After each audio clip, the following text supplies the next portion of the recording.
It's always really nice to work and handle it. I call her, it was done in 2 minutes. I'm like, I knew that there was something simple. What I still don't know how to do is on other people's maps in the redistricting system, can you print district by district? I have not even done that. I tried to figure that out, and then they gave us the book that had no right. So, but I want to print other people's maps. Oh yeah, I could not figure out how to print anybody's maps. I never have tried to print a map. I tried, and I couldn't figure out how to do it. I've printed our map. I've never printed it. They'll tax. Oh, that's good. Yeah. They'll tax you on. I do want to remember that. They'll tax you on your profit. They tax you on. They tax you on the whole unless you spend this over a certain amount. This is great idea. Yeah, I have done it, and that's what I. All right, I'll try that. Yeah. Because I had the same thing. I was wanting to be able to look more closely and compare it. Because I did print a few of them off of other people's maps, and that's how I did it. So you did a screen print. I increased it to what I wanted, and then just went print, print page, and I won't even say a screen print, but on my Mac, it's you print the page you're looking at as you're looking up. That's what I need to be doing, is doing it on my Mac where I know how to do it versus this. I could not handle their computer. Oh, there goes. So I just used my Mac. Actually, that's a way to do it. Just take a screenshot and then you can print it from there. Yeah, that's a good idea. That's a good idea. Everybody else gets to go. We ready? You ready to go? Yeah. Hi. Okay. Welcome, everyone. It's great to be here. It's a little strange to be leading a meeting in person and virtually, but we'll get right to it. Before we dive into today's agenda, just a piece of administrative news. We are aware that the first 4 items from our meeting on Thursday, December 2nd, was not captured live to our audience. No business items were addressed. There were no votes, I should say. What was discussed were the very first 4 items that are generally discussed each meeting: our call for quorum, our approval of minutes, opening up public comment, and then addressing or commenting on public comment. Everybody can go onto our website, irc.az.gov, and the videotape is available, and you could watch if you'd like the first 4 items. And with that, we will start today's meeting. Agenda item 1, call to order and roll call. Agenda 1A, call for quorum. It is 9:03, Monday, December 6, 2021. I call this meeting of the Independent Redistricting Commission to order. For the record, the Executive Assistant Valerie Newman will be taking roll. When your name is called, please indicate you are present.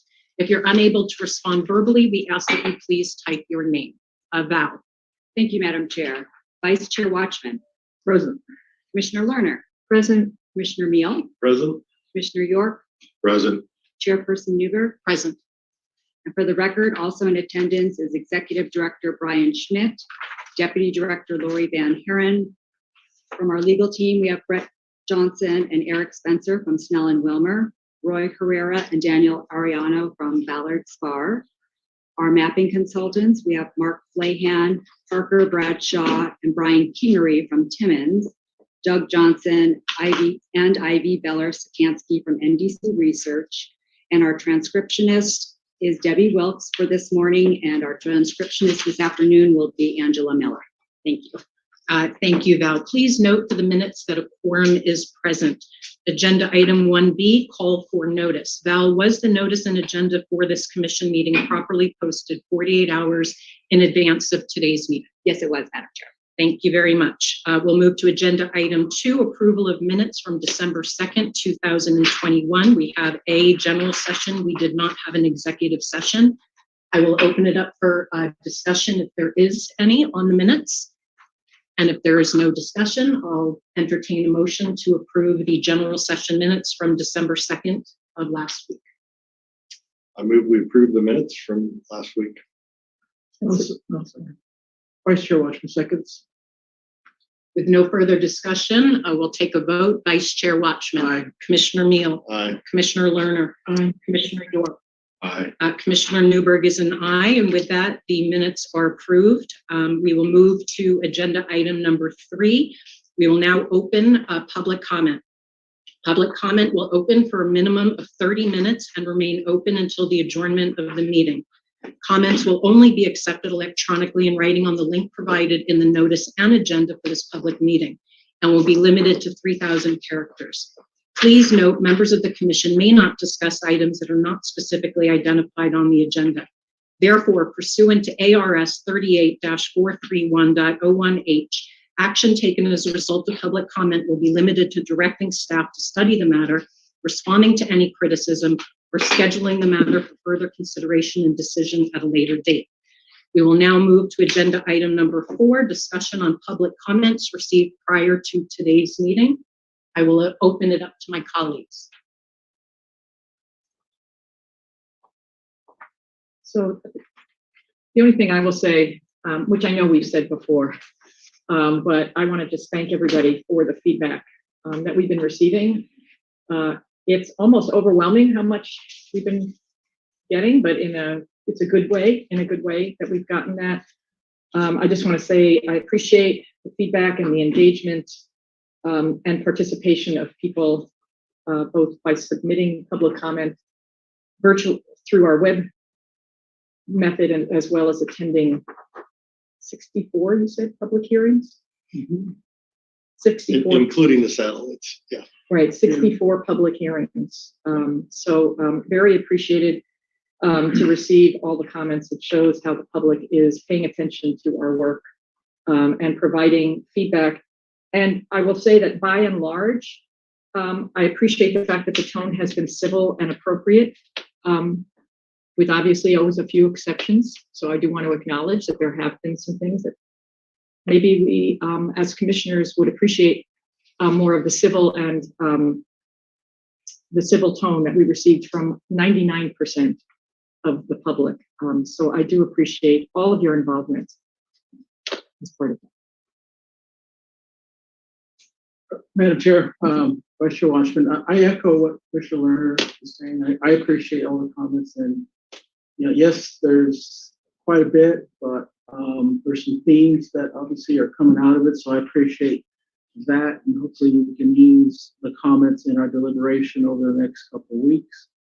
And so I just want to say thank you to the public for submitting, not only on the public website, but we also have emails. So there's been a variety of ways for the public to comment. So I just want to thank the public again for being a part of this process. And so I just want to add those comments. Thank you, Madam Chair. There has been a lot of public comment, and like all of the commissioners, I've spent a lot of time reading through it. So we appreciate the input. I'd like to thank the public for reaching out, continuing to try to educate us on their needs, and feedback's been a little overwhelming, but appreciate the input. Thank you. I also want to thank the public. It's been an honor, and I promise you I've done a lot of listening. I'm not going to respond to the substance of the lines that is all going to come out in the deliberations. I do want to address some of the questions that were asked of the process. I stand by this process. I think it's a very ethical, transparent, collegial, honest process. The broader staff, my fellow commissioners, our council, the mapping team, I have complete confidence that we have embraced this challenge all in good faith with the highest of ethics. Reason is going to be what drives decision-making. I understand that the deliberative process last time was flawed in some ways. We're new at this, we're a lot more experienced now, and I promise we will do the deliberative process in the fashion and way the state deserves. We'll slow it down a little bit. We'll deliberate on all maps that my commissioners, my fellow commissioners feel are worthy and in need of deliberation, and we'll do our best to explain the decisions along the way. Please understand, we have been thinking about these issues for months. Sometimes we draw very quick conclusions, but we will try to articulate and say out loud some of the steps that sometimes are going on in our mind. I have heard the cry for competitive districts. We understand our constitutional mandate. It is not about a similar number of R seats and D seats. We understand and will commit to trying to make each and every district as competitive as possible, as long as it does not cause significant detriment to communities of interest and other constitutional criteria.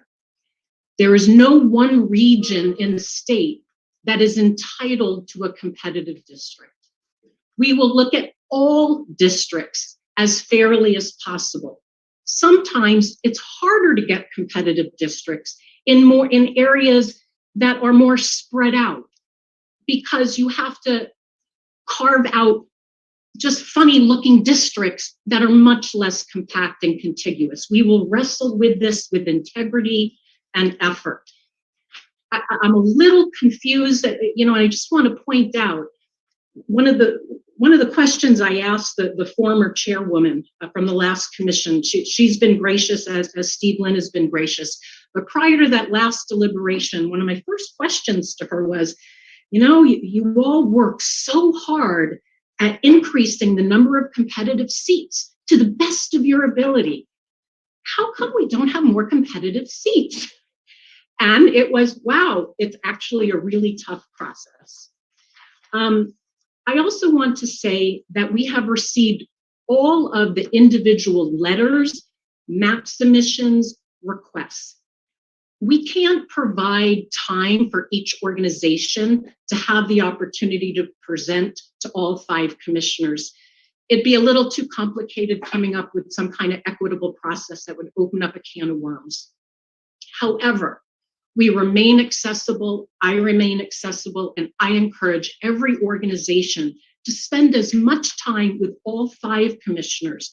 We're going to have intellectual debate and dialogue. I'm one vote of 5, and reason and the merit of the argument will win the day. So please reach out to all the commissioners. We do have downtime in between deliberation dates, and I will be as accessible as possible. We will be as consistent on the constitutional criteria as we can. We understand, that it's important to the community, that if we're going to be using, keeping counties together, that we respect that all across the board. It can't be perfect, because managing and, integrating all 6 is a bit of an art along with a science. But I know that I am going to do my best in being consistent, and I ask my colleagues to do the same. Again, we will establish a new deliberative process. Every district, whether congressional or legislative, will be based on this deliberative process. And if there are questions, bring them up as we're going along. Please don't ascribe motive to every decision we make. For example, population deviance in the draft maps, there's absolutely no meaning behind those. I believe that the commissioners are committed to allocating population deviance to those communities that are most in need. And for me, that's communities who are most at risk of being marginalized. And with that, I am super excited to turn it over to the next agenda item, unless there's any other responses or comments from my colleagues. We'll move to agenda item number 5, potential update discussion and potential action concerning polarization data and report presentation for mapping consultants regarding US and Arizona constitutional requirements. I turn it over to Doug and Mark. Well, thank you very much. Good morning, everyone. I will just say, from the online public comment mapping tool, we've gotten 1,874 comments to date, and 400 on the legislative draft map approved and 323 on the congressional draft map. There's lots of data coming in. With that being said, on the polarization side, I will turn it over to Doug, who can walk you through the polarization data.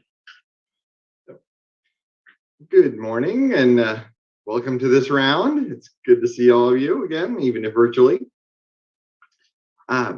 So what I have to show you is following our last discussion, we have had our team and the Timmins folks and then Dr. Hanley all look at 5 additional statewide elections. You may recall we focused early on elections that involved a Latino candidate, so the governor's race and the attorney general's race, primarily because the law says those are more heavily weighted in the evaluation. But while they're more heavily weighted, they're not exclusive. And so we wanted to see what patterns might show up in statewide elections, even if they don't involve a Latino candidate. So I'm going to put on my screen the tables that came out of that.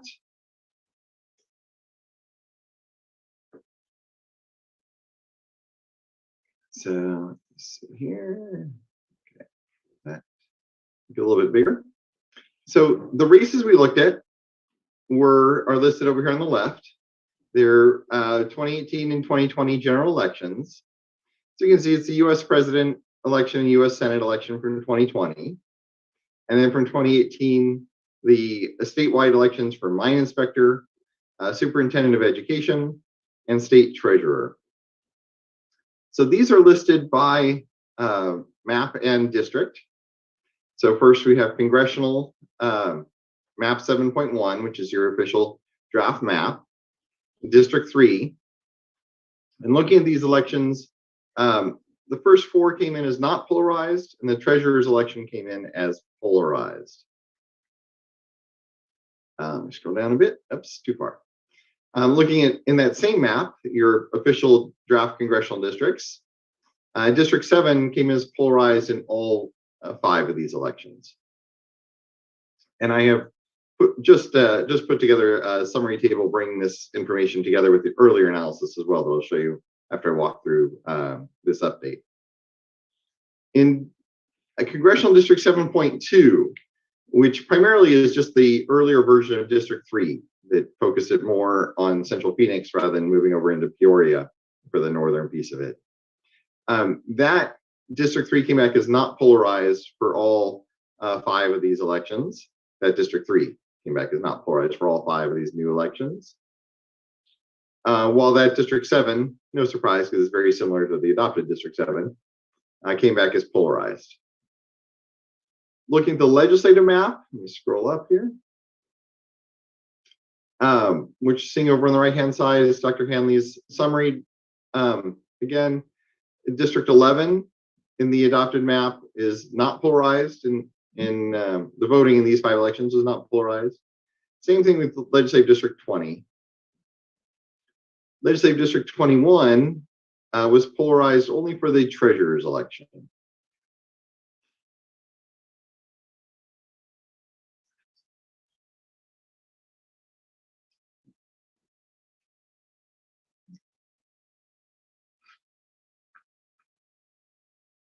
Did we just lose Doug? I think so.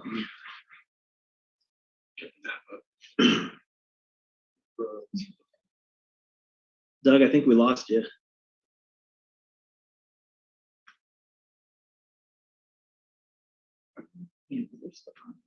Heidi.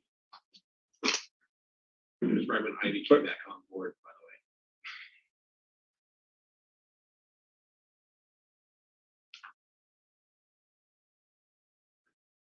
Brian, can you hear us? I can. Yeah, we call Doug. He's jumped off. So, the way.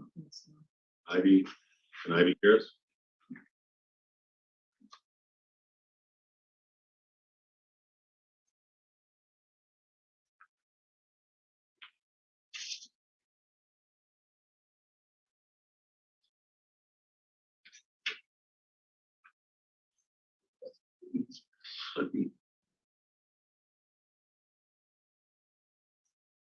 Oh, okay. Sorry about that. My main internet dropped, so now I'm on my backup internet line. So, so did you see me get through District 26? Nope. We went No. to one, I think. We were on 21 and you went blank. Oh, okay. Sorry about that. Okay, so I'll scroll back up. So 21, I mentioned, it was polarized in the treasurer's race. Then looking at the remaining districts, 22 and 23 are polarized in all 5 elections, while 24 and 26 were not polarized in these 5 elections. So moving to the summary table. As you can see here, this is the map. Which map it is listed on the left. So again, Congressional 7.1 is our official draft. Doug, we're not We seeing, can't see it. we're not seeing the summary. Oh. I'll get this right eventually. There we go. Okay, so on the left is the map 7.1 and 7.1 as the official draft. 7.2 is the other congressional map that we had analyzed, and then Leg 10.0 is our official legislative map. So you can see in our adopted draft map, District 3 came back as polarized in 2 of the elections that we've looked at so far, 2 of the 8, while 7 came back as polarized in all 8. In the 7.2 map, we had 0 in District 3 come back and 7 in CD7. And then for the legislative map, all the districts came back as polarized in at least 1 election, except for legislative District 11. But districts 20, 24, and 26 came back as polarized in just 1 of the elections analyzed. So it's a lot of information. Obviously, you can get more information on how to interpret this and what this means for the map and from legal, likely in closed session. But we do have quite a bit of data now available showing where polarization shows up and in 2 exceptions where it did not. Any questions about any of this information?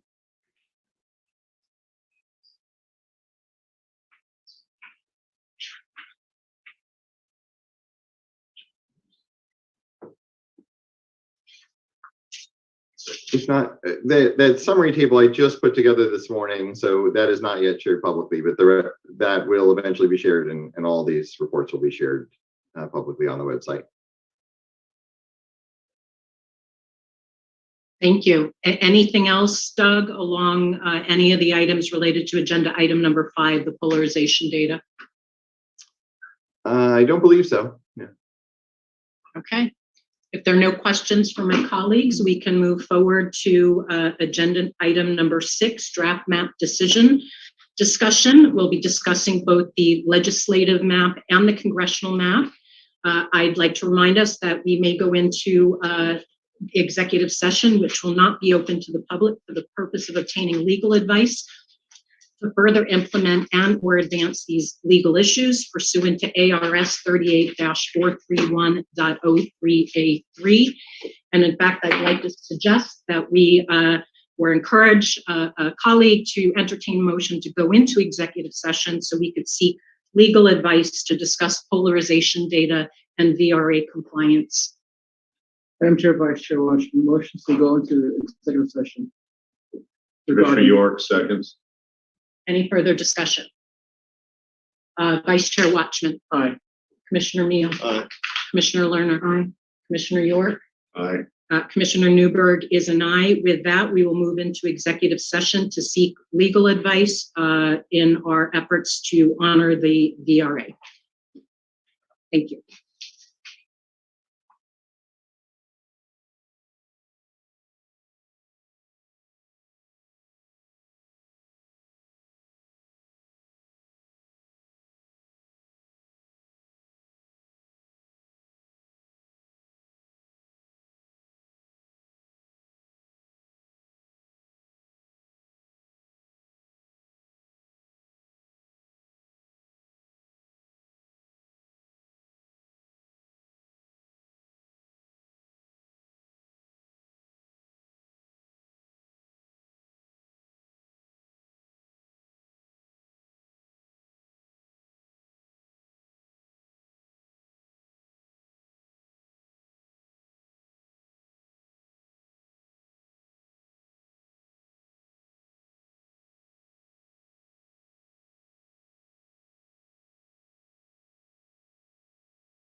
Got it. Okay, thank you everybody for your patience. We're just working some audio issues and in executive session. We had a discussion on the polarization data and were able to seek legal advice regarding VRA compliance. With that, we will return to agenda item number 6, draft map decision discussion. I'd like to ask my colleagues if you have a preference with discussing first legislative versus congressional. I have a slight preference for congressional, but I can be swayed if anybody has strong preferences. I had a preference for congressional as well. I just thought it I might be did, I had a slight Congressional? meaning, yeah, Would be that's great. good. Okay, we'll start with congressional. Doug, just asking you first, do you have any suggestions, guidance, anything in mind with recommendations for how we can best approach this, or do you want the 5 of us to just kind of go at it? The only suggestion I have is I expect there are a lot that you've heard over these meetings, so I would keep things, I would say, at the high level. You know, I wouldn't worry about this street versus that street being the boundary of neighborhoods as much as should this city move to this district, or those kinds of larger shifts that will lead to all kinds of smaller ripples. I don't know, Brian or Mark, if you have anything to add to that.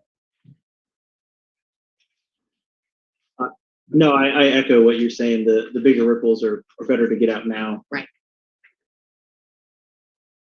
Bigger ripples. Go for big ripple. But we'll take all your feedback. Okay. Then I am going to turn it over and you know, I will allow each of you maybe some opening remarks and maybe share priorities. And I will go last and share kind of some ideas of what I would like to work on today as well. I would suggest that it's important for us really to dig into Maricopa County because I think we really, that needs more time and more work. But as a starting point, in the hearings, there was the Yuma mayor had a map that he presented that divided Yuma in a certain way. And it might be the only place in the state where I heard consensus by both parties on that map. Now, others may have heard it differently, but that's what I thought I heard. But if there was consensus there, we could start by saying, let's use that Yuma map for how to divide Yuma as a starting point, because I think that then ripples up immediately into Maricopa County, and then I would suggest we go into Maricopa County. But I turn it over. So I was thinking that we might want to begin with the VRA districts, which would relate to Yuma, but we have the 2 VRA districts, and I think if we could get those figured out, that would be helpful. And then I am particularly interested in areas in the north as well, the congressional areas in the north. Those are District 9 and current District 2.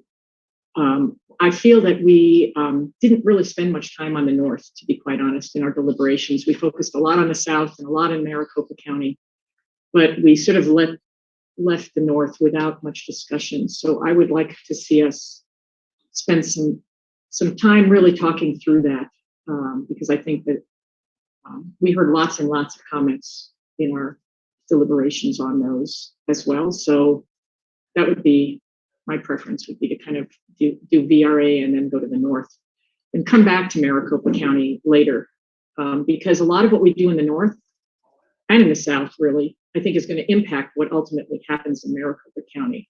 There'll be, it will affect that as we, the connections that are there. So, and then kind of work through Maricopa after that. And just a reminder, we could use different strategies for congressional versus legislative. Mm-hmm. That's true. And Madam Chair, I also support what a learner is saying, and that is focus first on the VRA issues. I think that's important. But I also agree with Mr. Neal about Yuma, because I think looking at the North districts in Yuma helps us to address the rural districts, because we heard a lot about that. And I think, from a land standpoint, Arizona is a rural state, notwithstanding, Tempe and Phoenix and Tucson and the metropolitan areas. And so, starting with the VRA, looking at North and Yuma, I think would be good. And then I think that'll get us into Maricopa County. And so, the VRA for me is most important. Commissioner York, do you have any preferences or thoughts to share? Well, no, I think the whole contingency of our success depends on how we establish and settle on our VRA boundaries. So if we start in Yuma and move to get this CD District 7 organized and then move into 3 and then work on the north, I'm fully in favor of it. Can I get clarification before we, on the Yuma one? I thought his map was on legislative, not congressional.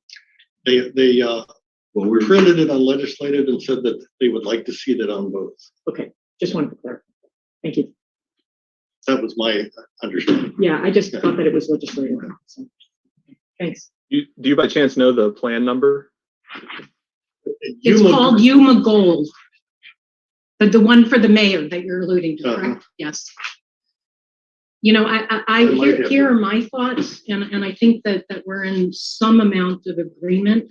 I would really like to start with the CD 7 and 3. The Latino Coalition submitted new maps, gave some very thoughtful narratives, and that fits in with my colleagues' desire to, kind of focus on the VRA districts. I think that lends itself to addressing Yuma, and I think that there are some nice compromises there. I'd also like to potentially look at the East Valley and maybe fix that little panhandle. There are some ideas and shifts with how to better, I think, decrease the number of districts that cut through Chandler, Gilbert, Mesa. And if we get that straight, I'm just thinking there could be a lot of consensus around there. I understand the North is very difficult. We can start deliberating on it. I imagine it's probably going to be one of the most contentious discussions. And if there are other areas we could at least start and get our feet wet, I wouldn't mind that. But obviously, decisions are going to be made and we need to discuss everything. So I'm prepared. Madam Chair, can I just Yes. have a comment on I wanted to make that I've written actually. Before we get going and get to that contentious point, which hopefully we won't, but before we do, I just want to say thank you to the staff, all of the staff and our attorneys, our legal counsel, for all the hard work that they have done to date, and for managing and organizing all the hearings and everything that has been done. I really appreciate that, all the travel with thousands of comments and other tasks, because we all know how busy it's been. So I just want to say that as we begin, and I also, as we begin, I want to thank my fellow commissioners because we have worked really hard to develop a collegial relationship. And I think one of the things we have done is show the state of Arizona that we can work together toward a common goal. And after we know that the last commissioners, 2 commissions, had, and we may end up in that way, but right now I feel we are in a very good place for beginning our deliberations. And I wanted to make that comment. I think some of that, or a lot of that, has to come with you, our chair, with the way you approached this from day one, where you came to us and said you want to work in a very collegial way, and you worked hard, I think, to make sure that we all have a voice and an opportunity to express our opinions. So I want to get that out up front because I think we all feel the same way. And so I just wanted to say that thank you, and thank you to staff, our attorneys, and to our commissioners. As we begin our deliberations, I'm hoping this great collegiality that we have continues to the best that it can. So I just wanted to make that comment. Thank you. Concur entirely. And I have every reason to believe that we're going to continue to model for the state very healthy, reasoned debate on what's right for 100% of our state. This is a we. Okay, so where would we like to start? I'd love to look at districts 3 and 7. I'd like to pull up the Latino Coalition districts. I have to say, and maybe this is giving too much information out front now, the Latino Coalition on the CDs, we have different versions. They submitted a version up front, and then in deference to some of the discomforts from the community, they submitted an alternative. The main difference in the CD7 is in terms of their new submission, one comes up and picks up more the Latino Coalition up through Buckeye. The other, if I'm remembering correctly, the first one came up through Tullison. And I think many in the community, including maybe some of us, looked at, the extensions, and there was some real complaints with people in Maricopa County about not wanting, a Southern, MOC to represent them. But, I think the Latino Coalition knows their population the best. If we are not capturing enough of the Latino population, that's a very serious problem in my mind. And I want to make sure, given the compactness, the geographic realities, to include as many in the districts as possible. So I'm asking if my fellow commissioners would be open to rediscussing those congressional districts and redeliberating those submissions. I'm not asking to just accept them blindly. Maybe we could look at them compared to our draft map and talk about pros and cons. And if we want to start with Yuma, that's fine, and then move up. But I think I would suggest we keep in mind that Yuma split as we talk about District 7. And I'm fine. I think just by having said the Yuma split, I think makes sense. It's about as much as there is to say about it. okay. That takes some population out of 7 and puts it up into 9. So let's keep that in mind as we have the discussion. That if we do like that, then 7 will need some other population, and there's multiple places that 7 needs it. So, and we've heard from many people that 7 should extend into the city of Tucson more, and I strongly support that. And there's some things we can take out of 7 that I think will help that. I've not been a fan from day one of District 7 going up into the urban part of Maricopa County. And I'm happy to have everybody discuss it, but I would not. I lean against that. So is this, I think that is this a Latino Coalition? This is not the latest one. No, that's our draft That's the map. approved map. That's the approved map. So I think it would be helpful to look at the coalition submission, because it'll help us address some of these questions. And I think that in their map that they submitted, they did try to stay as far away from Maricopa County to address those concerns as much as possible. I think the Yuma thing is going to be an issue. Because the mayor split would take a lot of population out of this district, and I'd like to also be sure that we take into consideration the mayor of Tucson's perspective on this as well, because she submitted a letter on the congressional on what was the piece in Tucson, and so I'd like us to take that into account as well, because she was looking at it from a different perspective, right, than the others. Other submissions that have been there. So I actually think those are complementary, because if you take some population out of Yuma, it's taking non-Hispanic population out of District 7 in Yuma and leaving the Hispanic population predominantly in Yuma in 7. But it actually opens the door then to take more of the city of Tucson as the mayor requested. Well, but she also doesn't. She requested some more, but they were just minor differences. They weren't huge differences in that. So I don't know that the population would actually, and we can talk more as we look closely. I think we could look closely at the boundaries versus those other boundaries. Commissioner, isn't the new submission from the Latino Coalition suggests reaching up into Avondale to add Hispanic population to District 7? I can't remember. In this particular I case, think it was their first submission. yes, they've adjusted that. If you look at, I don't know if we can pull up that map. Which one do you want to bring up? Their first submission or the most recent The most submission? recent. Is it possible to look at them side by I'd like side? to see them both. Yeah, they've made adjustments. They still have to go up to some extent just to grab some population, but they're not going up quite to the extent that they did. Brian, is it possible to put them up side by side? So well, let's identify them first. So this first one is it was submitted a couple days ago, and it's labeled congressional map. So is this one of them? Yes, that's the most recent one. Okay, and then the next one, let's go ahead and open that one then. We might have to look at one district at a time because their original submission was only 2 districts, so it was a Right. single district submitted each time, more than a full map. That's why I think the other district is, the most recent one is sort of their current perspective versus the old one. I mean, if we wanted to pull up, It's my understanding, and this is an important point, and they can absolutely clarify, it is my understanding that both options are equally, satisfactory to them, and they actually changed it in order to better accommodate some of our concerns.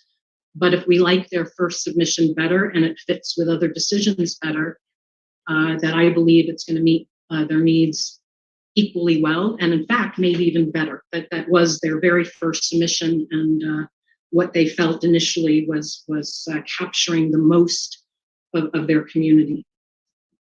So would you like Brian to start with District 7 or District 3 to bring it up on the screen? 7. 7. Okay.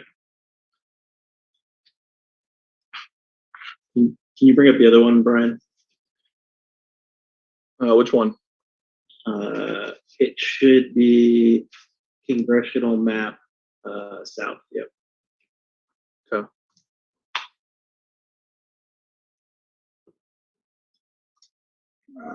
Yep.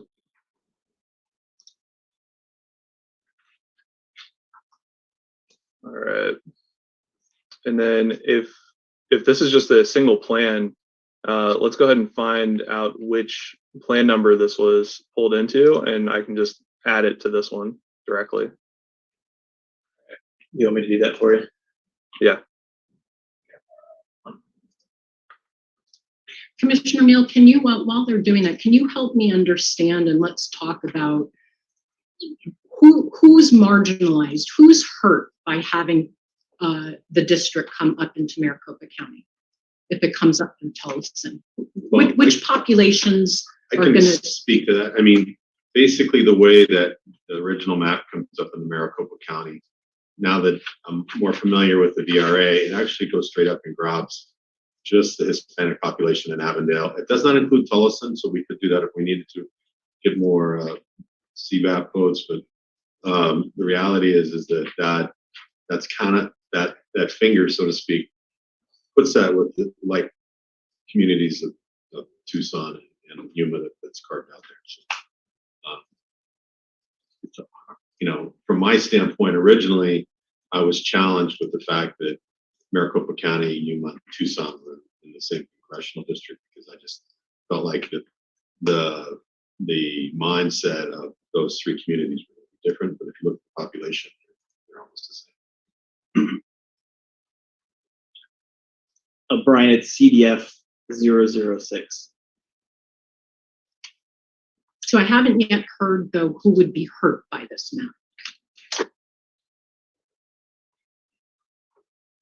I think the people in Yuma feel like that they want that split, and that a portion of Yuma would be hurt if we didn't do the Yuma split, which is easily correctable. Right. Within the city of Tucson, I think that the Latino map doesn't go far enough into the city of Tucson to meet either Mayor Romero's suggestions or further suggestions that I would have. Because I think that the city of Tucson is more cohesive and should be more in one district. And again, we can make adjustments, and if we accommodate both of those things, I would still disagree with going into Maricopa, but I would be hard pressed to argue that there's major detriment from it. and so I'm gonna say that I don't believe that that's how Mayor Romero's position. Mayor Romero's position is not trying to. She wants both 6 and 7 in Tucson. She wants that split as it's been. Well, either way, they're going to both be in Tucson. It's a matter Right. of what portions of Tucson, and she asked for all the way to Campbell, at least, she says. and for the river to Campbell. And she says at least to Campbell. And if you know the university area, Campbell's an odd stopping place. Going at least to Alvernon would be a minimum stopping place.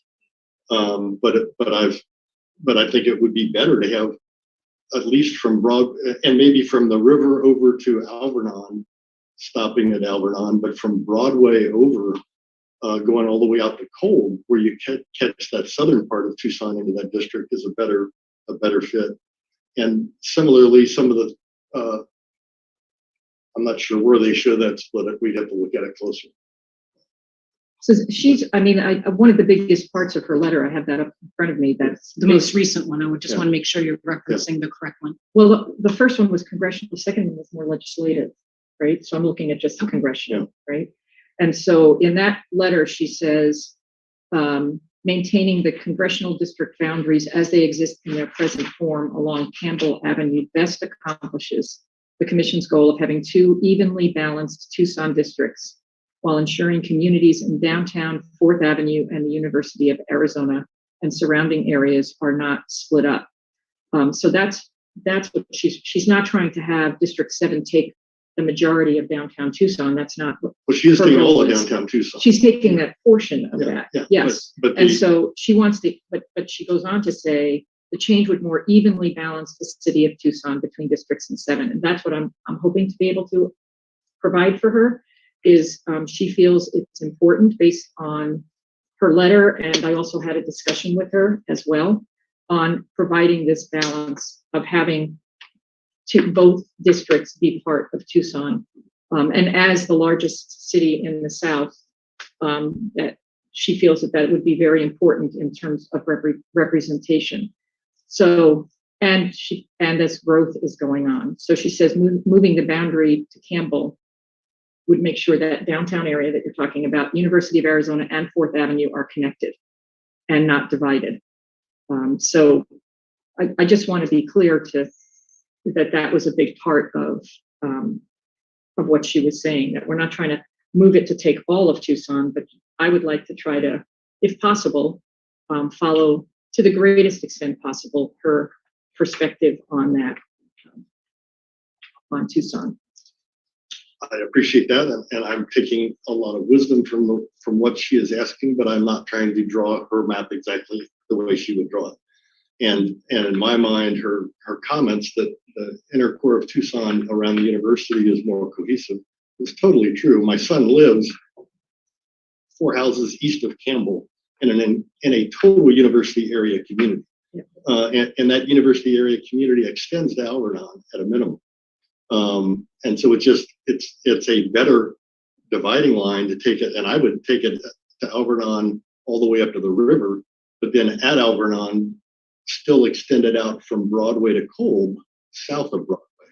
And then there are some communities in there that I'm not sure on which map now, but Rita Ranch and the Davis Montham, that whole southeastern portion should go into District 6. Way better communities of interest with District 6, and on some maps they were, and on some maps they weren't, and I couldn't tell you where we are now on this, but those should be there. And we heard a lot of testimony that Suarita,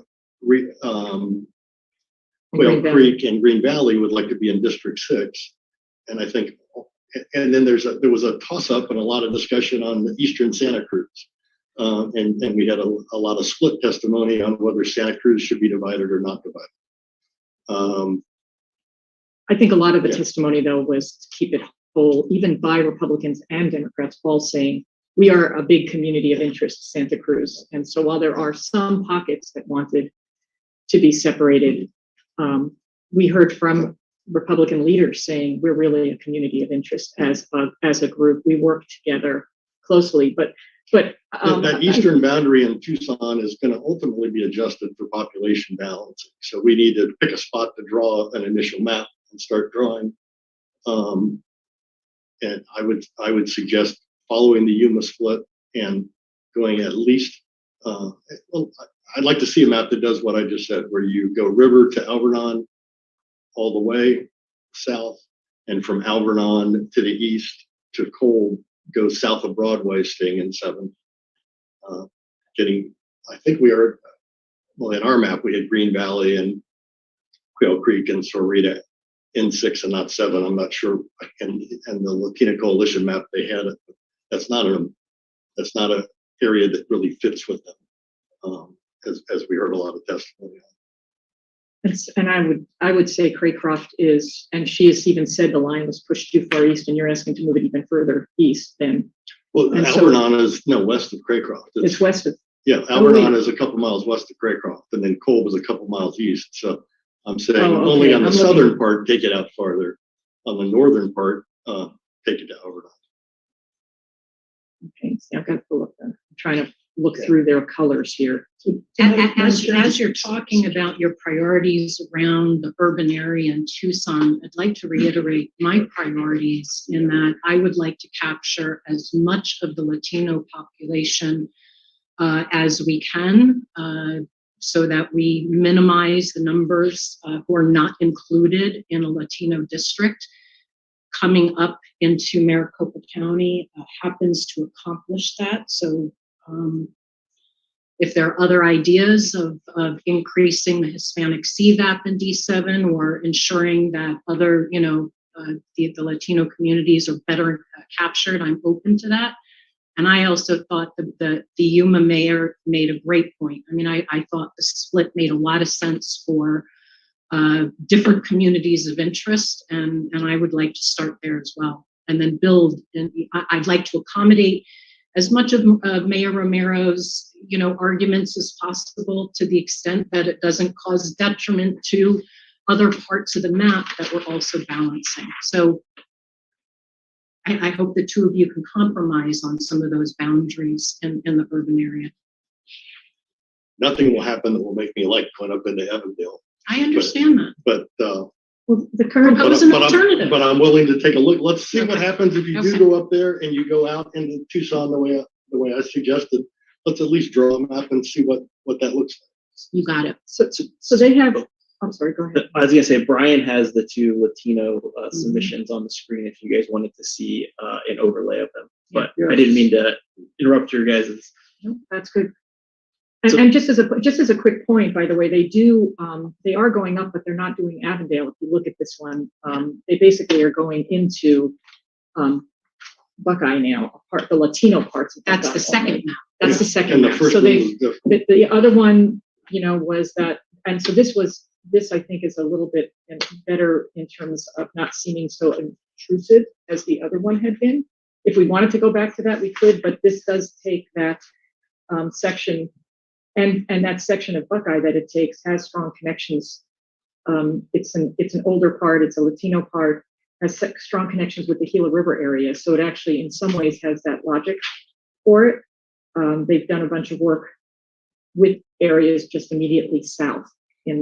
So in that sense, this was a response, I think, to the Avondale piece. And if you look at the other one, that it still comes into Maricopa County, but maybe in a little bit more logical way. I actually don't think it's more logical. And in my mind, if we're going to come up into Maricopa County, we ought to do what's best for the communities of interest. And when I was looking at the maps, I felt that the first submission made it a little easier to keep other communities of interest in the West Valley together. But that was my impression. So it's only taking Buckeye south of I-10. So which is a strong Latino community. It doesn't include Avondale or Tulsa. Right. So it's a contradiction in my mind. Well, but it allows Avondale and Tulsa to stay together in another district. So But that other D2 that they recommend takes away from the Navajo, Indian, Native American connection we tried to create all along. So I don't understand how this new map is what we were working on. the D2 actually will strengthen the opportunity for the Native Americans to be able to vote in their way. And they have other folks in that area by swinging it around in this way. It actually will give them a much stronger opportunity. And it takes in tribes in that area as well as those, it's a much stronger district too for the tribes by doing this. And so I look at this. For two tribes. Right, and I also, we have many communities of interest in D2, and we need to consider all of those communities and the implication of this for them. Brian, you want to explain what you have on the screen there? Sure. So I can easily flip back. This is our approved draft map. So as you guys are speaking about any specific places, I can search on that location. And then on this map, what I'm showing is I have the latest congressional submission from the Latino community or the Latino coalition. And then I have added this as a layer. This is I think the previous one that they had submitted. And I can play around with the symbology if you need to see it clear, but you can see that on, let's see, Avondale is included in here, but it is not in the current one. It also includes Brian Tullison. Correct. So it's interesting that was a map that was a general, no way to do this. Nobody wanted that because of the way it broke up the valley, and it broke up the West Valley with a line, but now that seems preferable. I mean, I actually think that the new map, which the Latino Coalition did in response to the concerns and criticisms of their first map, actually is a more cohesive map. That portion of Buckeye that it takes is a different portion of Buckeye than the growth area that's going to be on. This isn't an established community. It's a community that has ties to the people to the south. That's part of it. That community also connects to the tribal areas to the south, the Gila Bend area to the south. So this map actually respects the ties that they have with that, whereas the others were, which is why the Latino Coalition modified it. It breaks the West Valley in pieces by having the Avondale-Tolleson area split in that way, whereas this Buckeye piece that's there is a much closer connection and community of interest than what we would see with the Tolleson as part of it. And so I mean, this northern piece that's there was drawn because of those communities of interest connections that are there between that part of Buckeye, that section of Buckeye beneath I-10, and the communities around there, the older established communities in the Gila Bend area, versus what was there originally. And it doesn't break up the West Valley as the Avondale-Tolleson area did, which is why. Which of those two gets a larger amount of Hispanics that's going up into? Well, here's my concern is we don't want to be packing a district and saying we're going to put all the Hispanics, all the Latinos into District 7 and District 3. That's not what we want to be doing. We want to make sure that they can vote for the candidate of their choice. You know what, Commissioner Right. Lerner, that's very different than what the Latino Coalition expressed to me. Their concern with our draft map was that we were failing to capture that big, large group of Latinos that would not be empowered, and they want them included in these districts. I don't want the districts overpopulated. That's all. I want to be very careful about that. Right. But this empowers them, and I don't believe that the Tolleson angle breaks up the West Valley. The West Valley is very large, and there's other implications as it moves up north. I actually think that first map best captures their community. And you're right, I didn't like the look of it. I mean, you're focused on compactness and contiguousness, but as you sit and study, in the months in between, and you're thinking how to, in essence, this is about maximizing the political expression of people. And I guess I'm willing to compromise a little bit on the compactness and contiguity here to honor the VRA and honor this need to empower as many Latinos as possible. So I guess my point there was, I don't disagree with anything you said. I totally agree with that. However, they were responsive to the concerns initially, and they now feel this is a good, solid map. But that doesn't mean they feel that's a better map for that district. That I was told that both districts are equally pleasing to them. They may prefer this whole map that they drew, and I'm deeply appreciative that they took responsibility for the ripple effects. And because I feel that maps that are submitted when you own the ripple effects are a little bit more thoughtful. That doesn't mean that I'm going to be influenced by their opinion of what the White Mountains need and what, Yavapai County needs or Coconino, Scottsdale. all of that. I want to know how to solve their needs. And, for me, I feel like I've moved quite a bit, to come to this notion of really trying to accommodate, one of their proposals as much as possible. I think it's a reasonable solution. When I tinkered with the maps and looked at implications all over, for me, that first submission fit better with grouping other communities of interest. We can walk through it as we move north and west, but that's how I feel. I think first we've got to convince people, well, I guess we could just vote to, whether or not, there can be some consensus in moving up a little bit into Maricopa County. I mean, I don't want to, look, here's my approach. We could make decisions and vote, boom, boom, boom.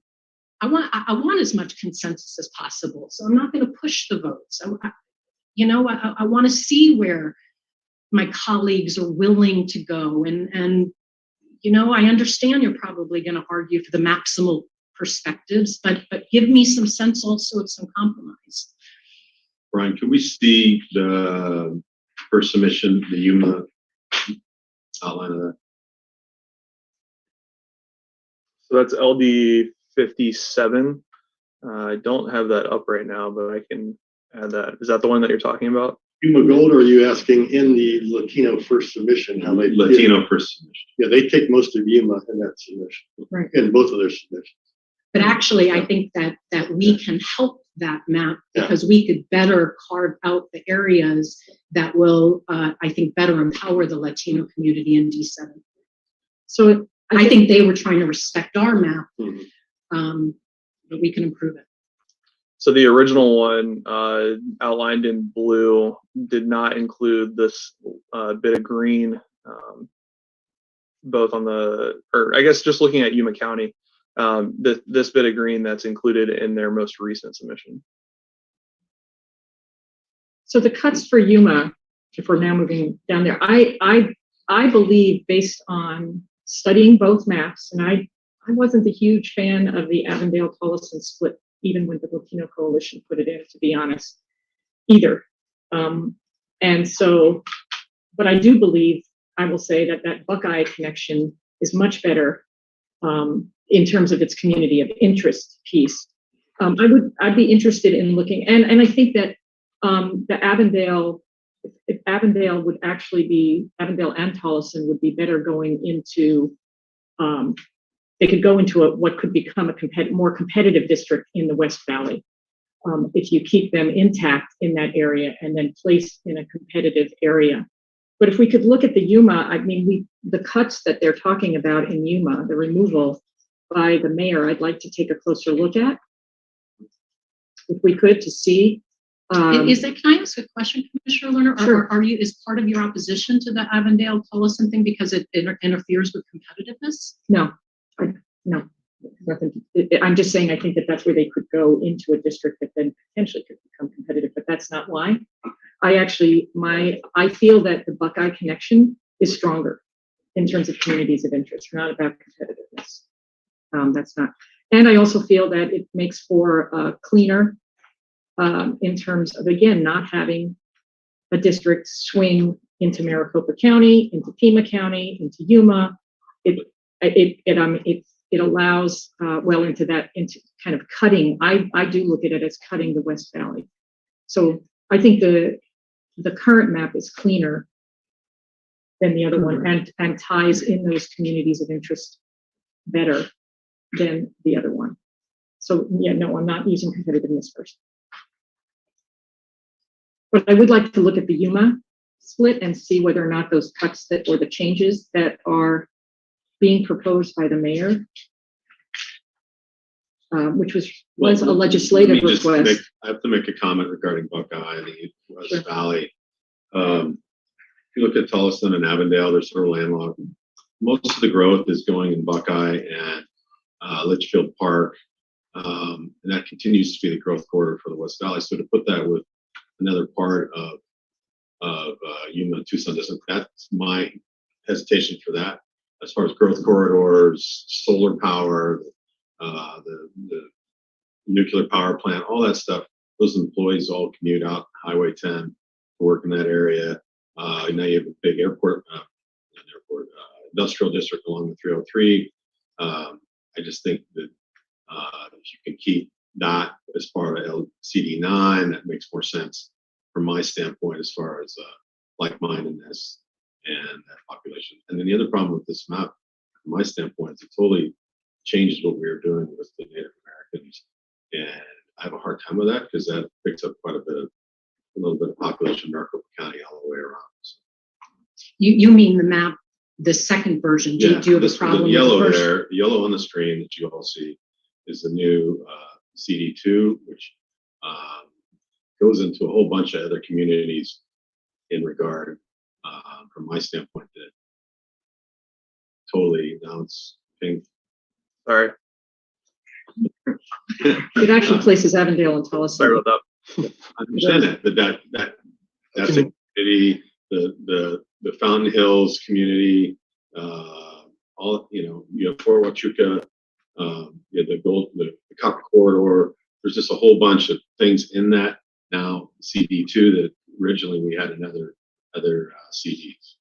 Right. Well, that CD2 is a whole discussion that we're going to have because that combines But by doing a that, lot of different communities of interest, and actually this wraparound does, and obviously there's lots of flexibility in terms of, there could be some lines that are moved, but it actually includes a lot of good communities, solid communities of interest in this part to the south. As you look at the south area, they have, like you said, the Copper Corridor areas. You have tribal areas in here. You have mining groups, all of those which are actually all throughout that CD2. So it's a way to capture a lot of those communities. And the piece with Buckeye that I will just mention is that you're correct in Buckeye being a very big growth area, but south of the I-10, that is not where the growth is occurring. It's going to be north of the I-10.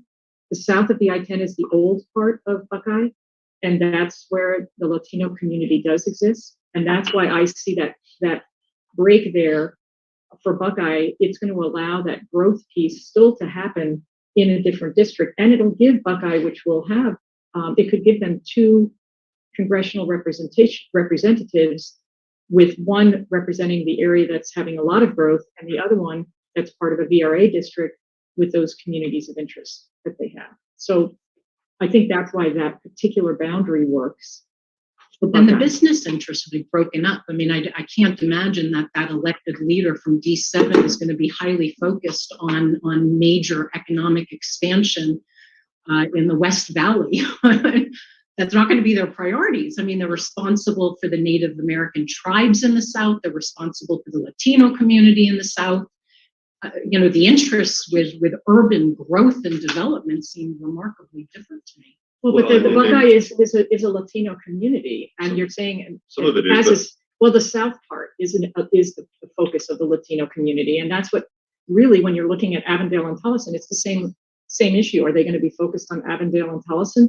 Probably not. But with Buckeye being connected to Gila Bend and to those other communities, it's got the transportation corridor right there. That piece of Buckeye with 85 going down to Gila Bend, there's a lot 85 of. realistically is too far east, too far west. You're going to pick up the Latino community. In old Buckeye, you need to be farther east. There's a bunch of agriculture that isn't being picked up in this suggestion.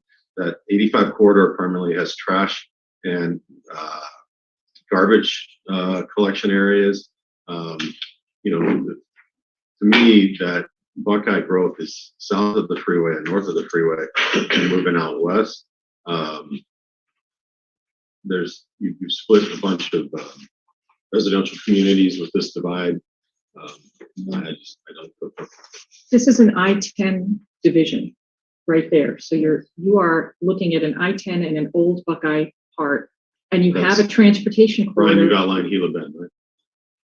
The Buckeye, this piece on the top there divides Buckeye in an area that's not the high growth that you're talking about. I completely agree. You're having a huge amount of We're splitting the agricultural community. I mean, the other map showed the Hispanic corridor with Avondale and Tullison, and that if we have to comply with the VRA, that would be the more desirable way to go as far as I'm concerned. That keeps all of Buckeye together in CD9, and then also keeps Gila Bend. There's some lines around Casa Grande and Arizona City that I might change, but that to me is, and that matches more closely what currently is the congressional district. So, let me ask a question. I mean, I'm not exactly sure yet where my Republican colleagues are, if they're warming at all to one of these proposals. But Commissioner Lerner, I want to make sure I understand. You're in agreement that one of the districts, the Latino Coalition, submitted as preferable to what we created in our draft map. Is that what I'm hearing from you? Right. So that you do prefer a different version than what we created. Right. Well, a modification. I mean, I don't think that we were all off. Right. There are modifications that, and I think they responded to our feedback. They heard us. They listened to the fact that we didn't want Avondale and Tullison in there. They came up with an alternative that they feel meets community of interest and meets the VRA as part of what they were looking for. The adjustments allow people to have most of their communities connected by common interests. So I do feel that they listened to our concerns. Madam Chair, at some point we will have expressed everything we're going to be able to express, and I look for your guidance as to what you want us to do. So for the population numbers of Buckeye, for the new map, so the green District 7, there is 54,806 people in District 7. In District 2 in Buckeye, there is 6,606 people. And then in D9, which is the gray area above I-10, there is 30,090 people. That's how they split up Buckeye. Thank you. Yeah, look, I changed my mind. I mean, the first time around, I learned. I mean, they convinced me, the Latino Coalition, and that's what this whole process is about. And I will remind the public, you can change my mind before the 22nd. As I learn, if I see something that makes sense to me, that's, to me, the Avondale Tullison angle makes the most sense. And I do believe that not only meets the needs of the Latino community, but I believe that it's better for West Valley growth and business infrastructure and all of that. I don't know, Commissioner Mealy, you're asking, yes, we've debated all of this. I don't think we necessarily need to vote on each and every angle of this. We can move then to maybe Yuma and then try to come up and eventually vote for what it's going to look like. Can I get a sense from my colleagues where you're at on this? What are you willing to do? Do you have any red lines here? Well, Madam Chair, first of all, we started this discussion on looking at D7 and D3 from the perspective of the Voting Rights Act. And so this is the latest submission from the Latino Coalition, which I think best fits, kind of what we're looking at for the VRA. In this district, we have Gila River, we have the two tribes, the Yuma area.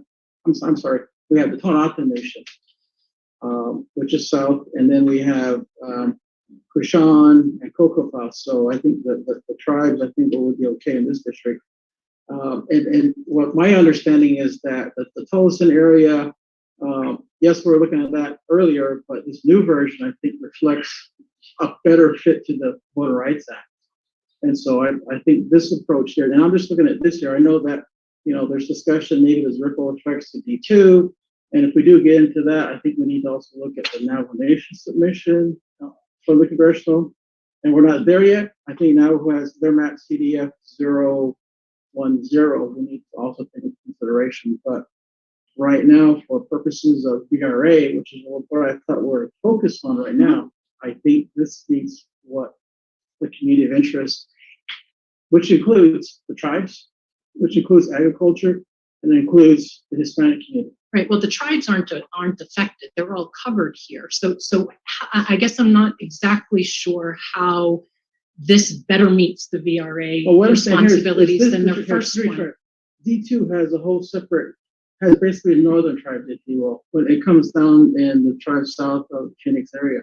D7 has 3 tribes. The Tonopah has Kokopah in Somerton, and it has Kashan in Yuma. And so the Tonopah Nation also has pockets of land in the Gila Bend area, the shade outline, but it's not adjacent to the reservation, but the Tonopah Nation has land in Gila Bend. Actually, they have land over here in Glendale too. But I think, capturing what the Tonopah Nation is considering, I think we're capturing that. So are you saying that in the first submission for the Latino Coalition, CD7, that marginalized or excluded Native American communities? No. Oh, so that one was, okay. Yeah. So here's where we're at. We have, I'm guessing, 2 people, well, maybe you're moving, who don't want it to come at all up to Maricopa. We have 2 people who prefers the second version of the Latino, and we have 1 who prefers the first version. Is there consensus here? I mean, is there something that we can come together on? And I want to remind you, I'm not prepared to lock this in right now. I'm not going to ask for a vote on it, but I'd like to at least come to some consensus as a starting point, so we could maybe look at, Yuma and the other areas. Yeah, I could. All right. So can we show the Avondale Tolleson? I mean, the one with The first submission? The first submission. Because my concern is, if we could show that one, that would be helpful. And if we went back to this map, I guess it's all of the other adjustments we make, right? The Latino Coalition gave a map like this, then we didn't like that piece in Avondale Tolleson, so they made adjustments throughout to come up with the Buckeye. So now we have this, if we go back to their original map, then the question is, now what other tweaks are we going to be asking for? And that's where this Yuma concerns me. My preference, of course, is the Buckeye, but if we, because I'm hearing from my colleagues that there's a preference for this one, but then what's going to happen in Yuma? Because I'm concerned about the VRA. I'm concerned about how that will all fit together, and then what other adjustments would we make. So maybe we can look at the Yuma piece now, because that's where there's new discussion. And I appreciate the fact, I personally don't think we should be voting on any individual districts, because I think they all, so I appreciate that you are saying let's wait on those votes, because as we move around the state, other things may change. Right, So but I don't think we need to vote, but at some point we need to give direction for them to draw some things, even if it's alternative things, so that we've got maps to look at. Right. No, I agree.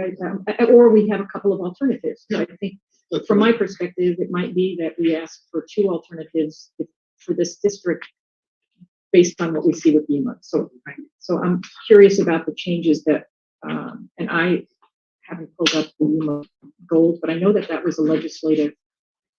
In the testimony, it was for both. And the whole purpose of the Yuma Gold map was to improve the division between the Hispanic and non-Hispanic population of Yuma. So it will improve District 7 by going with the Yuma Gold map. And frankly, if we're going to push up into either direction up into Maricopa, we need to get some population out here in order to then satisfy moving into Tucson with population that has been requested. So that's why I think it all fits together. Right, and I want to make clear, I don't want to accept anybody's map that's submitted point blank without full deliberation and adjustments. Everything would be tweaked. You know, so of course we'll tweak it. The other thing I just want to mention, going back again, you know, to, you know, the argument about why I think the first map submitted by the Latino Coalition is better. I mean, we'll end up having to study the data and look at the Hispanic CVAP, but I believe the populations in Tolleson and Avondale, the Latino populations are much higher than in Buckeye. Avondale's 52% Hispanic population, Tolleson is, I believe, 86%, and Buckeye is 38%. So just as a starting point, and the last thing I want to say with regarding voting, yes, we can look at the entire map and we'll see all the ripple effects. At some point along the way, we're going to need to lock some things in. It doesn't mean that we can't unlock them if there's consensus.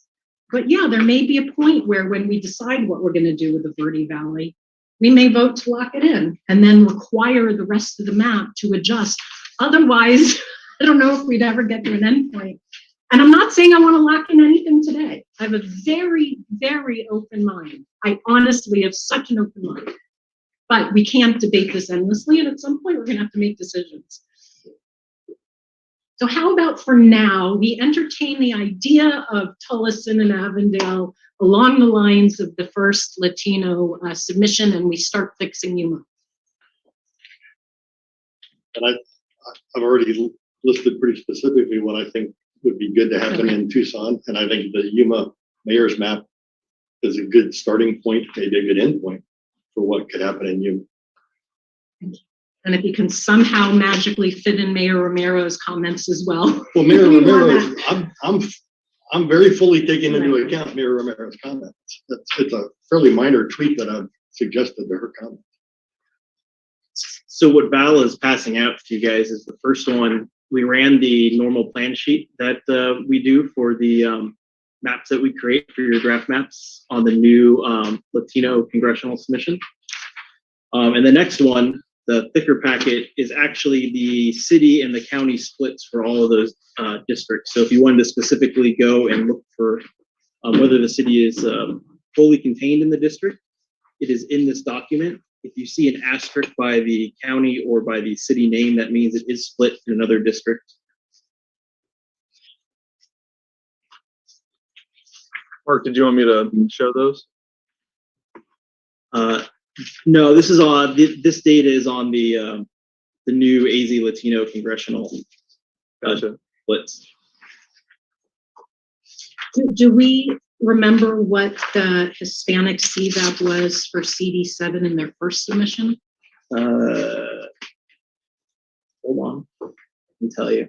Which district? 7? Is that Although you know what, you don't even pull it up because without the Yuma fix, it's probably not even it's probably not a worthy data point. Forget it. I'd rather wait and see after we reapportion Yuma and then look at a new CVAP. So could you somehow overlap the Yuma Gold map with this piece of Yuma so we could see the difference? Because I think there's a slight difference.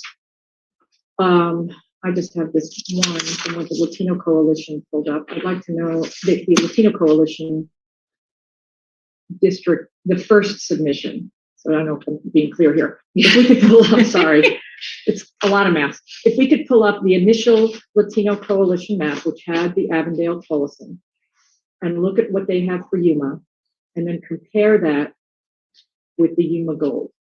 That's what I would like to see. Okay, Brian's working on pulling that up. Thank you.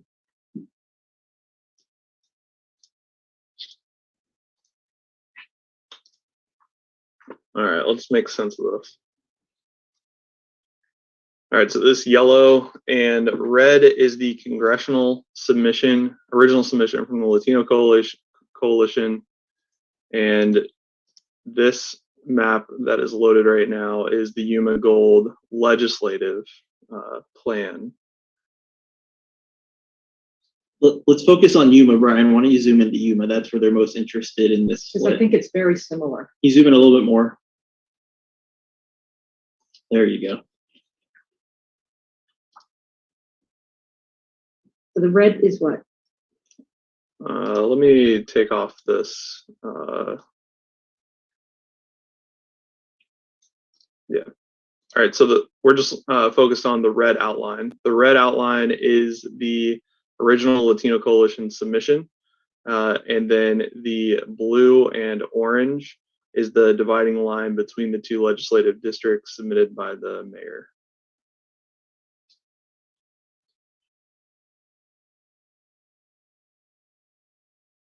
What I'd love to know is there a way to get at any of the demographics in those areas around Yuma so we know what the difference in the split is? Is that going to have a high CVAP in that area? Is it possible to Sure. Brian, can you pull the We demographics? know from the mayor's testimony that he thought he was doing a better division of the Hispanic and non-Hispanic. Right, that's So why it would be we- nice to see that visually, we'll see if kind of he get a feel succeeded. for that. This is Doug. Let me ask one question. Is the mayor's testimony comparing to the original Latino Coalition map or to the current map? I think he's saying he gets a better split than the current map. Saying that his division of it was a better division of the town. Right. He thought. He said his But own, better, but better than the, Right, but better than the commission's adopted draft, or better than the Latino Coalition? All of the above. yeah, it's just his perspective. Okay, And yeah. And just throwing in my 2 cents, because we're actually in the middle of redistricting the Yuma County Supervisors right now. I'm pretty sure he's correct, because you can see Somerton here. So the heart of Yuma and Somerton, and then down South San Luis, are really where the Latino population is concentrated. So that area that's tan, that has kind of the red lines running through the middle of it, is not that heavily populated. Because coming out of Yuma, then you're the population's all along the 10. And again, remind me, the red is the Latino Coalition, is that the outline, or is that the mayor's? Yes. The red is the Latino Coalition. The blue tan Is the mayor's. So again, is there any way to see the demographics on that? Or is that what you're working on, Brian?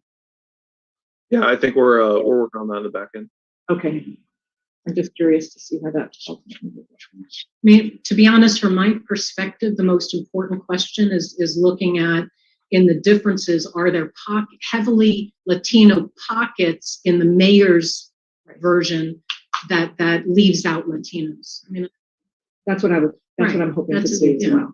Doesn't the top finger, doesn't that include the Indian reservation? It does.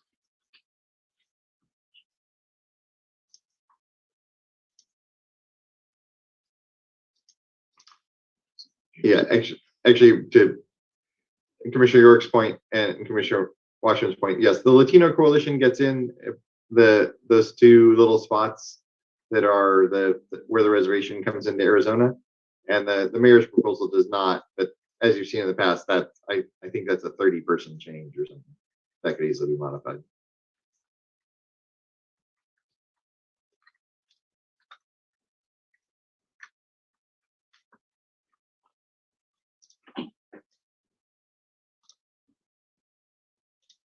I'm not sure why the difference is along.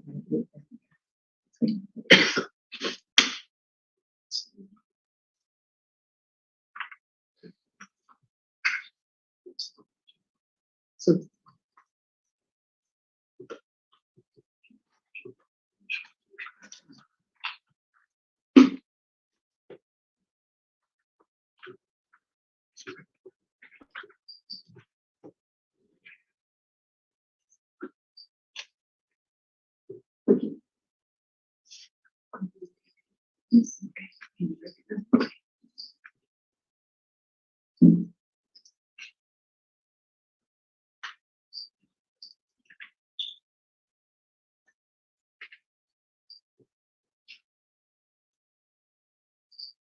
Is the pause right now because you're waiting on me to pull up demographics? that's what I thought we were waiting for.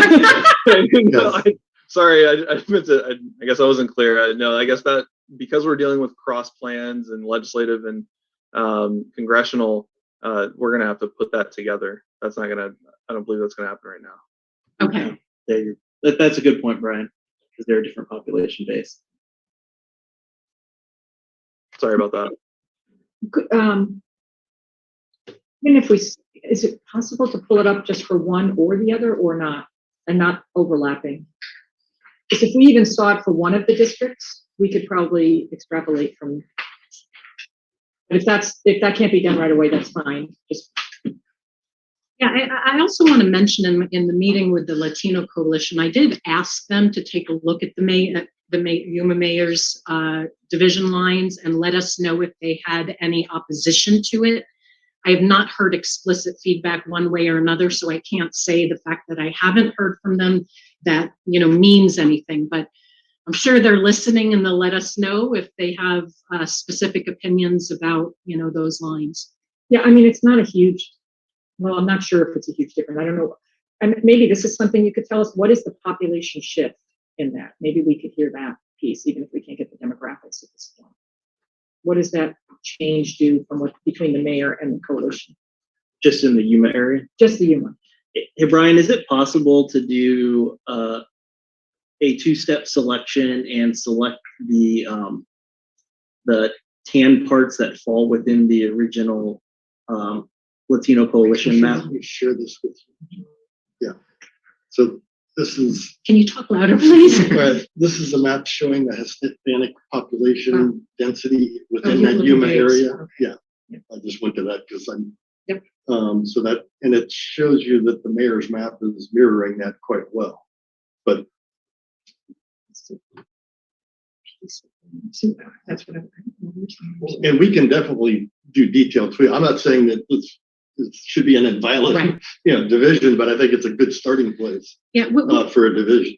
How would my colleagues feel about, given that there's no overt, problems or red flags, what if we did adopt this general principle of the mayor's suggestion as a starting point, along with the Latino Coalition's initial submission of CD7 and move on? And see what mapping can come up with in terms of accommodating also Mayor Romero's comments and see how the population balance is. But does the mayor Tucson include the entire reservation of Tucson? I think it was. I don't know. I don't remember the address. Yeah, I think that's not included. Right. Commissioner Watchman, that I was actually going to make that suggestion. You're right. The mayor doesn't include all that reservation, but if you wanted to include in the suggestion that the mayor's map with that, I think is about 30-person shift. We can certainly take that. I'm looking at including the entire reservation as one native interest. So I think they excluded the part of the reservation that's not heavily populated, but I think we should include it. Oh, in this district. Yeah, in this district they were talking about. Wait. In other words, the mayor's proposal does not include the entire reservation, and I think it should. It's a minor shift to include it. So Yeah, it's a that would be minor. fine. That's saying 30 people, but Yeah. we should include that. Sure. Okay. And All right, so I think, I mean, I'm tend to feel, at least for the point of discussion at this point, if we're going to be looking at the original coalition map, we can take a closer look at how the Yuma split works, the differences, and as long as there's no, once we can get the demographics, and then we could move over to Tucson. Okay. Now what area? Jump to 3.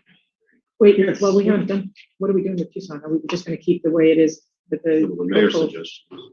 I've given my suggestion that I'd like to see on a draft. If you have an alternate suggestion you'd like to see, then I would invite it. But I would like to see what I suggested being drawn up as something to look at. Because frankly, I don't know quite how it would work out, but I'd like to Right. see it. I'd like to see a couple of options with the areas of consensus that we identified, and then it sounds like there's 2 different versions about the more urban area in Tucson. I'm not far off of what the mayor said. Well, so I guess what I'd like to, maybe we can have the Latino, if we're going to go back to this original proposal from the Latino Coalition, let's keep that one relatively intact, knowing we might make some Yuma changes, but keep the Tucson piece. Unless it's, or I would like to have us take the Mayor Romero's piece and incorporate that into the Latino coalition. I don't know if this is going to make any sense. So many things, I'm sorry. We've only been at this an hour. I totally We haven't got through one congressional district.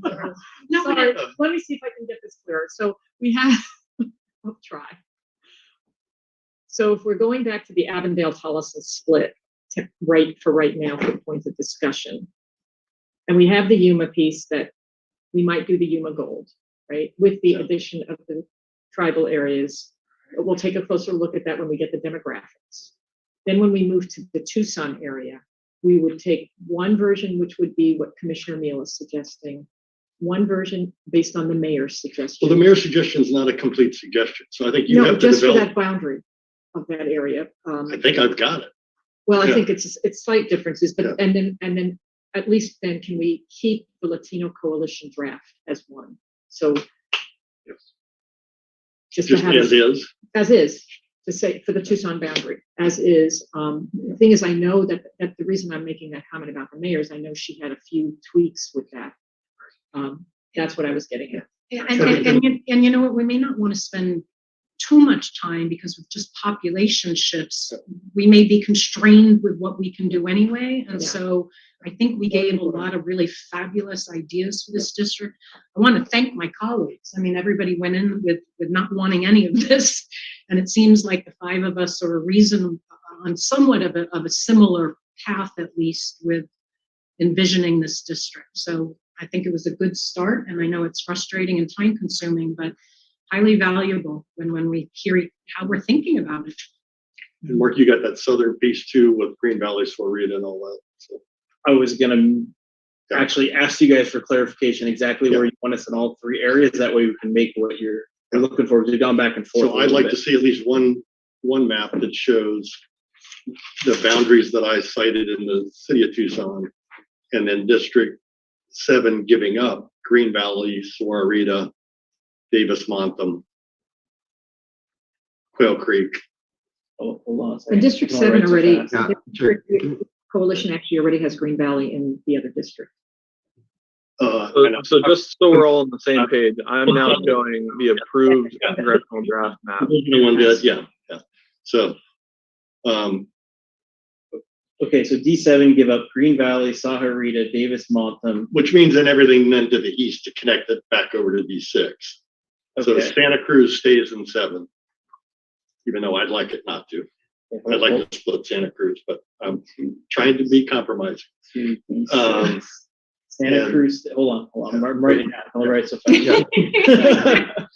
And Brian, can you zoom in on Tucson so we can make sure we get the university change or the mayor's change or whatever we're calling it correct, please? Santa Cruz to District 7. Santa Cruz stays in 7. Okay. Green Valley, Sahuarita, Quail Creek come out of 7 and go to 6, and a pretty straight line connection to the south piece of that over to 6 And I think to in make our it a draft, clean district. and I think in Basic- our draft maps, we broke up some of those communities. So I think this does a better job of keeping the communities of interest together. We heard a lot of testimony on that. So basically, once we draw in Green Valley, Quail Creek, and Sahuarita, basically everything to the east of that also goes to 6. Yeah, just to make it a more coherent. Okay, following the city boundaries. Yeah, so just drop down to the south there and. Okay. And basically, it's everything north in that quadrant. It's everything north of the Santa Cruz County line, pretty much. If you want to just make that the southern boundary, then of 6. And that's what you would like to do. Yeah, that's probably an easy way to do it. Okay. Finally, And then Mark, do you need him to repeat Tucson? Yes, but hold on a second.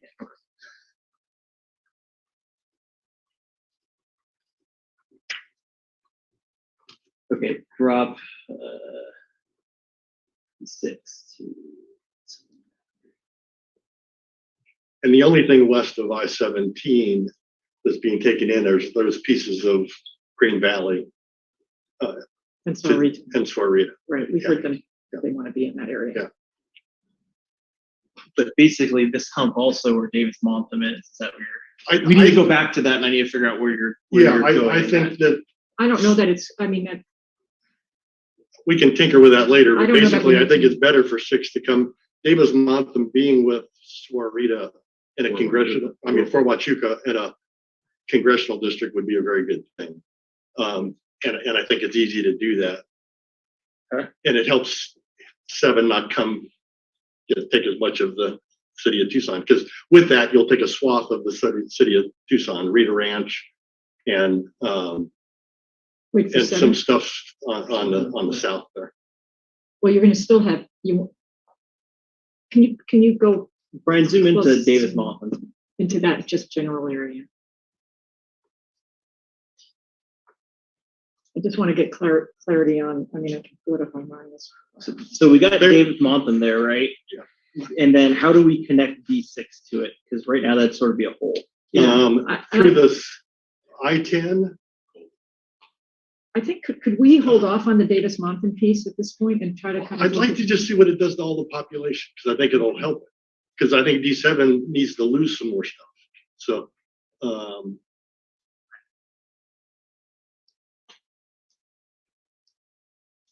So just see if we understand. So everything south of Davis Mountain, between Davis Mountain and I-10. yeah, that quadrant right there. Yes, that.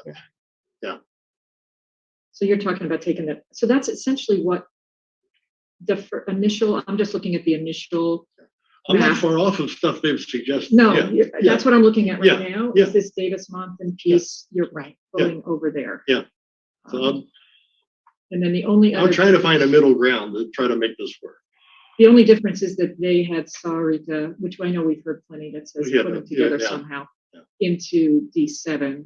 And then they have, I'm just trying to do a comparison in my own head about the differences between that. Yeah. So it's really, Do you want mapping to pull it up in public so the public's aware of what you're thinking and how Sure. you're thinking and why you're thinking? yes. Well, It's the, it's the if I original- can pose a question too.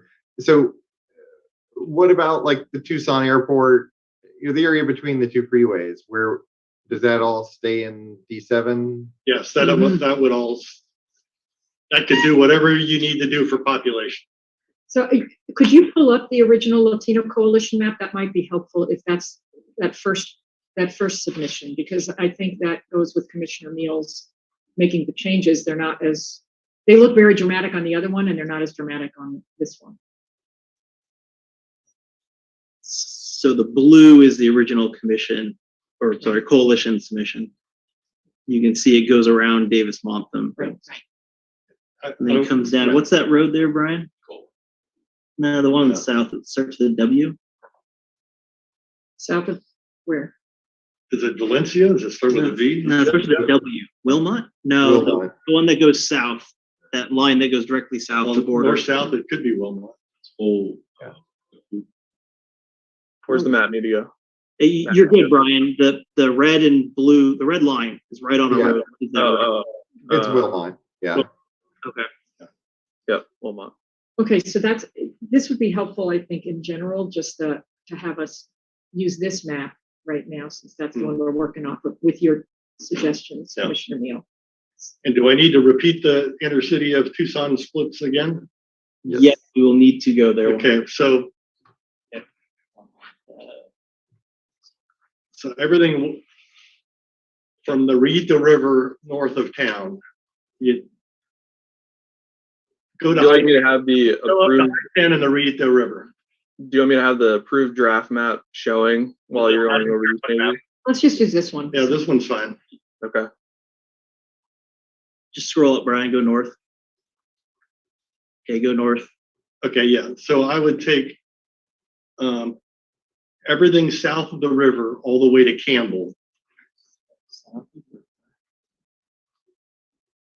All the way to Campbell into District 7. From Campbell, oh, actually, all the way to Alvernon, excuse me. All the way to Alvernon into District 7, which is 2 miles east of Campbell. So we're not, are we finding Alvernon? Alveron is Alvernon, Alvernon. Oh, there it is, just to the right of your cursor. Yeah, There it's you go. And go Alvernon down to Broadway. And include all of that in District 7. Broadway into E7. And then on Broadway, go out to Kolb, which is Okay, Broadway out to Kolb. and everything south to in between Davis Montham and Broadway out to Kolb.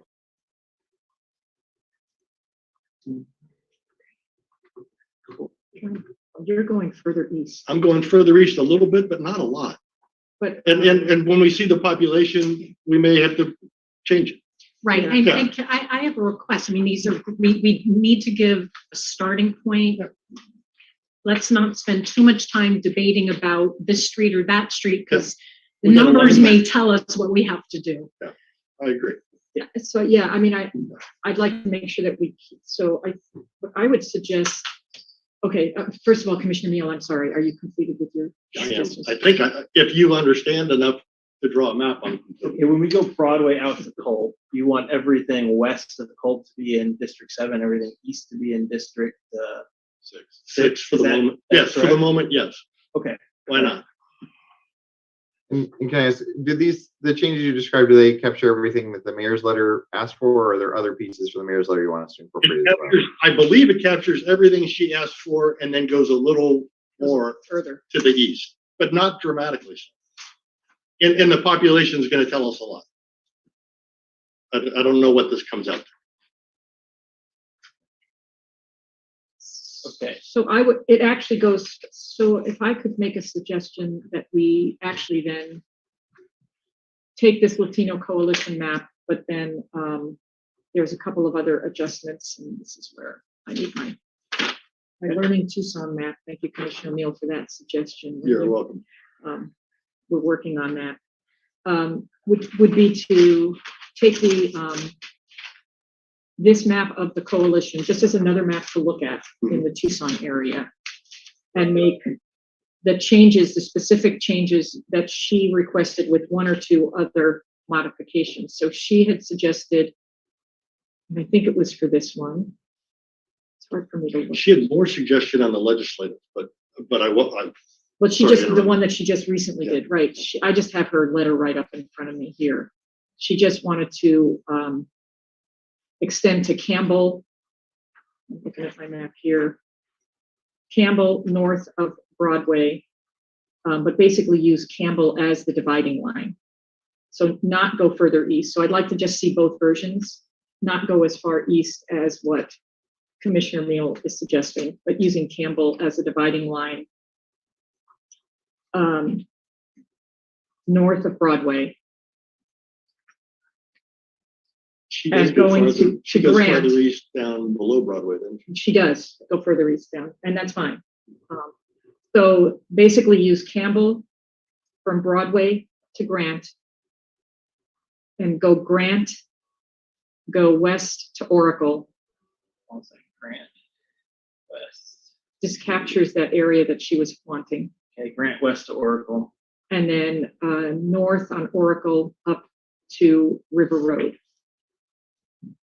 And then stop there for CD7.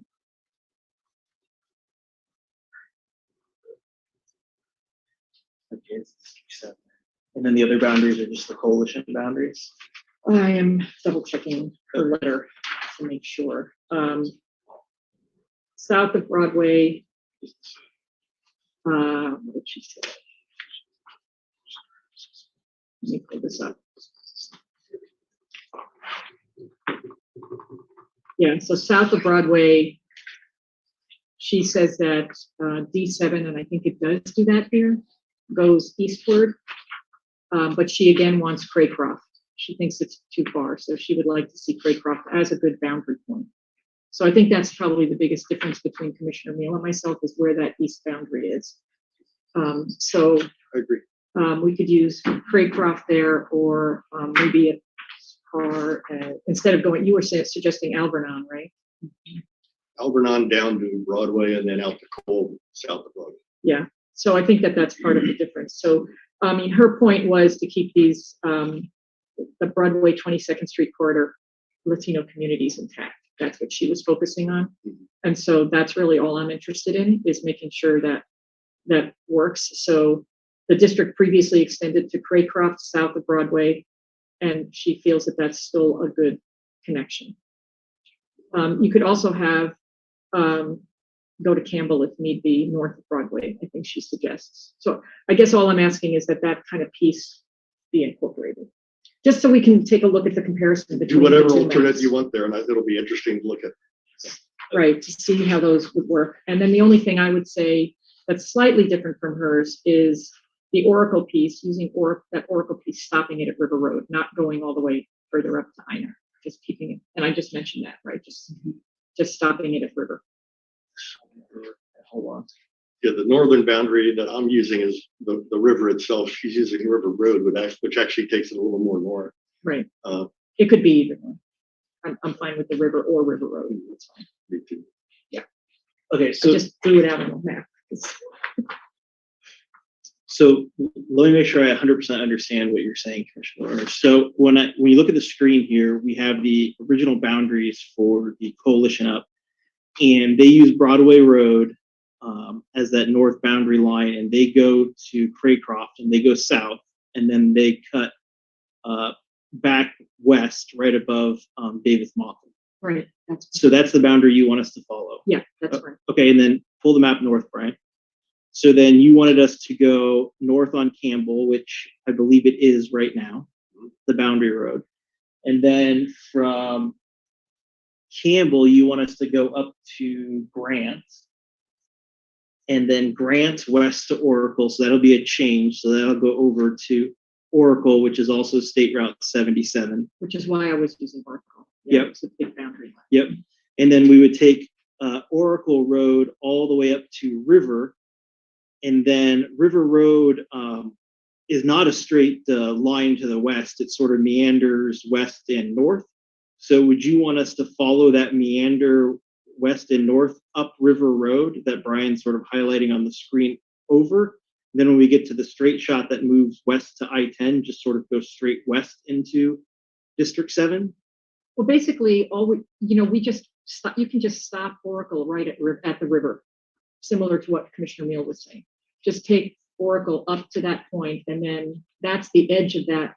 Oh, I see what you're saying. I'm trying to figure out how to get back to west, back I to the district. I had to I'm pull trying that to up. figure that. Trying to figure that out. Yeah, I'm sorry, and I had to look at mine because it was it's harder for me to see it over there. So yes, what you just said, just follow that meander over. Okay. And over to the west. Of the road or the actual river? Because one's a little more north, so I just want to make sure we hit exactly what you're saying. I don't know that it matters to me. Either one is going to be fine. Okay. Pick one. He needs you to pick one. He doesn't want to pick one. Let's use. Yeah, that's a good point. If it doesn't matter, just pick one randomly. I do need to pick. Well, you were saying the river. We can use the river because the river is just a little further south, right? Uh-huh. Yeah, you lose a Lose the little apartment population complex. between Let's River use the Road. road then. Let's take the road. Okay, Take so the road. we'll use the road, and then where it cuts over here directly to I-10, we'll just take that straight across to connect back to the district. I'm not sure there's much population right over in that area. Okay. Or we could just take on the left, on the west side, take continue to use Sunset Road. Well, right, Sunset. Sunset. I gotta look. Hold on. Isn't there a city coming down there? Doesn't Marana or something come down on the west side of 10?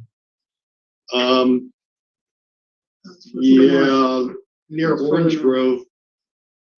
You cut over where Mark is suggesting. I think you're south of Marana, but it'd be worth looking at. I will be. I hadn't considered changing the west side at all. All I was looking at was the east side. So can we just do the east side? Do we need to change the So west side? stop at I-10. I mean, we can leave it at Yes, I-10 and that's make what I was I-10 the gonna border too. suggest. That is valid. So can we just do that?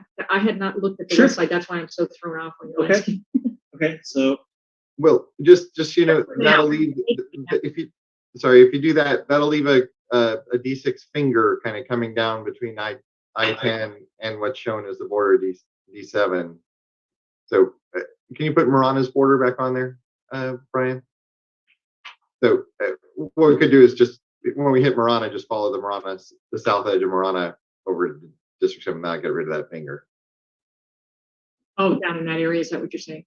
Yeah. So Marana we could follow that, be in follow that district, road. correct? Yes. Yeah.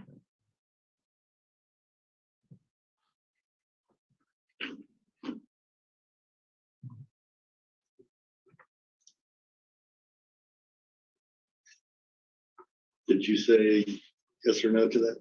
Oh, I'm fine with that. Finding the Marana boundaries, that's fine. The city boundary. I had only been looking on the east side, not on the west, so I wasn't completely. But yeah, let's follow the Marana boundaries, just like Doug suggested. Okay. So, Madam Chair, what we're looking at, I know Paskiaki had a submission, and this, they have several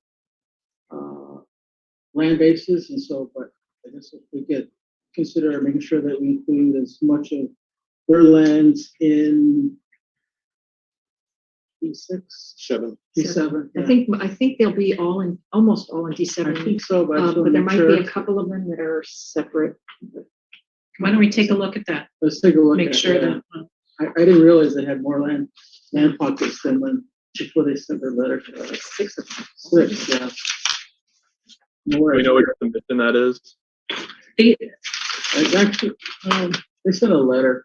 here, Mark, do you actually want this? Sure. This literally defines the community. I'll come over there. Sure. You got it. Got it.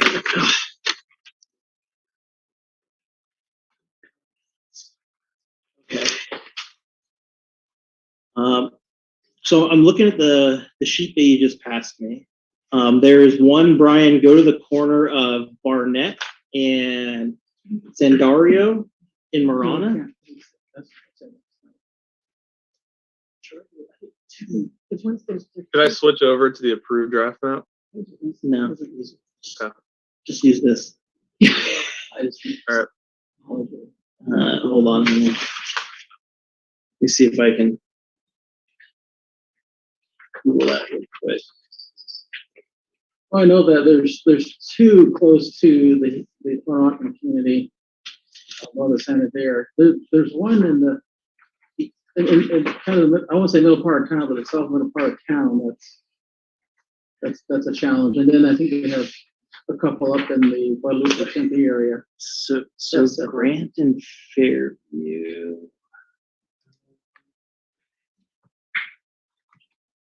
And Brian, I think we have their boundaries. We might need to load it up in the system to look. Okay. Let's load it up and then look at it. And bring Okay. results back. The ones that we definitely will not be able to put into District 7 is Scottsdale, Chandler, Guadalupe. I'm just making sure we're all on the same page. Coolidge and Eloy. I think there Maybe are, Coolidge and Eloy, but the ones in Phoenix, we have to go through a lot of population to get there. I think there are two that are significantly, if I remember looking them up on the map, there are two that work really nicely in CD7, but two that would be really difficult to put in there. And I think because they're so, but they're in the heart of Latino communities. I was going to say, we can come back and ensure that their locations are with like-minded Correct. people Yes. and comfortable. You know. Do we know the name of the plan that you'd want me to bring in? No, I think we want to bring up the actual data on their reservation. Can we look at that sort of, Later on. we've got days to look at that and Yeah, is it'd that be okay? good to be moving on. Yep, Yeah, no, I agree, we should look at it. Well, I Well, think I they're gonna look at it Yeah. in the maps when they come back. I just want to make sure we acknowledge the submission from the tribe. Yes, we have. In fact, not only have we received it, I actually brought it today with the communities to make sure that we look at them on the map. And I know they did submit a map online. They did? The Okay. tribe, yes, Okay. it is out there. Is that something you want to bring up, Vice Chair If you can Watchman? find it. Okay, hold on a second. I can do that. I mean, I think when we want to bring up maps that are submitted by communities, organizations, people, we could bring up all 200 plus of them. We want to have rationales, so I'm very open to looking at all the maps, but I'd like my commissioners to explain why it's going to impact our decision. Mark, if you put the maps, the submitted maps chronologically, it was very near the top. Okay, I'm just gonna do a quick search for it. Hold on. Brian, it is LD 0068. If you're in the redistricting system, yeah, there you go. LD 0068. Yeah, I know it's a legislative, but if we could wrap that in. Oh, yeah, you- Commercial side that. Yeah, it'll still show us where they are. Yeah, You're right, I We're in the apologize. area. It is a legislative map. right.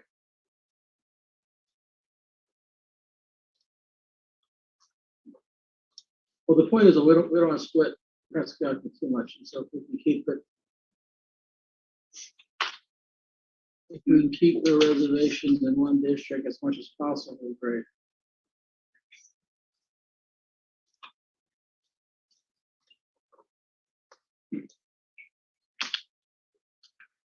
All right, so am I zooming into Flowing Wells area? Yeah, zoom in. Okay. And go Grant to 15th.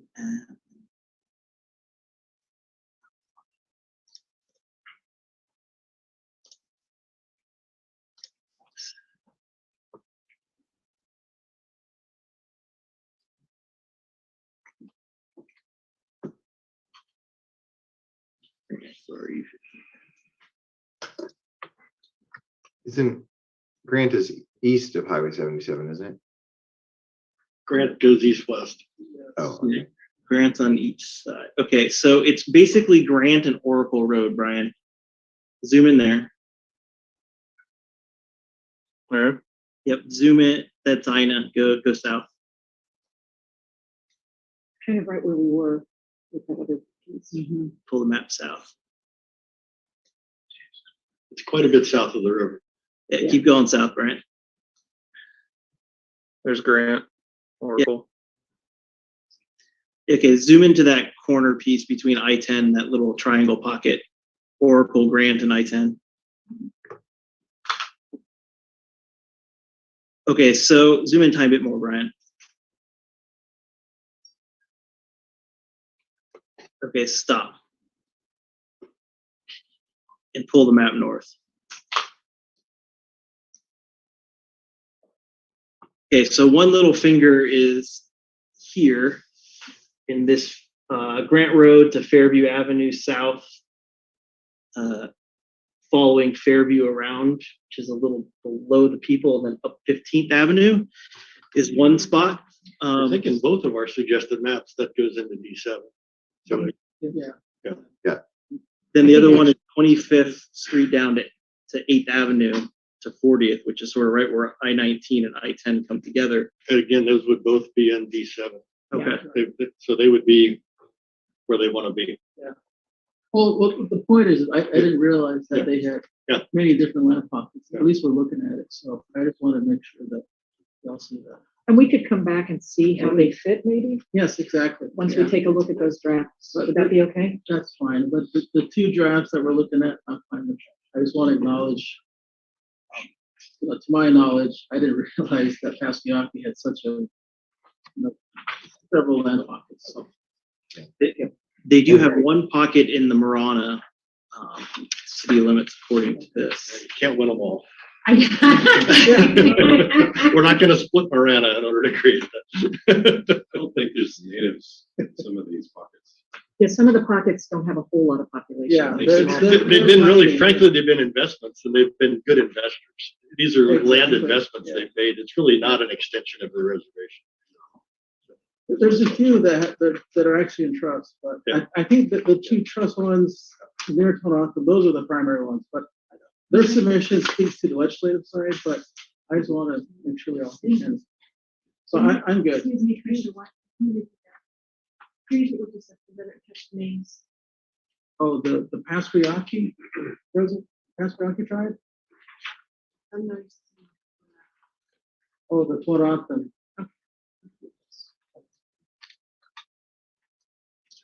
Okay, are we good to move on now? You have other questions? I'm about- good. So we got two maps in the Tucson area. Correct. Yes. Okay. They have a lot of For commonality CD7. up into Avondale and over to you. And both are gonna use, are they both using that, what do they call it? The Yuma split. The Yeah. Yumas. We're gonna see, Okay. So that was gonna Well, be my the next only question. differences were around the urban Tucson area.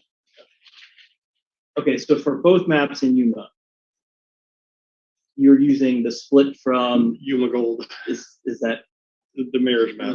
We included. Human gold with the reservation change. With a reservation change. is that what we want to do? Is, Just, Yes. yes, yeah, that's the direction. Just the commission's aware the population deviation on the ledge side is probably going to stop us from following that line precisely, but we can see how close to it we can get. Just and we'll still get, I still would like to see the demographic differences between the Yuma Gold and the original split. So we know, Original Latino Coalition suggestion. right. I would like to see that before we finalize on it. Because I hadn't been looking at the dates. I've been only doing miles. first the coalition, second, or the first submitted map? The first submitted map, okay.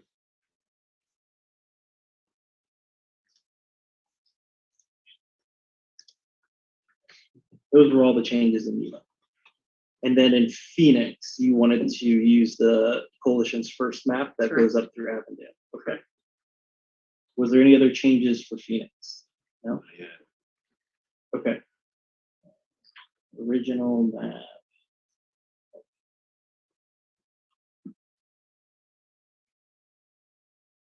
Okay, CD3.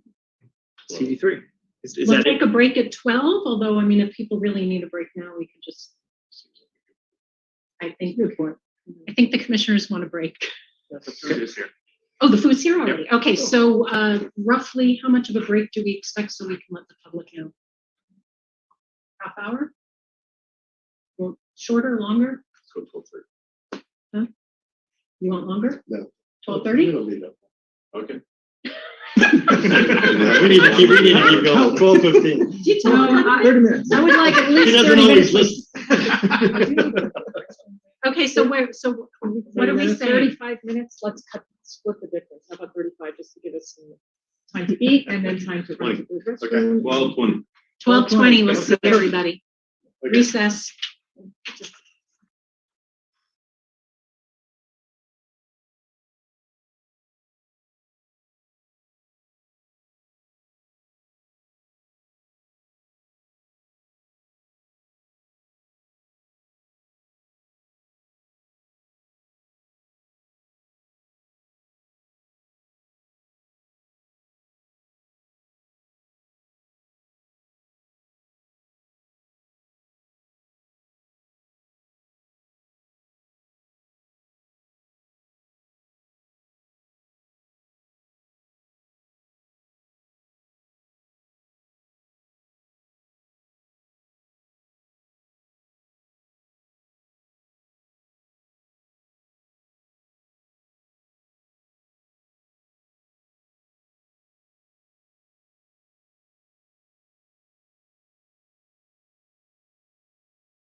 Hold on a second. Say Are we something. live? Okay. I want to make sure about the audio. It's a little delayed. It was a little delayed earlier. We're okay though. Okay. Welcome back, everybody. We just want to make sure that the audience is hearing us as well, so you have access to 100% of the public meeting. Yeah, we are live. Okay, welcome back, everybody. We will dive right back in. We're on agenda item number 6, draft map decision discussion. We are on congressional map drawing. We, prior to recessing, we had brought up the interest in looking at CD3. One item of business I just want to discuss, we have the full day today. Do the commissioners have any opinions regarding, do we just keep working on the congressional map until we're exhausted and need a break, or do you want to ensure that we carve out time for the legislative map? The first deliberation process, we tried to save time every day for both. I don't necessarily feel we need the same approach this time, provided that neither gets shortchanged, but I'd like to know what's on your mind before we continue on the CD now. I guess my preference would be to keep going with the CDs, mostly because my mind is now focused on that. That would be my suggestion, but I'm open to others. I'm good with following Commissioner Lerner's suggestion. I agree. Okay, we'll Chair, if I might. yes. Oh, just looking at kind of the work planning going forward, the days forward, no problem at all to continue with congressional, but if you can carve out a little bit of time, at least for some big picture, like direction to go through and minimize the deviations everywhere. The kind of big picture instructions that we could do and have ready for you for next meeting, even if you don't get in the details district by district this time. Right, that's an excellent point, Doug, that we want to capitalize, that you have, a couple of full days between now and when we deliberate on Thursday. So we want to give you, some direction. My sense is we'll focus on the CDs. If we get to some very frustrating bottleneck areas, that maybe we can take a break and switch to the LD. Okay, so District 3 on the congressional map. Again, I'm going to want to take a look at our map versus the submission of the Latino Coalition. I have not actually compared much the differences between their first submission and the second, so I don't have strong opinions as I did on CD7, but I'd like to take a look at that.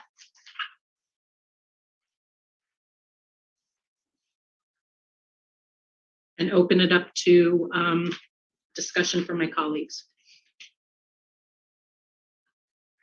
So Is Brian going to pull up the submission? Brian, can you pull that up? Yes. All right, so as I'm reloading everything, which one did you want me to pull up? It's CD3, and I think we're going to be interested in looking at comparing and contrasting the recent submission from the Latino Coalition and our draft map, and look at some of the differences between them. And Chairwoman, we might want to also look at the original Latino map because it'll fit into that's the true. Collison piece. You know what, that actually is a really interesting point, that there was a cohesion to their initial submission, and it may make sense to also look at that cohesive flow.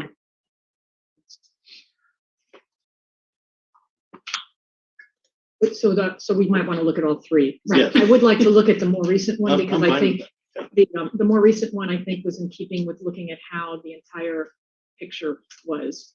And even though D7, if we change it to the Avondale-Collison split, I don't think that it impacts it that much. But I would like to look at that at this latest submission. That's the one I've been focusing on. So it would be easier for me to be focused on to look at that one.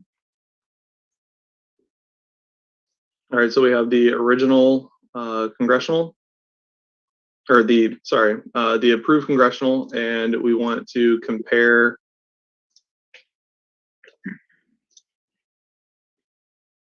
And I'd like to make the additional comment that on the approved congressional, nobody liked it. I didn't like that. Everybody who spoke was objecting to Peoria being included in D3. Oh, no, from the That public's was perspective. universal. Yeah, from the public's perspective. For Yeah, sure. and so should we look at actually the 7.2 D3 instead, or I don't really care. Well, we could, you know, Yeah. actually, but I also want to clarify that aside from maybe that Peoria part of it, there was remarkable agreement over CD3 as a community of interest. I mean, it so beautifully captures the city of Phoenix and a critically important community of interest in Phoenix, the Latino community, Alhambra area, the larger airport. And I think it empowers the city of Phoenix to have strong representation. So I think there's a lot right about CD3, but we can improve it. And I think this new one with this Avondale change, like you're saying, I mean, I think that there's a lot with it. I think the new version has Avondale or as a border, and so that might work with this. Okay. Yeah, it may flow. Exactly. Thank you. So the connectivity is terrible. I'm watching it on YouTube. What? I'm watching his stuff here. We are so delayed. Like you talk and then 5 minutes later the words come. Oh, so it looks a little, it's probably hard to follow. Well, there's a delay on YouTube, but it doesn't mean that they're seeing what we're saying, but it's a delay for you. Does that make sense? So if you're the public, right, but they're seeing what she's saying real time as she's saying it. So there's like a 5-second delay. But you're saying the voice and video are in sync. Yes. But it's just Right. delayed. It's not, when you're looking at it right now, it'll be All right, so I have essentially 3 maps that I'm showing. The congressional, approved congressional draft map as the base, and then I've added to compare the most recent Latino Coalition submission, and then just being able to turn on and off this one layer of their original. Can we zoom in to D3?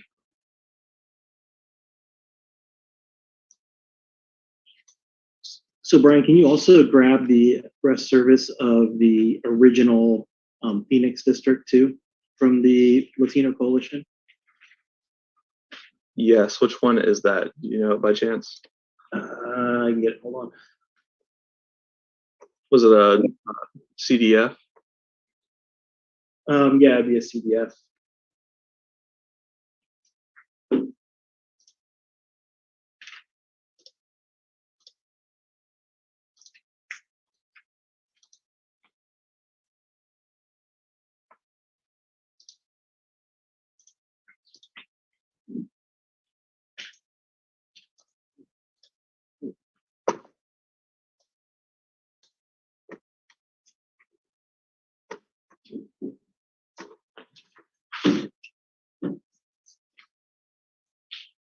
It is CDF 007. Okay.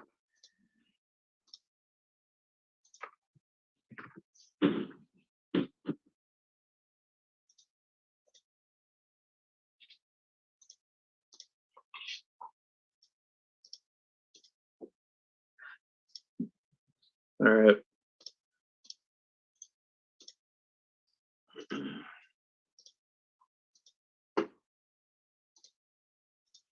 All right, so red is 007, blue is 006. If we turn those off, then we have our original, or our approved draft map.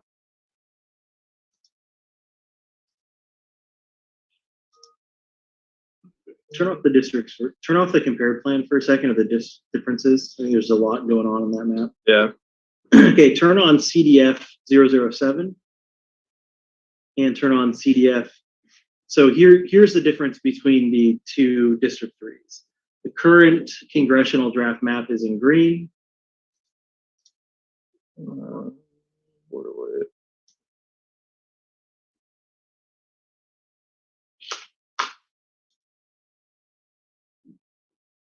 So the current congressional draft map is in green, and the original Arizona Latino Coalition's map is the one that's sort of in that red, see-through red with the gray outline. So you can see the original submission went farther up in Glendale, so north of Camelback up to Northern Avenue. And then it came more east down, it looks like 19th Avenue, Yeah. and then sort of made a zigzag out. It picked up a little bit north of I-17. And Brian, can you turn on the other CDF 006? And when you use the southern district that the original AZ Latino Coalition submitted, you can see that the Phoenix piece pairs up right next to each other. Right.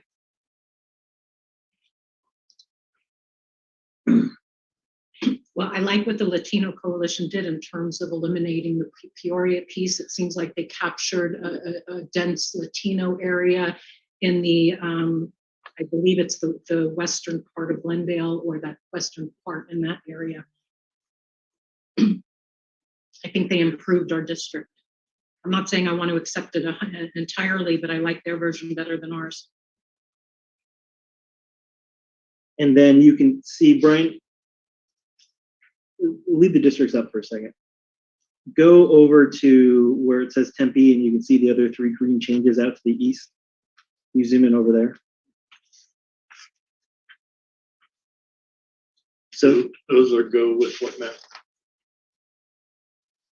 What's the difference between the green and the brown? yeah,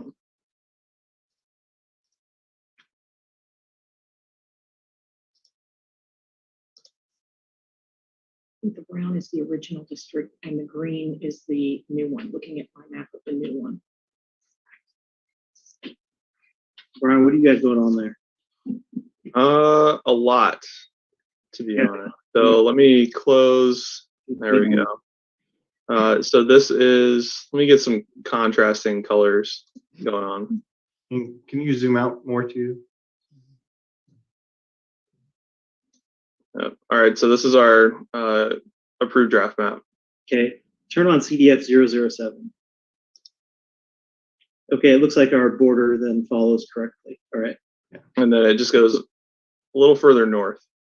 gotcha. Okay, Yeah, and I would go north to Osborne to pick up those neighborhoods downtown, Phoenix, Willow, and Perry. Yeah. Well, before we get into specific roads, let's make sure we have the big picture of where we're going with this. Yeah. And I don't want to overly pack it either. I want to have it sort of where it's performing. But Brian, can you zoom back out so we can see the bigger picture, please? There you go. So you can see. There you go. Thank you.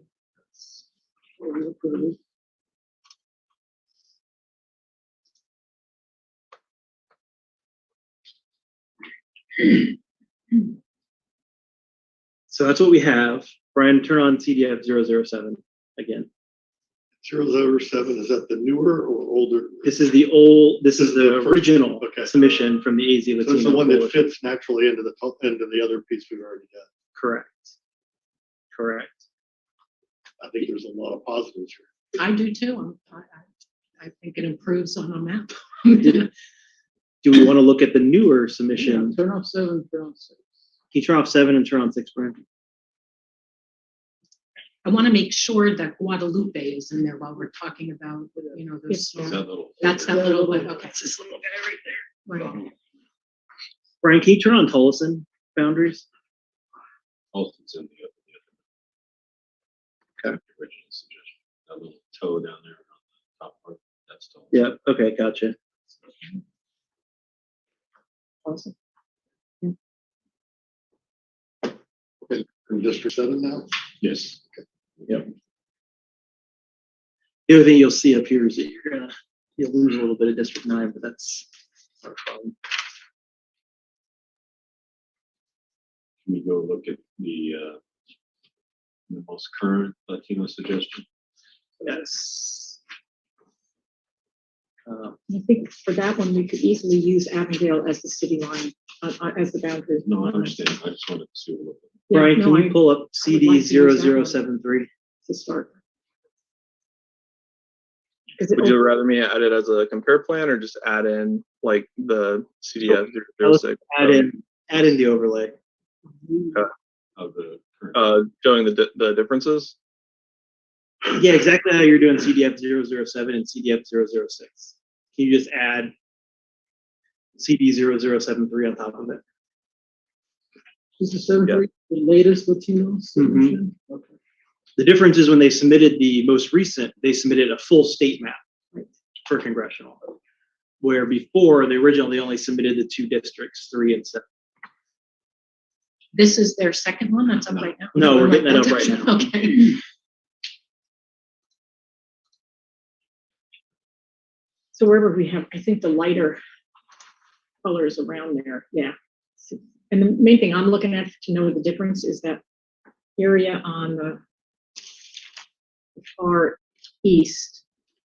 When it's curved down, it was their original submission. When it's a block, it's the new one.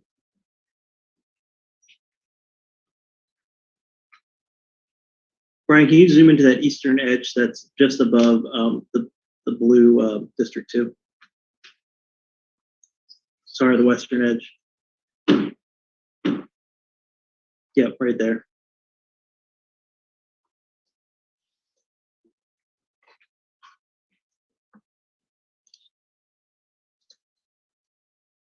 Yep, that's as far as I can go in before it disappears. Need to fix the scale dependency. So it basically follows the canal that comes down there, the river. Okay, can you turn on the other districts? And then can you make CD 73 just have a border, an outline? Nope. Okay. Then turn off the districts for a second. I guess you're gonna have to bring it in as a plan if you can't make it an outline like the other one.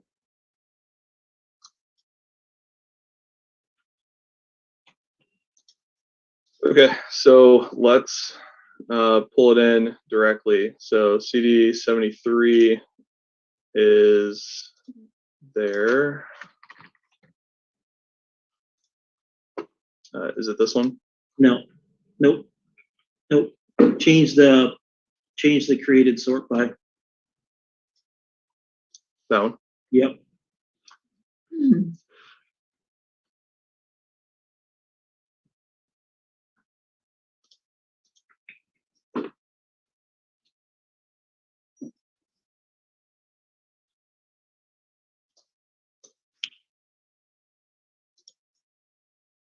Turn on the differences and turn off the compared plan. So it looks like there's really where the differences are. The head of Peoria, that's where it goes north there. And go south, Brian. Drive the map south. It doesn't come out as far over as the canal. That's the Avondale border. Right. The Avondale map makes it tell us. Yep. And that's what we should be using the notes that Avondale. Turn off the active plan for a second, Brian. Turn on the compared plan.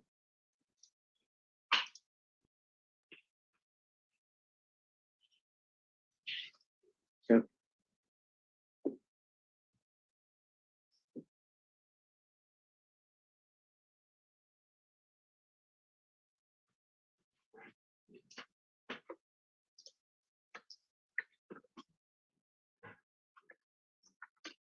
You see there's a couple changes out there on the Tempe border too. So we're by the 143, and then where the 10 comes down on Broadway Curve. Yeah. A couple changes there too.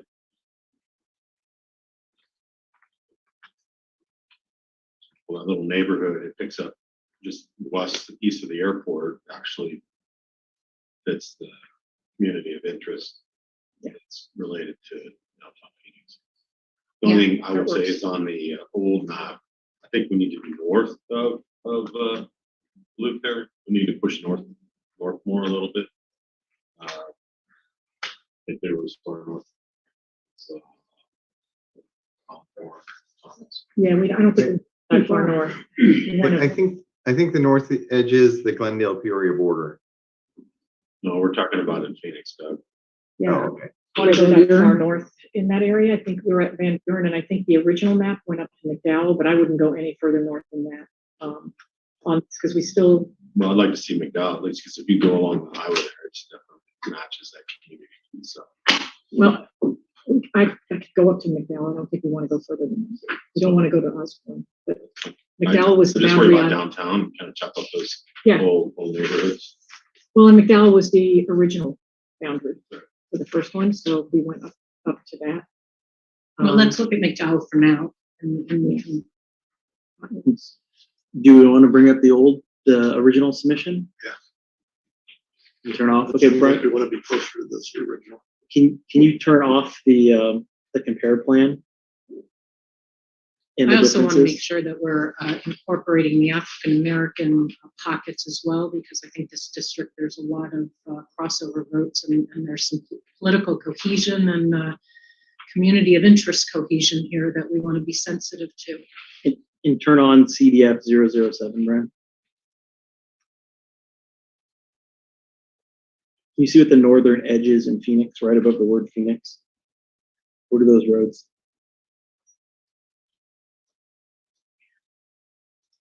So the original submission went up to, looks like maybe Thomas? Yeah. East Thomas. East Thomas is that lower border, and then when it comes up between 7th Street, probably that Central Avenue, it goes up North Central Avenue, and then it cuts back over west again on Indian School. Yeah, that takes into those neighborhoods. It also sounds like this submission is a bit of a compromise between what I'm hearing between Commissioners York and Werner. I hear Commissioner York is interested in bringing it further north. Commissioner Lerner's arguing for not bringing it up as far north. The initial submission of the Latino Coalition seems to be in the sweet spot of both of you. Not that I'm saying I'm for that yet, but just maybe as a starting point. Yeah. I thought we were at McDowell. Maybe I was wrong.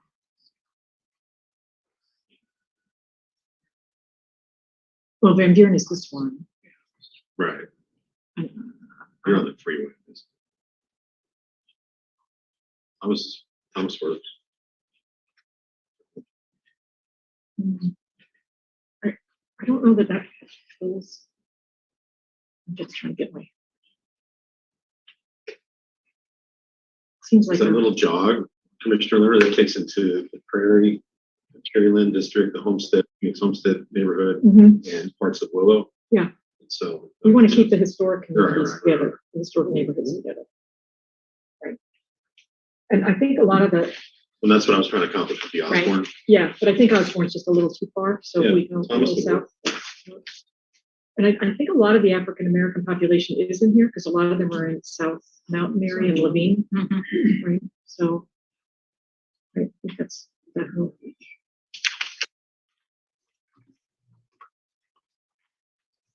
The downtown mostly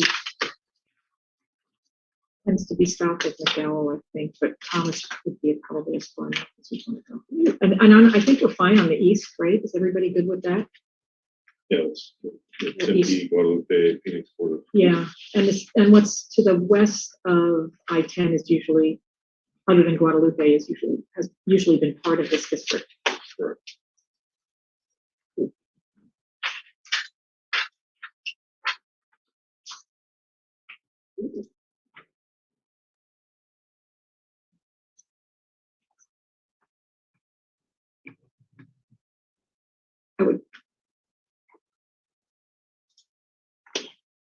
I still think McDowell or the free. I'm having trouble seeing. If you go south of McDowell, sure, you don't pick up the I was thinking south of the freeway, not south of the freeway down there.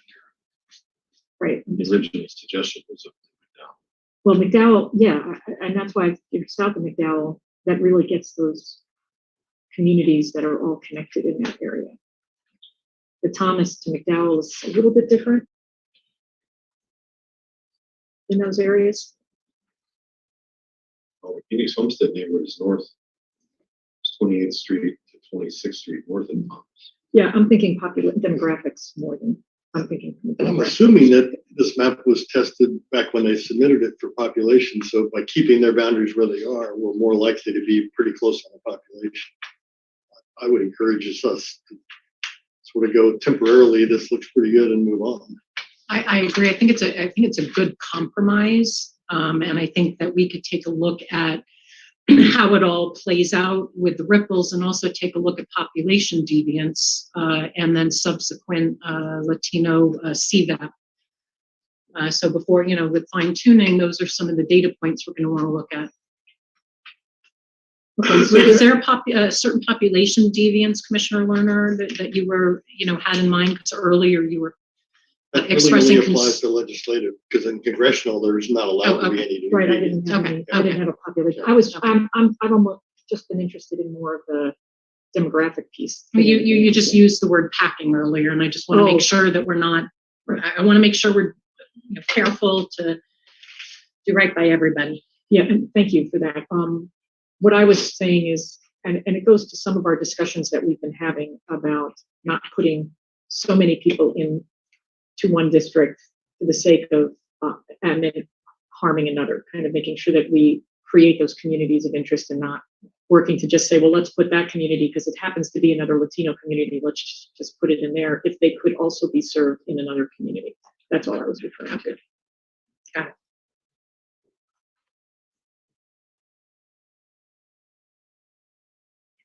Anything else on CD3? No, that direction. So the direction that I have for CD3, eastern borders okay with Tempe, Phoenix, and Guadalupe. The question is, where are we going north? Is it McDowell? Is it We're Thomas? taking the original Latino submitted map. So we're taking their. I would like to do that. If the two of you want to debate what line is it, Thomas, or Oh, is but I it, think this handles perfectly. Yeah, and we're going to adjust later, but we need to. I think the population makes more sense using the first Latino version just because they had it all balanced. Well, and it handles La Habra better, everything else is well.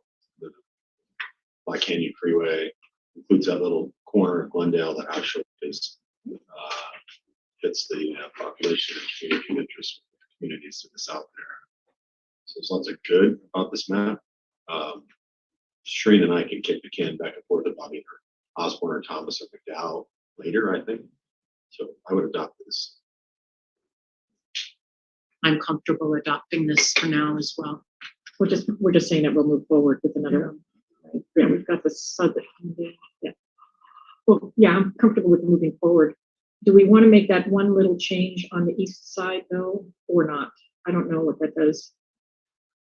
You mean that one by the Broadway curve? That's what I call it anyway. Oh, to move that over there, yeah. Just as I'm just asking. I think that is a natural boundary right there. Follow the 143 down baseline. Yeah. Or down. Down, just following that. We the can 143. No. The 10. Yeah. Following the 10. Follow the 10 over. Just kind of just connecting that one little piece. That's all I was wondering. Is if we right there, Brian. You know the one the highway north south. The other way. If you scroll down a little bit to the east. We don't have to. It just was a thought. go down farther south, Brian. No. Yeah, just that little piece. That's what you're talking about, right? That Broadway curve piece? Yeah. So if you go all the way to the bottom, from that curve all the way to connecting to the District 3 where it is right now, it looks like there is... it may be adding too many people. 1302 plus 1717. You are adding about 3,019 people. The current District 3, the original that they had, is right on the money at 794,611. So we'd have to lose 3,019 from somewhere else if we made that change. No, it's okay. It's okay. It was only because I know that that's been a natural boundary. So, but it's fine.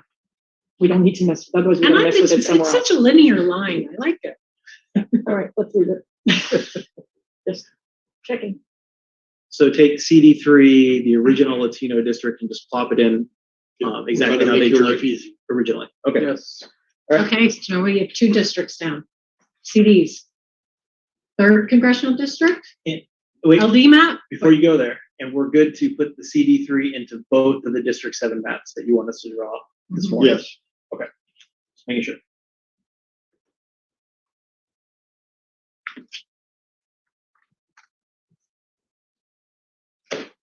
What I'm trying to go back to what our priorities were. I'd suggest going to the East Valley or West Valley, staying in Maricopa and going either East or West Valley On the CD front, on the CD front. that's fine. I'm just anxious to get to the East Valley on the LDs, but that's okay. No.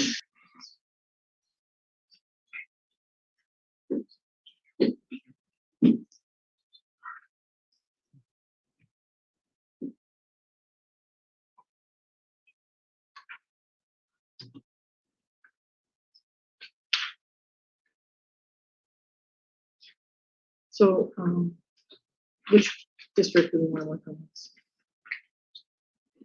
You want to move out 4 and then 5, maybe? Sure.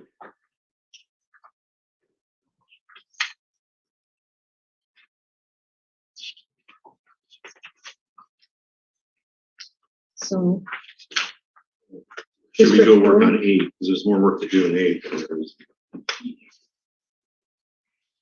well, we could. What if we went to district? I'm fine with going with district. To some extent, District 8 will be impacted by District 1 as well, right? Well, D3 is going to move out of 8. Yeah, right, it is. So It's going to change. That's Commissioner Lerner, you triggered, I think you're bringing up an important point. And that is that if there's going to be a congressional district that's going to change significantly, maybe we start with that one first rather than perfecting the other ones and then coming back and having to blow it all up. So if I hate to say this, but if there's an area of greatest contention that we need to make a fundamental decision on, we may want to do that sooner so that the rest of the pieces can fall into place. And so, Commissioner York, is that maybe why you're bringing up D8? You think it's more consequential in terms of decisions? well, it's going to pivot the map because, in my opinion, the retirement communities need to be together. No question. And we heard that, and so that's going to swing the current district to the west. And if you put Peoria back in there, I don't know what their population counts.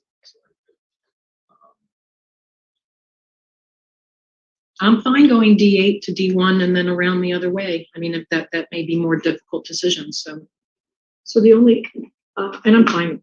It doesn't matter to me really within Maricopa which order we do, but I think what we do with District 9 is going to impact District 8 significantly. Right. And so they're all obviously interconnected. But my concern is we can go to District 8, but then we need to know that we're going to be coming back and we may have to make adjustments when we look at District 9. Maybe we want to do District 2. I'll never want to do District 2. No, but I'm saying if you want to make decisions that are going to impact the rest of the map, maybe we don't dance around all these little things and we go right at it. And maybe this is a situation where we take advantage of the mapping team's time. I'm going to guess that we may have 2, not me, but you guys have 2 different visions of where to go with this. Mm-hmm. And maybe we need, some room, not infinite room, to play out the different ideas. Fine. I read D2. I think D2 is the most We talked about the VRA districts, and I think it's on the list of our debate. I do not believe, though, on the congressional side, D2 is a VRA district. Okay. Am I correct, It is Council? It is. It's not. Well, just to be clear on that, it is consolidating a lot of Native American tribal reservations and population. So it is by far our highest Native American seat, but it's nowhere near a majority seat. Correct. We have a special community of interest here that needs to be considered. Right. There's no VRA responsibility, that nobody reaches a threshold of population, but we have a responsibility to, in my opinion, do right by the Native American community. And Chairwoman, I'd like to point out that we're going to do right by the Native American community, whichever way we go. And we're going to have some disagreements on this map, but none of the disagreements are going to go to the heart of the Native American community. They're going to be 22% of the population of this district because that's what they are. And the real question is what non-Native American areas are going to be combined with. That will be the debate. That's true. Well, the other thing I think we heard is that most of those communities, not all of them, didn't want to be part of Maricopa County. They wanted their representation outside of Well, I don't know that that was the tribe saying that. It's lots of other people. Yeah. There are a lot Maricopa. of people who don't want to be Well, part of it. also felt like But I think they want to be together, Right. and but they also want to have a voice. So yeah, District 2. I think the big question for District 2 is the fact that our current iteration will. Well, actually, maybe what we can do is pull up Navajo Nation. Could we take a look at that? Sure. CDF 010. Yes, we heard Yes. about that plenty through all of our hearings. Brian, can you bring up CDF 010? Let me just add it to the map like the other ones. Yeah, can you add a service? Yep.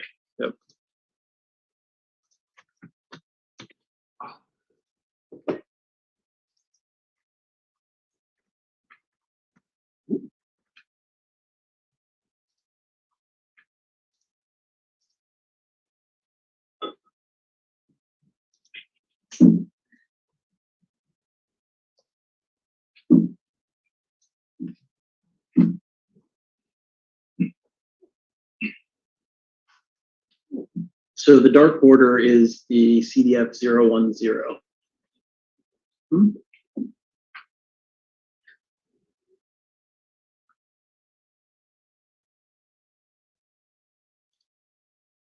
if you wanted to see demographics, give me 1 second and I can go ahead and pull that in. Was it? Oh, those were all for legislative districts, correct? It is the NNHRC congressional map. What was it? This one? NNHRC congressional map. Yep. Okay.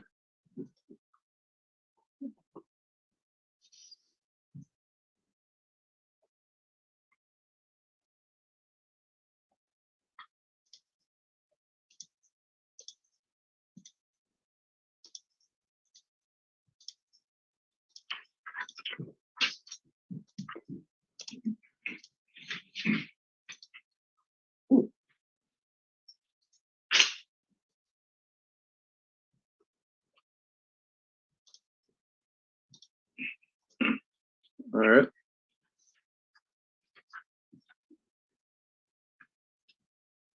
So you can see the plan here is on the screen. It's minus 14 people from the target deviation number for population. Can you repeat that, please? It is 14 people short than the ideal target population for a congressional district. It is only 794,597. Brian, if you scroll over in the attribute table. Yep. So in the Native American CVAP number, it is 21.02% Native American. And in the single race Native American VAP number, which is the G_AINH18_P, it is 18.73% Native American.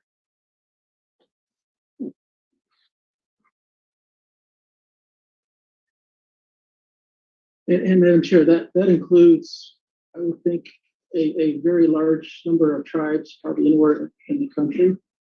And so, just starting from the top, you got Wallapai, Havasupai, Kayabat, San Juan Southern Paiute, Navajo, Hopi, White Mountains, San Carlos, Auction, Field River, and parts of, I guess, some pockets of the Kanakan community,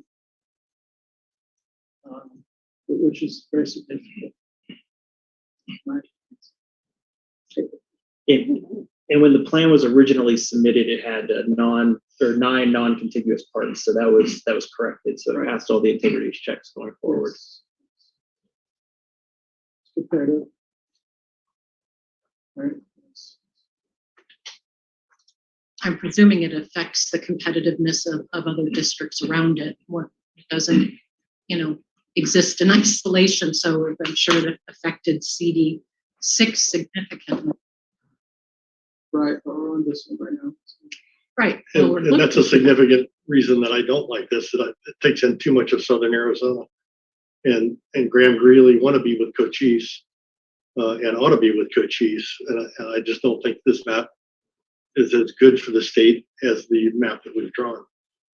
And so my concern.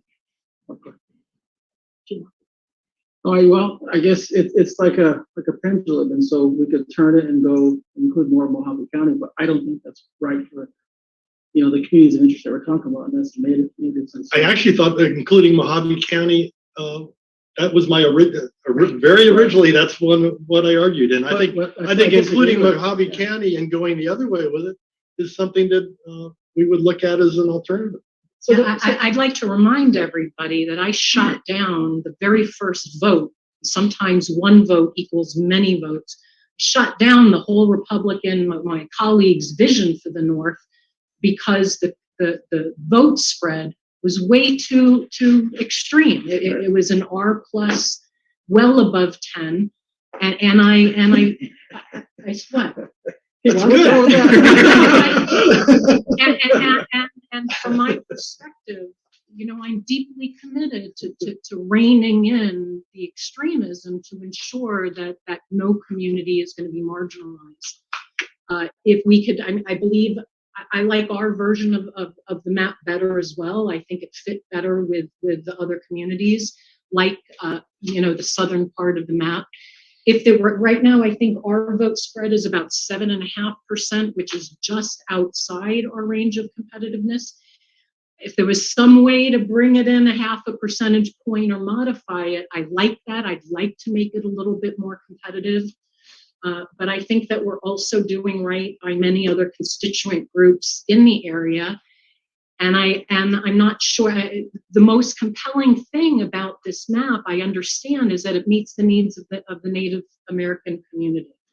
There's a lot of other communities that we're responsible to equally meet the needs of, and I'm not sure that this map accomplishes that. So if I could make a point about Mojave County. Mojave County has been, and Prescott, that Yavapai split that's there, has been like that for decades. There was one period of time when the Hopi asked to be separated from the Navajo that it wasn't, but otherwise that's a natural connection. And we heard from people saying, we've got letters from Lake Havasu saying we want to be with Prescott. We heard from people in Prescott area saying we want to be with Mojave. That split, which I also had requested early on and was not approved by our group, just like Commissioner Meal's proposal wasn't. I had requested this particular split. Now, I'm not talking about anything in the South. I'm just talking about the Yavapai County Prescott area split. That's all. We could negotiate the other pieces, but that particular connection between those populations has been around for decades. And I think that it's something we should continue to have. It's what they have now. It's what they've had.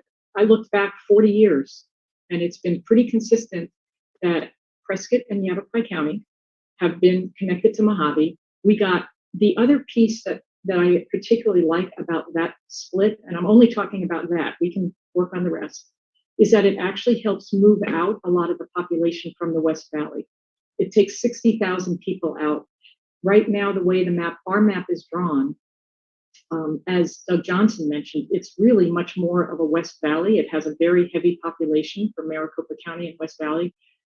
Putting this split back like it's been for years makes it that rural county for 9, because 9 and 2 are inextricably linked, right?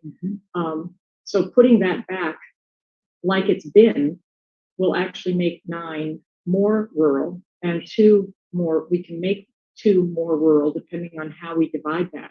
But that's what I like about that northern piece doing it that way, is keeping with some of the historical pieces that we've had, making less of the West Valley part of District 9, which will help District 8. That's why I thought it would be good to do this one first, because once we do that, it can make District 8 a little more cohesive as well. And it allows District 2 to become in that even lower range of competitiveness. It will still be a Republican-leaning district, no matter what we do with that. But it will make it a closer competitive district than what it currently is.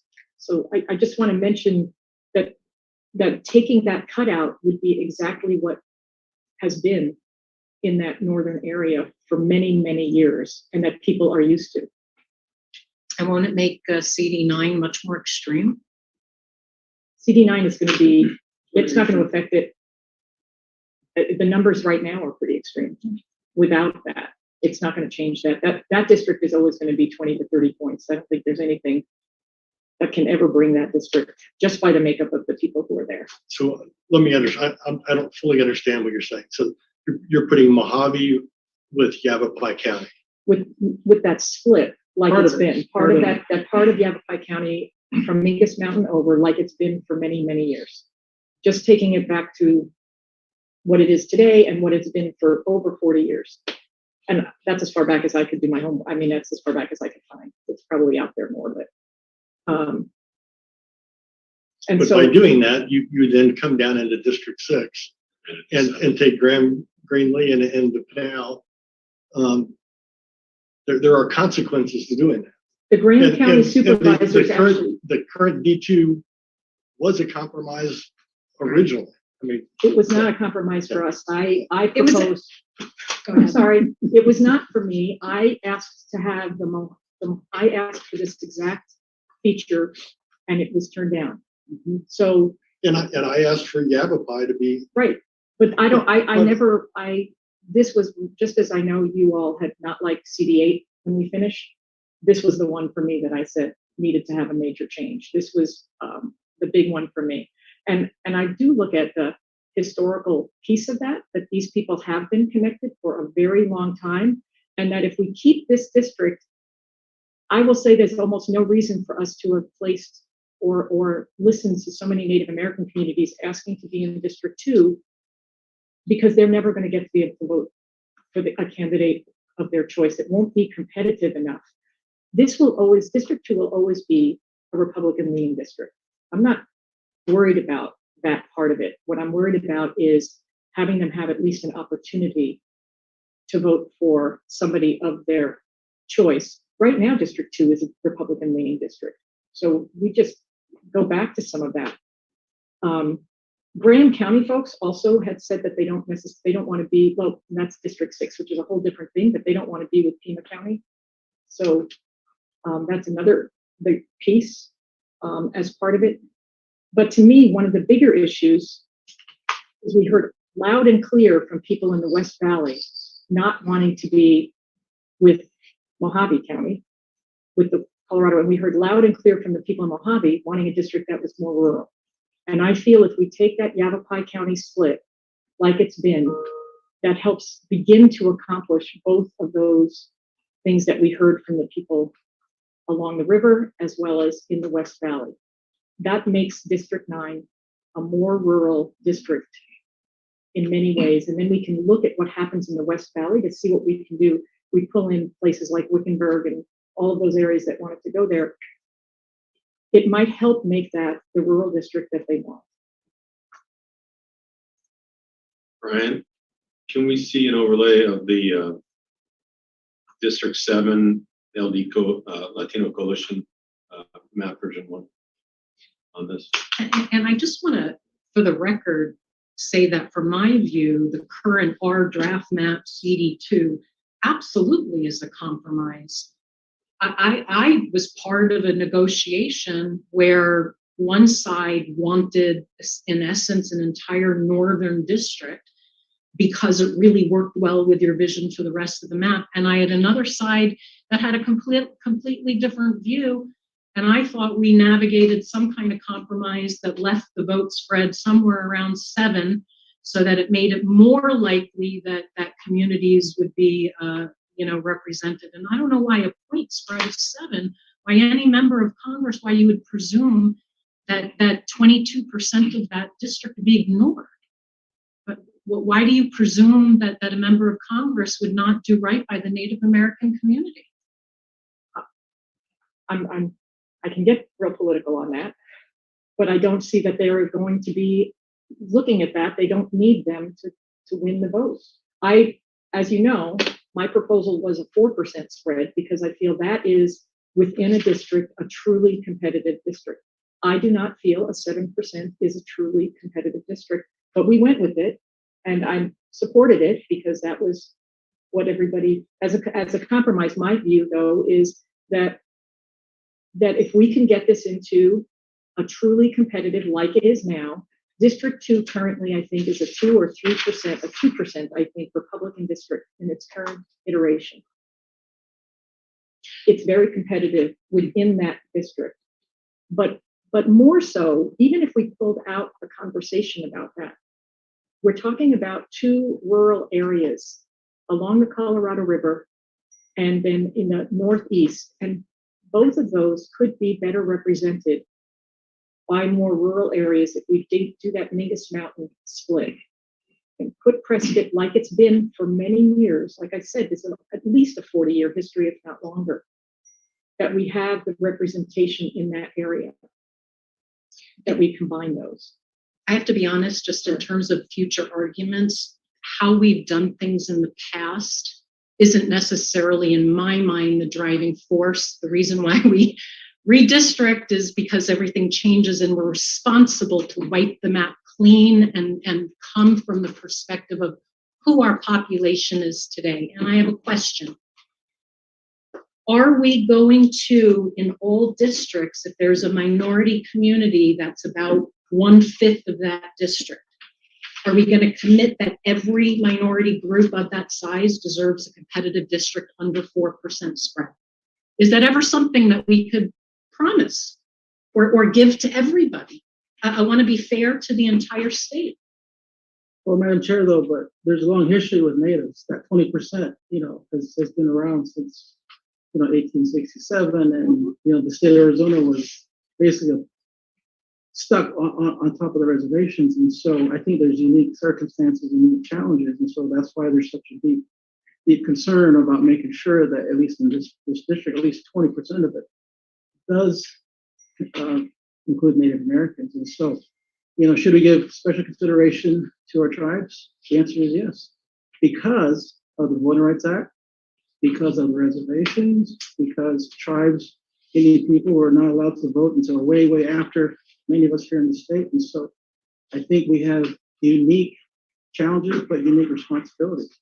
I agree 100%, and that's why I voted down the Republican plan in the very beginning, and I found that vote spread to be unacceptable. I was very concerned about the community being marginalized, but I again come back to we have to redistrict based on our population today, and minority communities do deserve recognition, and I want to focus and empower them as much as possible. In this case, they do not rise to the level that requires or even calls for a VRA district. And so I want to do right by all minority communities. And again, I come back to this. I'm not sure that minority communities at 22% of a district can all be given that same deference of competitiveness. And at what point does that stop based on the past? I mean, our demographics are shifting. Some populations are increasing, some are decreasing. I think that's our job, is to recognize the shifts. Again, I want as competitive as a district as possible, to try to, I want to make sure that elected leader must consider the Native American community. At a 7-point spread, I have a hard time thinking that they wouldn't be, considered in a very significant way. And there's a lot of implications on the map in the other areas. So if we take it just from a community of interest perspective, public testimony was in favor of having this split. We heard that from people. We heard it from people in Mojave. We heard it from people in Yavapai, that this would be a good split. When we talk about the competitiveness piece, all 9 races with this configuration went to Republicans. The concern there, that's a 7.6% split. My feeling is, just because it will have everything we're doing has ramifications to every other district. Everything else is going to have to be adjusted. But community testimony was, Mojave County was requesting wants a rural district. They do not like the fact that they would be so closely tied that the West Valley would actually have, I don't recall what Doug's number was, but it was going to be a very significant percentage. And he even called it would be more of a West Valley district than a rural district when we looked at this configuration. I don't know if Doug remembers. Do you remember those numbers? I don't remember, but it was at least 2/3 West Valley. It was 60-something%. Right. So if with this split, it gives Mojave County back what they had requested, which is a rural focused district. By putting Prescott and that Mingus Mountain split right there, it basically will give us essentially 2 really good rural districts in District 2 and District 9. Both will be Republican, one heavily so, which it already is. That really won't change much. Probably the percentages, whether it's 20 or 30%, it's not going to affect it much. But it will narrow the numbers in District 2 to, again, still being Republican, but meeting the community of interest requests that have been made. I mean, think of all the letters that we got from Havasu saying, please put us back together. Please put us with that. The requests that we received and the testimony that we heard really focus, even though we're talking about District 2, on District 9, with the fact of what they were asking for to not be a West Valley district. And also what we heard in the West Valley that said, please don't put us in the Colorado River District. So this cut that we could make by putting Prescott and 60,000 people in there could meet the needs of that Colorado River District and the West Valley. And to be quite honest, I think it will make District 8 easier to lay out by pulling together some communities of interest in the West Valley that do belong together, that right now would have to be split to go into the Colorado River area. It would connect them in a better way. I think that the testimony was a lot more confused and not nearly as coherent as you suggest. And the impact as you go around the map and what happens in Cochise County and southern Arizona, and even how that comes in and impacts Pinal, is significant. And this overall gives a better balance to the communities and to the map. And no matter what happens, the river communities are going to be combined with other major populations. There's really not a way to totally avoid that. The best way to avoid that is putting Mojave back in with the Northern District and let Yavapai come down the other direction. We heard over and over again from people. I mean, I don't think it's as confusing as you say, Commissioner Meehl. We heard over and over from people asking in the West Valley not to be placed in the Colorado River District. We heard people in the Mojave District asking to not have a district that was going to be dominated by Maricopa County and by people in urban areas. We heard them saying we want our rural district as we have had it, and that it's beneficial to them because they have the same interests. And we can work on the ramifications, but just because we have we have this now doesn't mean we can't look at what's happening on the east side. We can take closer looks at that.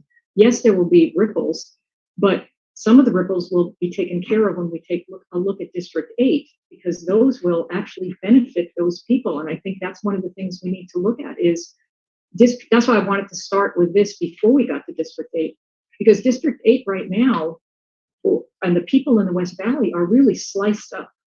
And if we do this split, we actually can bring those communities back together as they should be. Those retirement communities, those areas that have commonalities on the West Valley, by putting that split back in. And where do we get those other populations? We can take a look at that. I'm very open to ideas on where we get other populations. If we remove that piece and put it into Mojave County, it helps the West Valley. And then let's talk about what the different options are in the other areas. I mean, this is one iteration. I'm sure there are others. We have that piece of District 6 that comes up into Pinal County that a lot of people don't like as well. Maybe we pull some of that in. That's another possibility, but that's one of the things we could be looking at, would be what are the other options. But to not do this because of the ramifications of other things, I think just doesn't address some of the concerns by people in the Mojave County, Yavapai, West Valley, that we heard very clearly about not wanting to be connected. So I have a thought. I just want to share kind of a strategy or an idea of maybe how to handle this. This may be an area where maybe it makes sense to allow both sides to pursue a little bit of map and have two different versions. I have to be honest, I'm not prepared to be a decisive vote right now. I'm curious to see a little bit of where it would go. But I have to be honest, if we're going to open up the conversation about Mojave County, then I'm going to also open it up to maybe, Commissioner Meal, you want to reintroduce your northern boundary. Maybe seriously, I mean, if the rationale is the rural area and all of that, then I want to be consistent and open up those three options. Because again, I thought D2 was a compromise between both sides. Now I'm being told it's not really a compromise and they're wanting more compromise. So I know it's a little bit of extra work, but we have a couple of days in between mapping. How would you feel, and colleagues, how would you feel if each of you got a little room and we did two different versions of the North and see how it affects the rest of, and then you can try to show us the demographic data, show us the levels of competitiveness of the other districts. We can look at what other communities of interest might be marginalized, etc. If you have a better idea, I'm open to it. Chair, if I might? Yes. Just on this question, as sticky an issue as Prescott Verde Valley is proving to be, I actually think the other end of District 2 in the Navajo proposal is actually stickier. So maybe we look at that to see if we want to go down this road. Just because if I'm seeing the Navajo map correctly, they're putting Marana and Oro Valley into D2, which I don't know if that's. And I think with the decisions you made earlier about the D7, you're either going to have to do that and radically change D7 down in Tucson, or you're going to have to go into Apache Junction or Santan with D2. So maybe we look down there and see how the folks that are interested in making this change would want that addressed. I think if Marana ends up in D2 again, I may not be able to go home. I don't think that's, I mean, that's what I'm saying though, is we don't need to be, I'm But I very think it's the open. consequence. I think But it is it's- actually the consequence. But of it's it. not, but I think it does that's have to be. that's just one version of it, right? There are other versions. But it We have has to the- get population down there somewhere, and it gets it either out of Marana or it gets it out of Santan or into Maricopa deeply. This is the Marana, and this is the Navajo version. There is also the Latino Coalition version, which takes a different tack of that. And so we could take a look at that one because their map also does the same thing with Mojave and pulls out Yavapai. Can you pull that one up for D2, the Navajo, the Latino one, which does not, because I'm in agreement. Of course, we don't want to be going down into that area. Totally agree. Would never suggest. But Thank you. Well, David, you joke about not being able to go home. I can't go back to Navajo. Prescott's included. So, One of us is gonna have to get a camper. yeah, so maybe we both will. This, I just want to be clear that this is not something, I know it sounds like it maybe, but I raised this issue early on about this split. And I think we made the decision to go with this because, and I think as I said earlier, I don't think we spent a lot of time on the north. We got very caught up in the Maricopa County and in the south. And we didn't go back to the north to have that. But had we, I would have gone back to this question. And I really do think that it will impact in a very positive way some of the Maricopa districts and give the rural districts a much better opportunity to keep their to address their concerns. But I'm in total agreement that we don't want to be going that far south as part of it. Is this the Navajo one? Brian, Yeah. Brian, can you bring up the Latino Coalition map? You want the newest one, right? Yeah, that has the full set. I think that's 70. Yeah, it's 73. Yep. The other thing I will mention is there were several maps proposed that included that split as well. Heard a lot of public comments about this split. So what I would like to go back to, I suggested, agree. please, I would like to have, flesh out the map and make a case and my colleagues on the right as well, and whether it's our draft map or that initial one. Wait, Brian. Go ahead. Oh, okay. This is it, correct? This is the Latino. Yeah. Well, 73. and just to highlight that this has the San Carlos Reservation not in District 2. I don't see it. Which I don't understand.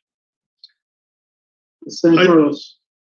I think our current D2 map is a very good map and it's a compromise map.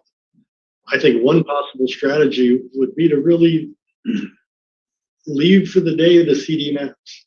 And I think the current proposed maps by my colleagues as alternatives, I don't think work at all.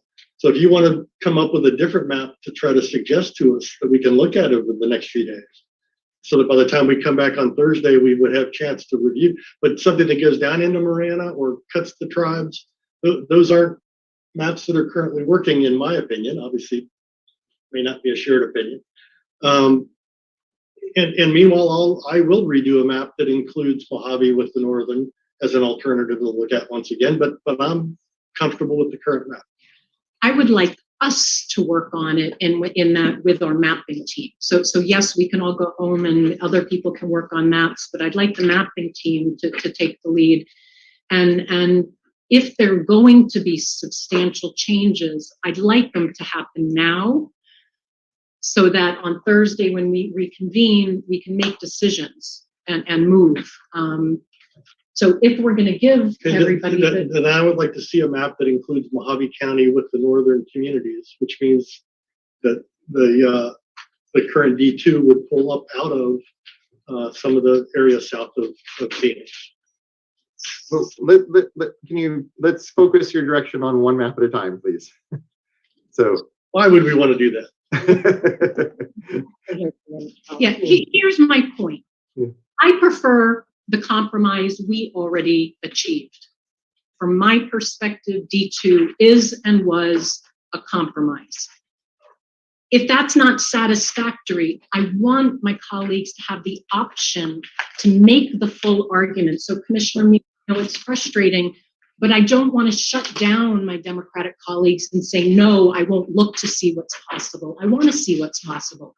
I agree. I didn't think the change, this was the version I thought, achieved the best for everybody, but do you want to take 15 minutes and give some suggestions and we can come back on Thursday and make a decision about which option? Well, Madam Chair, I thought last month we all decided that we had an endpoint, and so we decided on the final draft map, subject to further discussion and adjustment, and it was a compromise at the moment with the thought that we could revisit that, and that's what we're trying to do today. Right. Yeah, and so for me, I think a blend of the Navajo map and the Arizona Latino Coalition, we have to include the San Carlos Reservation and the White Mountain Reservation in that compromise. Okay, but that's taking the compromise that we achieved between the Rs and Ds, and then taking that compromise and now compromising with further, democratic views. I mean, the compromise seems to be moving in one direction. So let me ask direction. Let me try to ask for some direction here. So first of all, I think given the San Carlos thing, you probably want to start with the Navajo map rather than the Latino Coalition map. But I'm open to what Commissioners Lerner and Watchman prefer on that front. And then the question becomes, and then let's zoom down on Pinal and say, okay, since this is the Lerner and Watchman map, we'll put Graham and Greenlee in, and then we have to figure out, do you want to put Marana and Oro Valley in there, or where do we go down there? So Brian, if you can show the Navajo.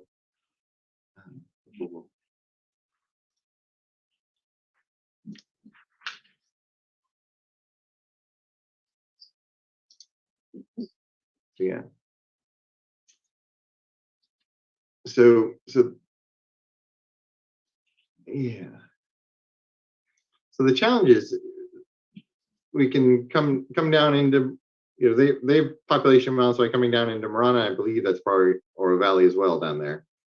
And we can do that. Of course, that's going to push D6 way west in the city of Tucson compared to where we talked about doing it earlier, but we can do that. Oh, I see they're actually splitting pieces of Marana.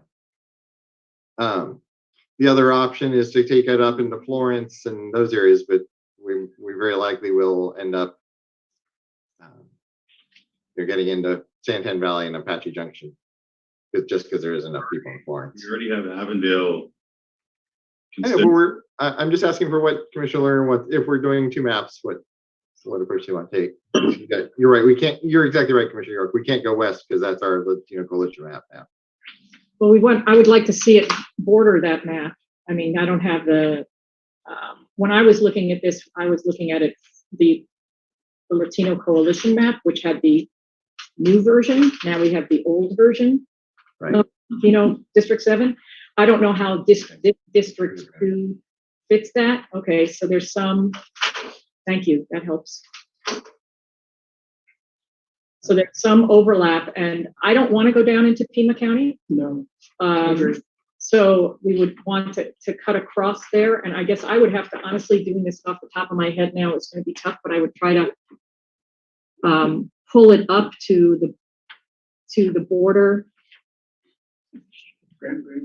Yeah, coming up, because you can actually pull that up and not dip that far south. Either way, District 2 was coming around our version, or this version was going to come south pretty far. And just to be clear, when we said we were going with this, it was so that we could then hear feedback from the public on this. And the feedback has been pretty loud about this West Valley District 9. So in terms of the compromise, it was, let's go listen. And then we've heard from the public that they don't like this iteration of it. So I like the coalition version of the map, but because we've made those now new adjustments with the coalition, I don't know how that all will fit together in terms of population. Yeah. Well, and I'm also seeing the other thing that might mitigate how much we have to go into the Apache Junction or Santan would be we could pick up the rest of Gila County, the basin area, which is left out of this map. If you're open to that. Right, I'm open to that. I'm really looking at the Mingus Mountain split more than anything else as part of that. Right, I'm just trying to get direction for us to bring that back to you. We have to know where to go to the other end, and I don't want it to be a surprise if we end up having to go into Santan and Apache Junction to finish it, but we can minimize that. Yeah, I will be honest. I'm gonna have to see if I can pull it up again. What was it called again? It is called congressional map, NNHRC. Yep.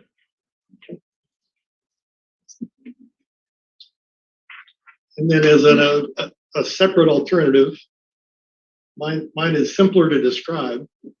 It's taking Mojave, Yavapai, Coconino, Navajo, and Apache counties in whole. Mojave. The top 5 counties in whole. Coconino. And then adding in what you need to get all of the Fort Apache and San Carlos reservations into that district.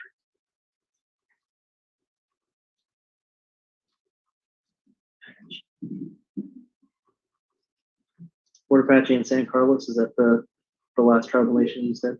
Yes. If I may, Mojave County has approximately 200,008, I can speak, 218,000, and Yavapai County has 236,000. That's fine. Yeah. Oh, look at Brian. There's your map. Oh, going back, and this is series 3, so CD 3.2. And see, that cuts way, again, it takes it from the Colorado River over. And then that was the one that had a very far spread, right, competitive wise. It's not a competitive district, I admit, but it's a really good district and it sets up the rest of the map nicely. So it really does a great job on communities of interest. It's not a competitive district. What I would like to do is come back on Thursday and look at, we Yeah, we can will relook at that reevaluate one. That this plan, is it. we'll reevaluate the plan you're creating, and we'll make a decision. And I would like, Doug, if you can take a look at some of those options, because without me looking at demographics and all, and numbers, I could do it, but give me an hour in a back room here and I'll start working on moving it around, but we don't have that. So I would appreciate that help with being able to look at what I'm trying to accomplish here, because I can't do this in 2 minutes and tell you to move this and this around, because I don't know the populations, I don't know the demographics, I don't know any of that off the top of my head. I know that we don't want to go into this far south, but I also know that there are areas that we potentially could bring together. And like you mentioned with Payson, this will narrow the gap, but basically more than anything, it basically brings communities of interest together. And, when I suggested the Yavapai split at the time, we didn't do a map at that time, although you did say you could make something work. But the decision by the group was not to move forward with that at the time. So maybe you can go back to that if you can recall. You had some ideas on how that could work. I just didn't get approved to ask you to do it at the time. Yeah, well, and we're very different now because of the decisions on CD7, kind of drawing that, as Commissioner York was noting, we've kind of drawn a line at the western edge of Pinal. But yeah, we can essentially take your direction as taking the Navajo map or Navajo District 2 as much as we can, except not going into Pima County with District 2. And then we'll put all that Payson in and see where the numbers fall out in the floor. Maybe Florence will be enough with Payson to balance it. Obviously, we'll minimize the Santan, Apache Junction, Gold Canyon area we have to dig, and show you where that comes out. It may be that there are some areas on the edge of District 7. I don't know that part that I'm looking up there that goes along. I don't know, the northern piece that goes into that claw or whatever we're calling it in District 6 right now. Yeah, Brian, can you put the Navajo? Call it. Okay. I don't know what's in that area, but there may be some places around there that can be adjusted slightly too for that district. Well, It's already taking all that. Yeah, it's got everything in Pinal County except for the Tohono O'odham Reservation. Leave that on the Tohono O'odham Reservation, and then Florence, Santan, and Apache Junction. Everything else is already in there. So right. If you could see what you could come up with, because literally, if I walked away for a half hour, I could probably give you very specific suggestions, or if I just did it here, but I can't do that on the clock. No, I think I'll also break at some point, and if you have additional feedback before the close of the day, we're still in public you. session. So, Thank you. yeah, we're still allowed to talk to you, Doug. Okay, that's fine too. Maybe. well, but yeah, we are trying to get all our direction in public as much as possible. So, and I think we have pretty good direction now. So just we can make that work for both maps. Question. The old northern CD map, what was the number of that map so I can look it up again? I think it was in the 3 series. It was 3.2. 3.2. 3-2. This one? Yes. And that's still on the list where I can open it up and see it? Yeah, Correct. Brian, bring up 3.1 also. Yeah, 3.1, we did have a portion of area unassigned. Okay, never mind. So 3.2. It was just, did you want to go into a pause county or not? I think that's the main difference. But Brian's right. We had a big section unassigned there. Well, thank you. I mean, I feel really comfortable with this approach to really look through very comprehensively both ideas, multiple ideas. We can make a decision on Thursday, and that will help us then conquer CD9 and fill out the rest. With that, I'm curious. I would love to dive into the legislative districts. I think that there's some areas that we may find a lot of consensus. I have a question Yes. before we move on to congressional. Yes. So we have basically 2 maps in Tucson that are different right now. And now we have 2 more changes that we want to go in the north. So are we talking we need to make the changes in, that's exactly where I'm going. Do we need to make 4 maps, or do we need to make 2 maps, or a combination of both? We can do anything. I just need to know the direction of what you're looking for. So I'm comfortable that the 3.2 map will give us enough to see on what I asked for. Well, but you don't have the LD7 and LD3, which is No, but it really, CD. Just so you guys know, it's 4 maps. That's kind of what I thought. Yeah, it's definitely 4 maps coming back to you. At this Sorry. So you want 4 maps? Okay, that's fine. I just need to make sure we know where we're going. That's preferable. Okay, so we'll make the Tucson changes, and then we'll take each Tucson change and make. Tucson, Yuma, Avondale. Yeah, yes, you're 100% right. We'll take the rest of the state changes, and then we will pair one with the north, and then with the other north idea, and then we'll do the same thing. okay. All right. Okay, great. Okay. And then just as a Need to introduce general instruction for all those maps, do you want us to try to, where there's city lines in the East Valley, you want us just, you don't have to go into details, but you want us to try to follow them, or was that just a alleged thing? Wait, sorry. We didn't ever introduce her. Oh, Rachel. Angela. Angela? Oh, everybody's saying court reporter program. I'm like, what? We're supposed to introduce you. Angela, our court reporter's here, our transcriptionist. Maybe she need a break before you go to LDs. Okay, you want a break before we go? You got it. It would be nice. Sorry, I'm a little slow. I would have voted for that also. Are we going to, are we going to It's another LDs then? 5-0 vote. Okay, so it's 1:45. We'll take, what, a 10-minute break, and we'll dive back into LDs at 1:55. Thank you.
Alrighty. Let's make sure.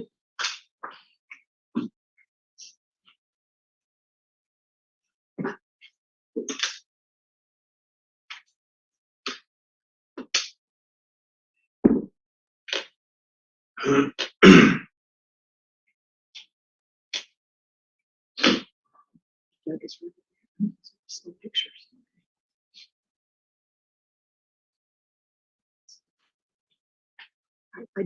I've done my homework. I looked at some ideas with numbers that she suggested. Okay. Remember you Yeah. asked me. Okay, welcome back, everybody. We are returning to agenda item 6, draft map decision discussion.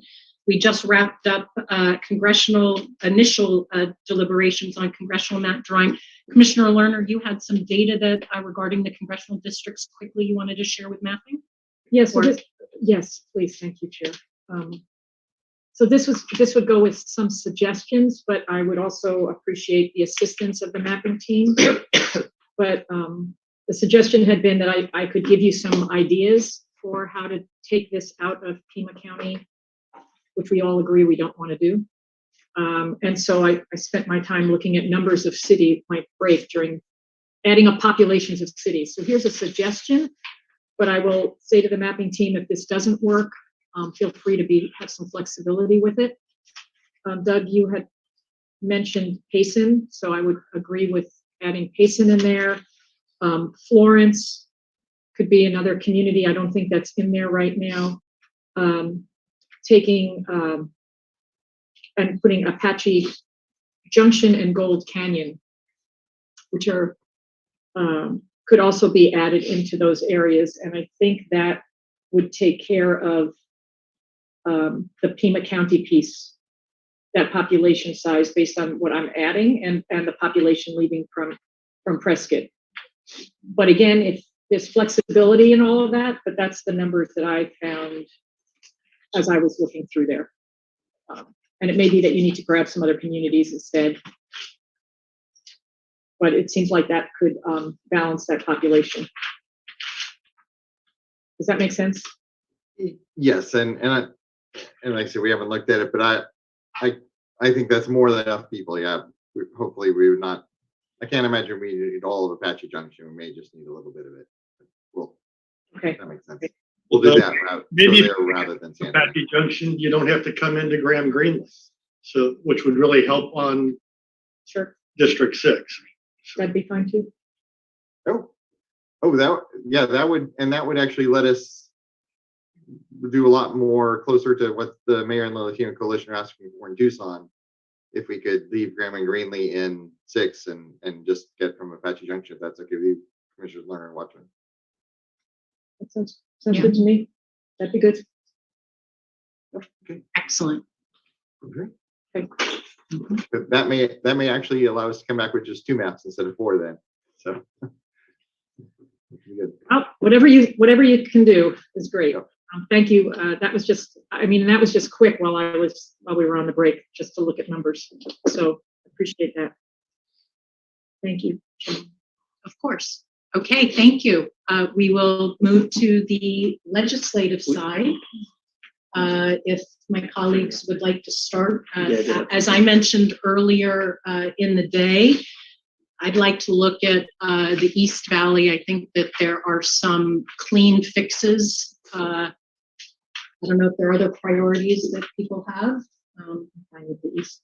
I think Mark had one more thing. What? We did have the numbers that you guys were requesting in the Yuma area of the congressional. Do you want us just to? Yeah, Sure. that would be great. Brian, is that possible to pull up? Yes. So if you remember this graphic, can you guys see my screen? Yes. All right, so there is a new map available to you, shared publicly and to the draft map development group.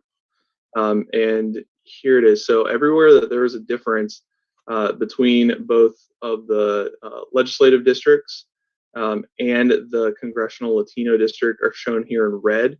And they're in the unassigned category, but you can see that there are close to 19,000 people. And then you can see the rest of the demographic breakdown there. Brian, can you move your screen up a little bit? or like, hold on. We have people staring us in the face. They can't. There you go. Okay, cool. So red is the differences in this case. So it's a total of 19,000. And so can you explain which way it goes? Was it 19,000? 18,872 with 60% Republican, 39% Democrat. I thought we agreed to put the Indian reservation to include that. The red is just the difference between the two maps. You guys asked us to come back with numbers of what the population was between the two maps.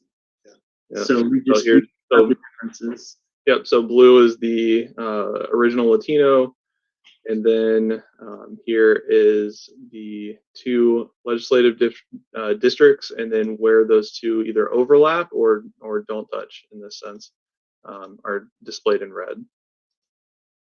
So it's 19,000 people. And I just clarified for me, and I'm sorry if I'm not quite understanding, 19,000 people being moved in the gold, with the Yuma Gold. Are those 19,000 people being moved out of the Latino Coalition 7 or Yes. into? That's what it is, it's out? Correct. And do we know demographically, they're not Latinos, right, in that area? Is that what's happening? Is they're being moved? Do we know that demographic? Well, if you look at just the party Yeah. registration, Republican versus Democrat, the part that's being removed is heavily Republican. Okay, so that's what the red means, is it Correct. Republican? Okay, It's actually interesting. So that area is the spread is heavily Republican, as the chair was just saying it, 21%. But I believe, Brian, correct me if I'm wrong, I think ST 1519 M21 is the Latino percentage, correct? Or is that 21. Let's check just to verify. Yeah, Doug, I believe you're correct. 21 Hispanic CVAP. okay? Yeah. So it's heavily Republican, even though it's 49% Latino. okay. But it's not as Latino as the area south of it in District 7, which is 53% Latino. When I look at it, it tells me that the mayor kind of understands his population. Mhm.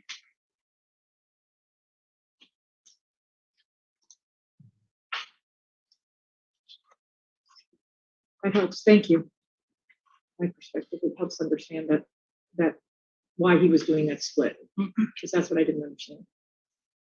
And if you or anyone else wants to dig into this map a little bit further, it is available, accessible to the public, and then you, as a commissioner, have access to it in this development group. What's it called again? Is it called Yuma Gold? Is that it? Yuma boundary differences between Legislative District Plan 57 and then the CD Focused 6, which is the original Latino Coalition submission. That's really incredibly helpful, Brian. And Brian, to get there, you got to go into the everyone folder, right? Yep. So if I wanted to open this, share with everyone, and then you can search by created date or Yuma. Yep. You can just type in Yuma and it'll come up. Thanks.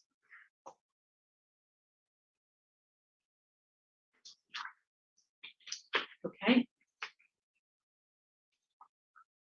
Anybody have a preference on LD areas to start? If not, there's a map that I think we could use just as a starting point that was raised on in our hearings when we were in East Valley. I believe it's something called Gilbert Consolidated that does a better job of the boundaries with Chandler and Gilbert, keeping them in 2 districts. So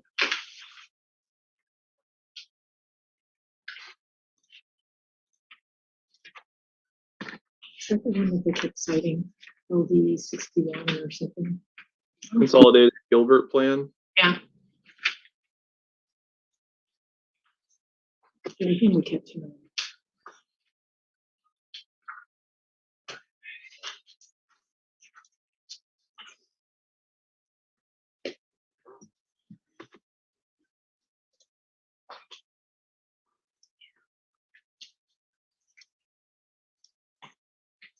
which I'm going to open it up two ways. I'm also going to add it as a service onto our main legislative. And it's LD 58.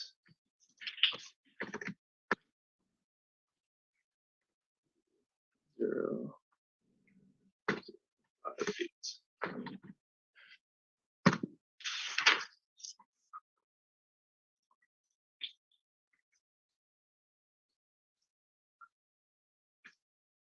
All right, so this is the Gilbert consolidation. So if you zoom in into the Chandler, East Gilbert, East Valley areas, please.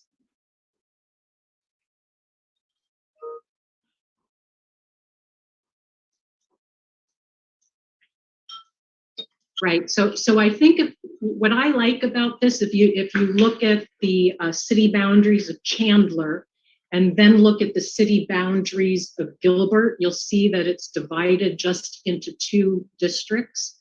What I also like about this is that in D13, I believe it's Sun Lakes, a community that we did not include in LD 13, that they very much wanted to be kept whole with Chandler. I think that split of the panhandle does a much better job of differentiating the Latino Asian community and better fits communities of interest.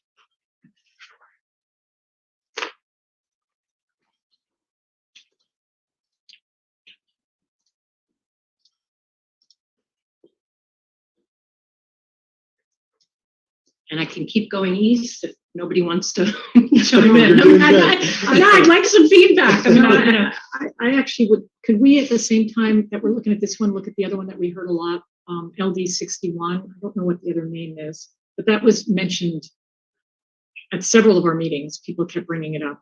And I didn't know about, I looked at lots of different Gilbert maps. So this is one. And can we just look at a comparison to that one, LD 0061, but I don't know what the other name is. Right, and I would also say in this map, the consolidated Gilbert, it also, as it moves east and south, consolidates Queen Creek with Santan Valley. So I think it fixes some other areas that have been separated. Yeah, I just am curious about the comparison between them.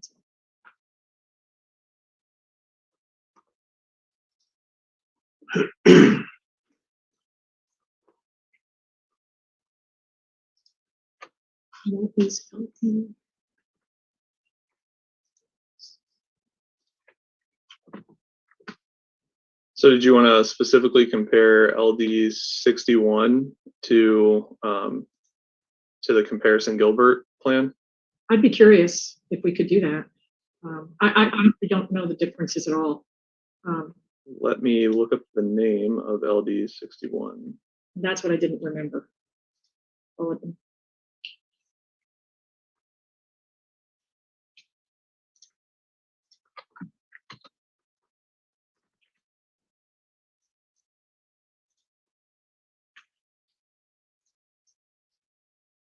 All right.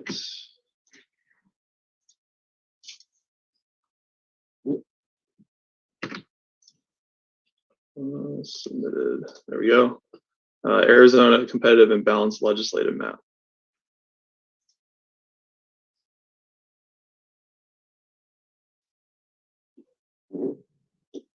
Just curious about the differences. And then you want to look in the Gilbert area.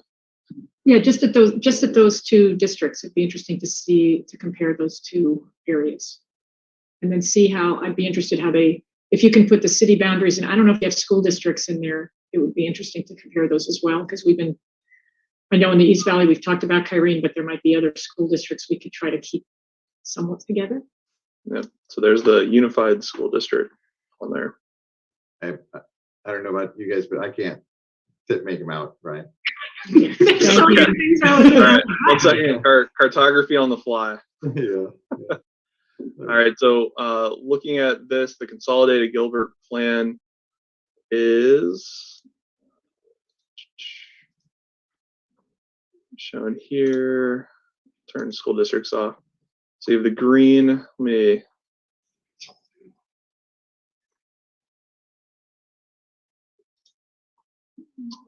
13, let's make a little bit more prominent. So 13 is yellow, 14 is green.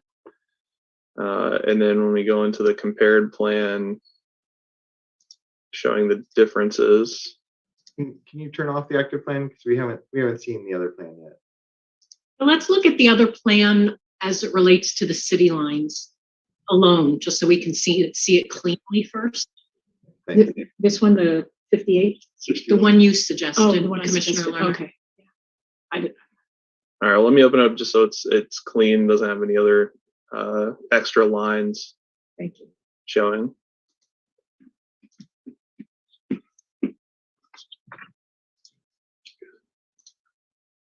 All right, so essentially 3 maps open in the redistricting system. We have the approved draft, legislative draft map, and then we have the consolidated Gilbert plan shown here, and then we have the LD 61 Arizona competitive and balanced legislative map being brought in right now.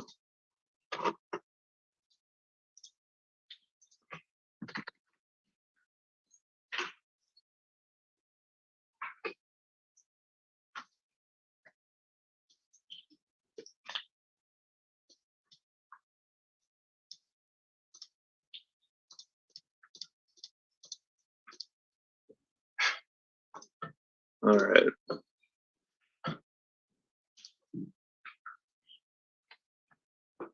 Can you show Chandler? I'm not sure if Chandler's all intact in there.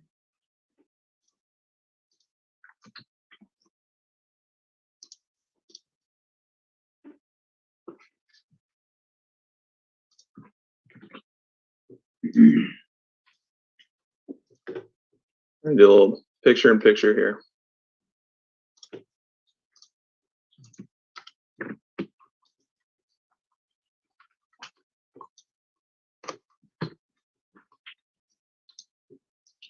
Oh, here we go. All right, so the consolidated one, District 14. Let me change colors. Yeah, District 14 along the north looks to extend more toward the west. So the red that you're showing us is Chandler, right? Yes. And do you want The to red outline on the left side. let's look at Gilbert on both maps too.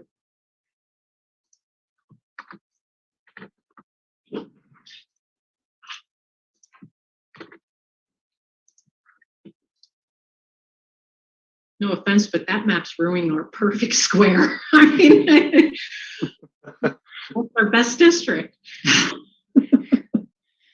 And also, I believe D3 is also extremely Didn't we hear some competitive. testimony about Snakes wanted to be with Hamilton. They want to be with Chandler. Sun Lakes wants to be with Chandler. So both of these do that. Sort of. Well, you've got East and West Chandler. No, They're both I think you moved the District 12, the map on the right, has moved Sun Lakes. You show us where Sun Lakes is, Brian? It goes into, it's still in Chandler on that one, because I did double check that. Barely. No, It's, That's but that's, more with no, District 12. but go ahead and show us Chandler's boundaries. no, but the whole community identifies, though, I believe, No, in no, Chandler. I do, I understand that. Right. But on that map, can you show us, see, it's right next to Chandler. Yeah, That's it's Chandler not- on Chandler is immediately north of Sun Lakes. Right, but I get that, but the community of Sun Lakes is in Chandler on that map. Right, and the community I of know. Sun Lakes would like to be with Chandler. I understand that, but it's, if that is Chandler, Sun Lakes is immediately south of that yellow line in District 12. Brian, And can you all put of that Chandler, can yellow- you put Chandler on the right map? I mean, That's what not he's Chandler, saying. you put Sun Lakes on the right map. Yeah, I think what Commissioner Lerner is saying is it's with the District 12 portion of Chandler. Thank you. Right, except Sun Lakes and in fact, the mayor of Chandler they feel that it's family. They feel like Sun Lakes is Chandler, Chandler's Sun Lakes, and they want to be together in a district because they're communities of interest together and have shared needs and interests. I 100% agree, but and I'm just saying they're still with Chandler. They're just with West Chandler, not East Chandler. That's all I'm saying. Right, but the heart of the district in which the elected leader will most focus on Chandler and advance Chandler's interests, I think, is going to be LD 13. I just want to be. I understand what you're saying. Right. I just want to be clear that it's not that they're not with Chandler. They're just with West. That's Okay. all. Yes, they're still a Chandler, but in terms of the main core empowered legislative district. I happen to like the compactness and contiguity of the consolidated Gilbert map. Brian, can you show us the comp dem votes and comp rep votes for the right-hand map too? Yeah, let me turn them on real quick. We'd like to just make sure we look at Gilbert since we heard so much about. Oh, absolutely. And continue east.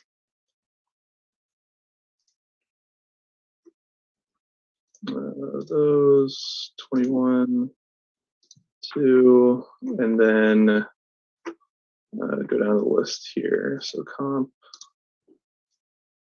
The votes up above there. Oh, sorry. Yep. Votes and then 20 dem. You need the dem votes too. Sorry. Up top. Yeah, thank you. And then Attorney General. All right.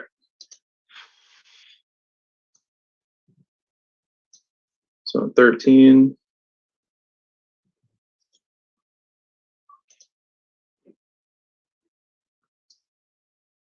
Yeah, okay. So it's competitive in both versions.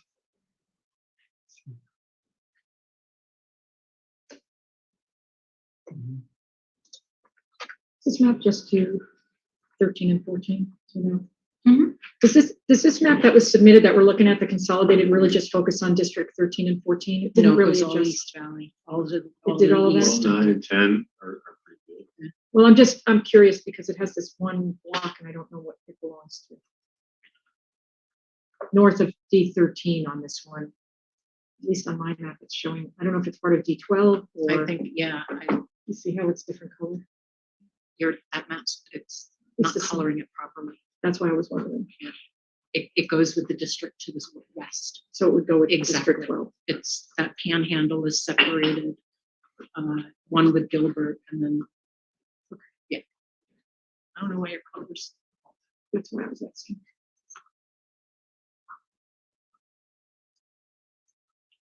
Yeah, I'm curious about Gilbert. Well, for the consolidated Gilbert plan, the description the user put in there is that this plan consolidates the town of Gilbert, so it's split across fewer legislative districts. And the objective is this plan splits Gilbert into only 2 legislative districts instead of 5.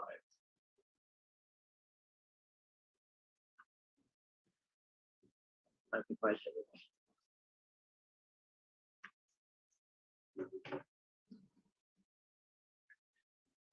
The Arizona Competitive and Balanced Legislative Map. The plan description is this map creates 9 competitive legislative districts, 7 Latino VRA districts, 1 Native American VRA district, and is perfectly balanced from a partisan perspective according to the VRA. Map also seeks to respect urban boundaries to the greatest extent possible. The plan objective is to create a map with 9 competitive legislative districts, 7 Latino VRA districts, 1 Native American VRA district, perfectly balanced in terms of partisanship according to Day's redistricting app, respects municipal and county boundaries to the greatest extent possible, and most cities are minimized to 2 splits. Those are what the user wrote about both plans. What's Displayed on screen. Thanks, Brent.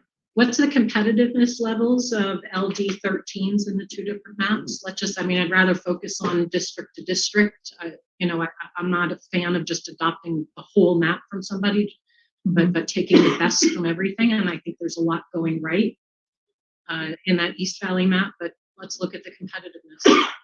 So both District 13s are highlighted on each one. So is that 4 and change? We can't see it. you know, it's not showing up. Can you do it as a separate Just window? tell us. So let's do some quick math. Yeah, 4.36. What's the math, Brian? 47.82, 4.36, leaning Republican. And then on the right side map, let's go ahead and do 50.56 minus 49. 1.12 leaning Democrat.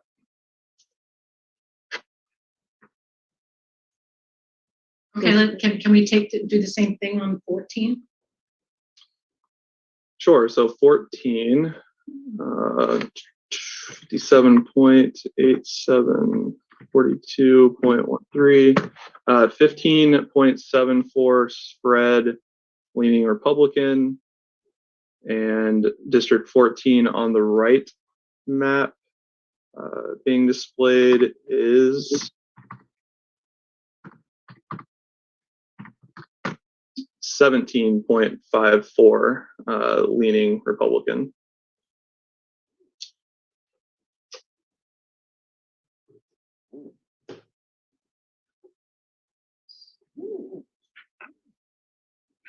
So part of why I think I was drawn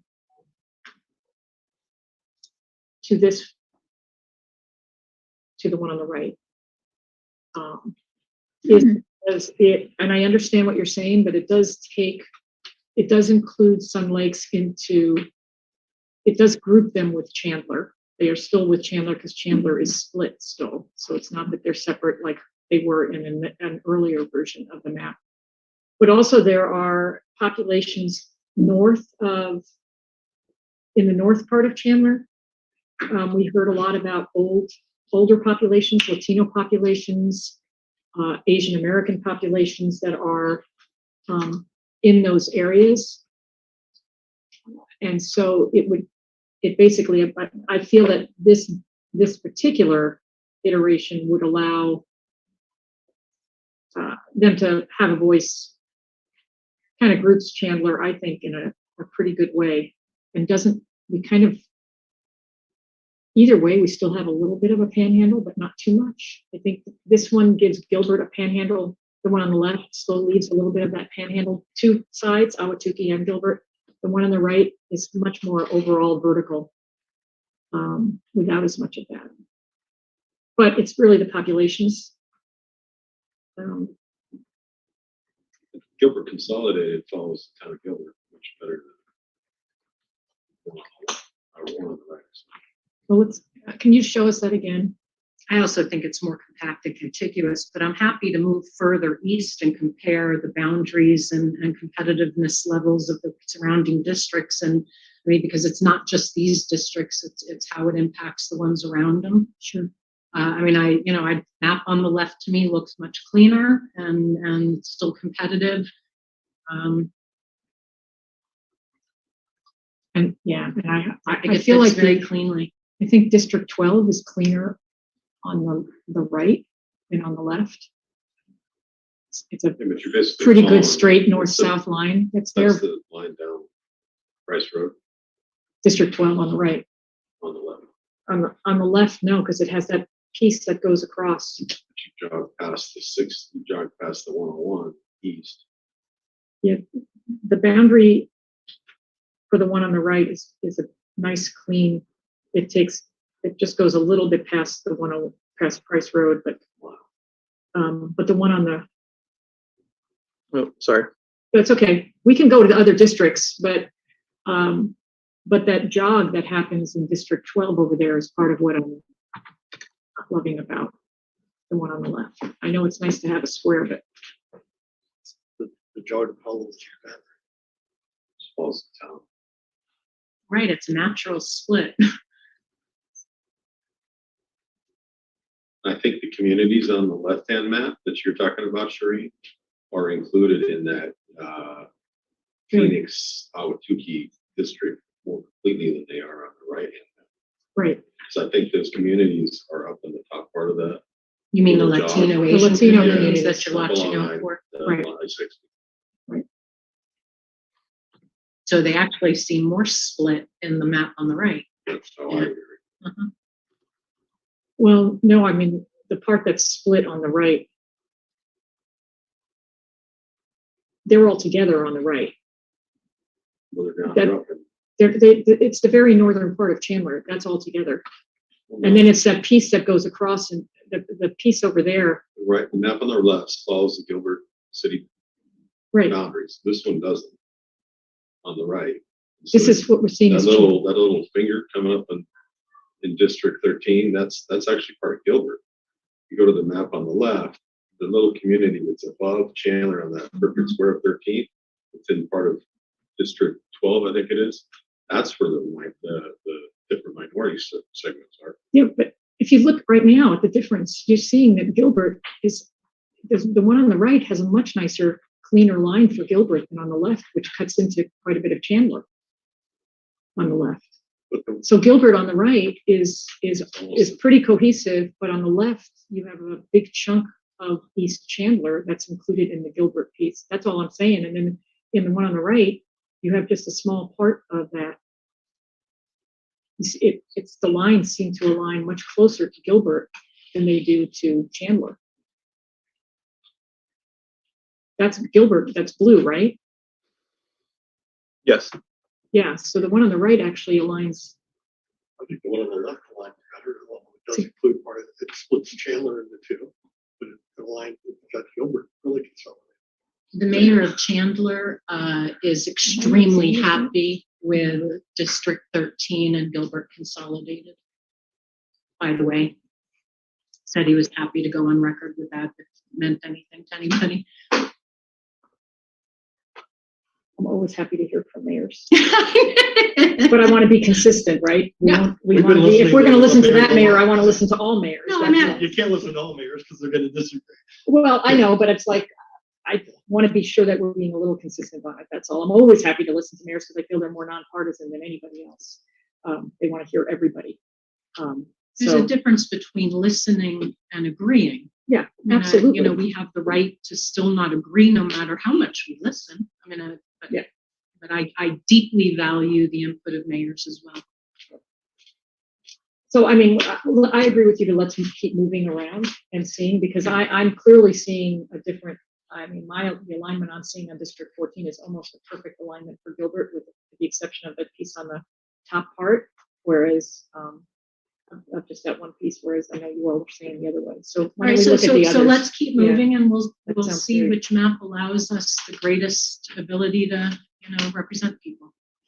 And I'm running the population numbers for you guys right now, which are 2 plans. So thank you.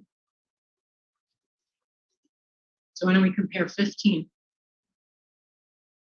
Unless you want to go north. No, it's 15. 15 sounds great. Okay.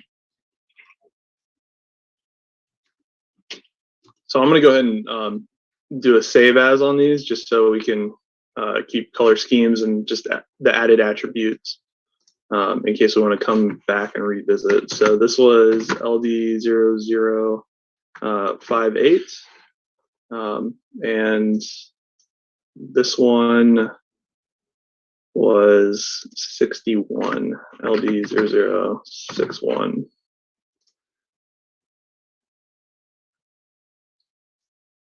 All right, and so now, what's the direction you wanted to go north into 15? East. West, east. East, okay, east. Districts. So here's our approved draft map on the left. We don't care about the approved draft. You guys want to stick with these two? Okay. We think people have already improved on our draft map, so we're looking at improvements. There's one other map that I wouldn't mind us looking at it for these at some point, but maybe when we finish looking at 15 here, but the Latino Coalition did do a whole drawing of all of these. I really would appreciate if we could look at that in addition to 58 to 61. What they did since they took the time to do that. 61, is that what it is? The 61's the one on the right and 58's on the left. Right. The left is the consolidated Gilbert, I believe, because that looks. Correct. So let me tell you what I like about this, and again, partly why I was drawn to the map, because the pieces made sense. It keeps the growing communities of Santan and Queen Creek, which are communities of interest, together. They have a lot of shared concerns around economic development and infrastructure. It keeps Queen Creek unified as a city. I think it's also compact and contiguous, and I think that it helps create compactness and contiguousness around the other districts as well. I presume that it's given these communities of interest, making it competitive would probably be very challenging and would cause significant detriment to having them elect leaders of their choice, but we can of course look at the party differential as well. Just wanted to state that fact. We know what's going to happen. Yeah, it's pretty Republican. It's very. We still need to establish a record of why we're doing what we're doing, and why, you know, it may be too challenging to, you know, people are saying, why are these districts so extreme? You know, Where people live. exactly. Our communities of interest have, you know, similar shared political views in an area. So what's the blue line there, Ryan? Queen Creek. Queen Creek, okay. Just because I have. So both of them hold Queen Creek together. And can you give us what the percentages are for those that, like you did before? Yes. Well, I'll do it on the fly. So for District 15 for 58, let's go 63.70, 36.30.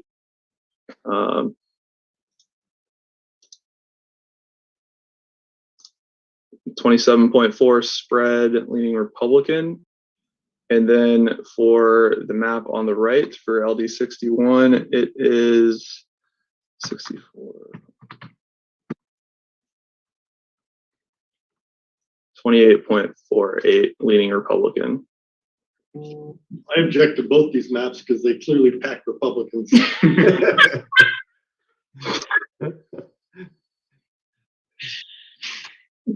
Yeah. I looking at these, just so we know, I think, and Brian may confirm this, I think the one on the left is putting Queen Creek with Santan Valley, consolidating them, and the one on the right is putting Queen Creek with Apache Junction, and I think Gold Canyon might be in there too. So just, you know, the community differences between the two, and why one goes kind of down and the other goes up. And that is part of why I mentioned that I think the idea of keeping Santan and Queen Creek together as an economic unit, communities of interest, makes sense. Yep. So Santan Valley is highlighted in blue on both maps right now. I like the map on the left. Of the two bad maps, I prefer one on the left.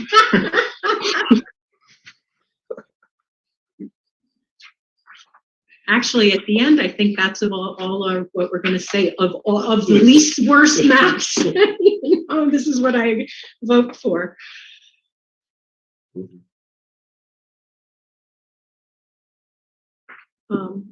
At some point, when could we pull up the Latino Coalition? Do we want to keep going around, or do we want to go? Now we've done 13, 14, 15. Is there another one you'd like to look at before we take a look at those? What else are we trying? What else do we think these maps show us? What other districts should we look at? I don't know them well enough. Well, I mean, we didn't look at 12. We could go back over to that border. That's the Kawatuki if we want to go. Yeah, and that way we've covered all of that southern piece.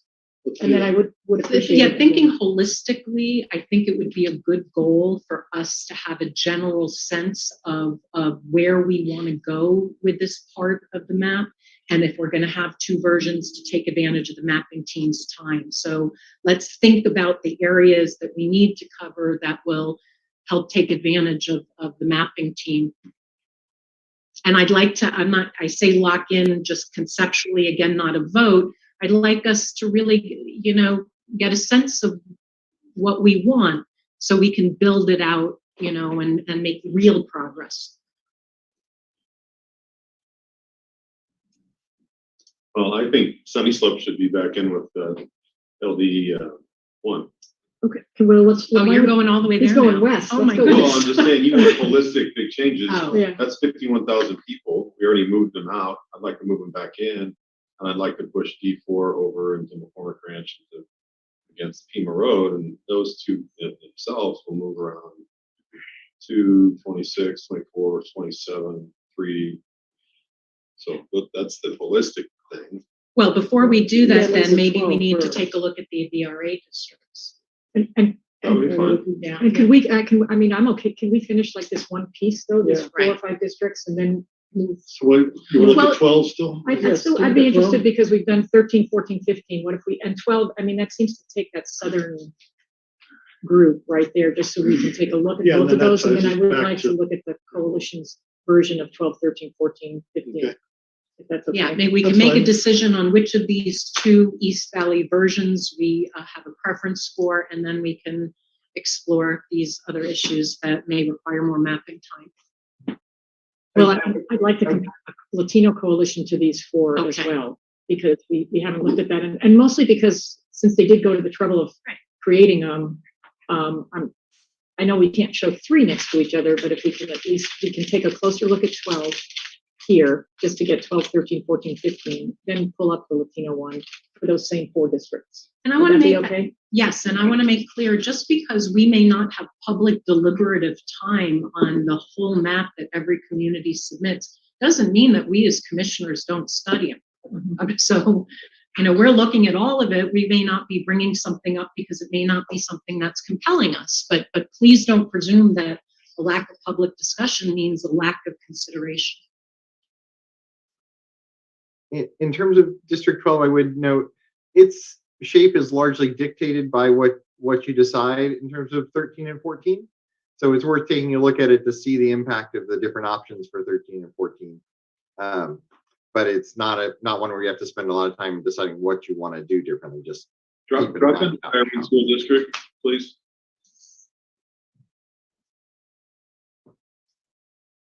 Brian, bring up the elementary school district. Oh, elementary. Okay. Pretty much all in 12. Can you highlight Kyrene? Or search for, can you highlight Kyrene like you can with the city? Or is that not possible? Yes. Oh,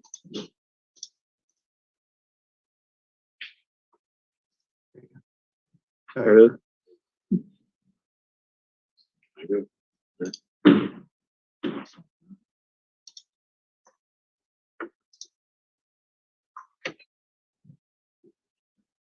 Highlighted in yellow. I vote for the map on the left. So I just wanted to make sure we got it all in there. I'm going to ask again to see the Latino coalition one. And can we look at the I numbers? just meant of I these know, 2. Of these 2, sure. Can we look at those numbers that you've been giving us as well on 12? That you've been giving us in terms of the vote spread? Yes. So let's do 12 first, and then the Latino map, if you could get that. No, I'm plan sorry, up. I meant the 58, map 58 and 61 for the vote that you've been giving us, is what I meant. Sorry. What was that? I missed it. The vote spread on 12 for these 2 maps that are on the screen. Okay. We have 56.29 minus. So for District 12 on the left, it's 12.58 leaning Democrat. And for the one on the right,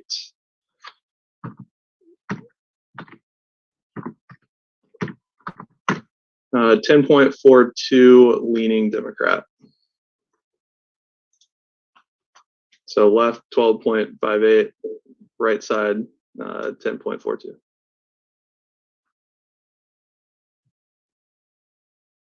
Thank you. So can we now move over to the Latino coalition versions of this? And maybe Would that we be should okay? keep the map on the left open, because my sense is, well, that's a more popular map of the 2 we just compared, and then we compare the Latino map against this one. Okay. Commissioner Lerner, is it? It's fine. I prefer the other map. I'll be honest, the other one, because I think it meets the needs and then ends up also, I think it meets communities of interest, the way they can be designed, and it also happens to be a little more competitive. But I would love to, but I'm happy to do a comparison between the one on either one of them with the Latino. And so the one that I have highlighted, ready to open, that's the one that we're wanting to focus on. Arizona Latino Coalition updates from legislative draft map. Sure. If that's the latest one, I don't know. The latest one, yeah. Yeah, that's it. That's it. Okay.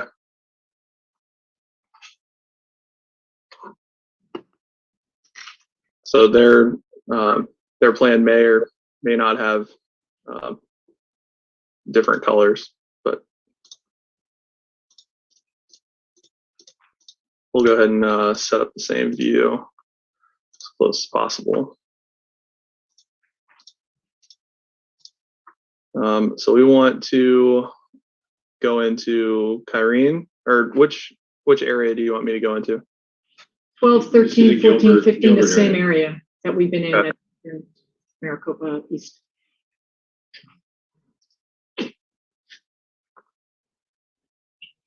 Oh, they have everything locked. 1 second. All right.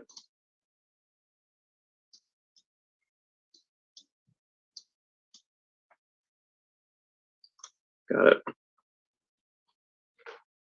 Go out a Also little has that bit, weird Brian. shape there. Zoom out. You can see how that different color on his also is there.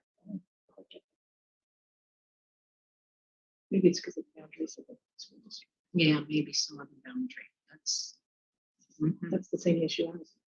it confuses me too sometimes.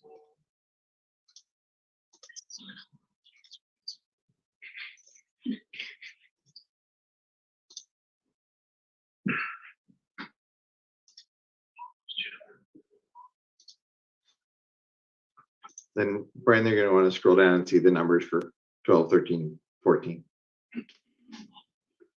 Want to see Gilbert outline? So Gilbert.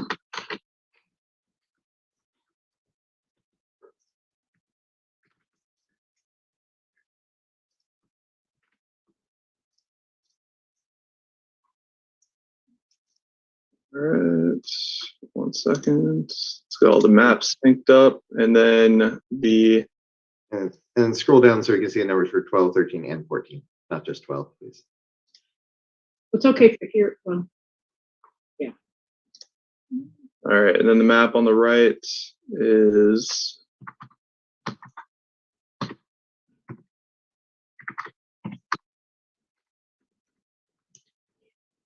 .08 leaning Democrat for which district?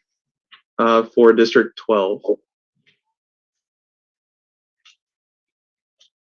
Can you do that with each of the districts you looked at, 13, 14, 15?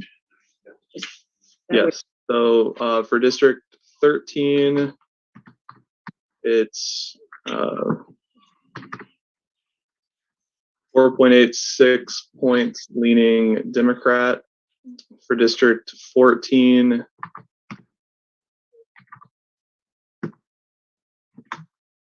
it is 18.98 points leaning Republican. And for District 15,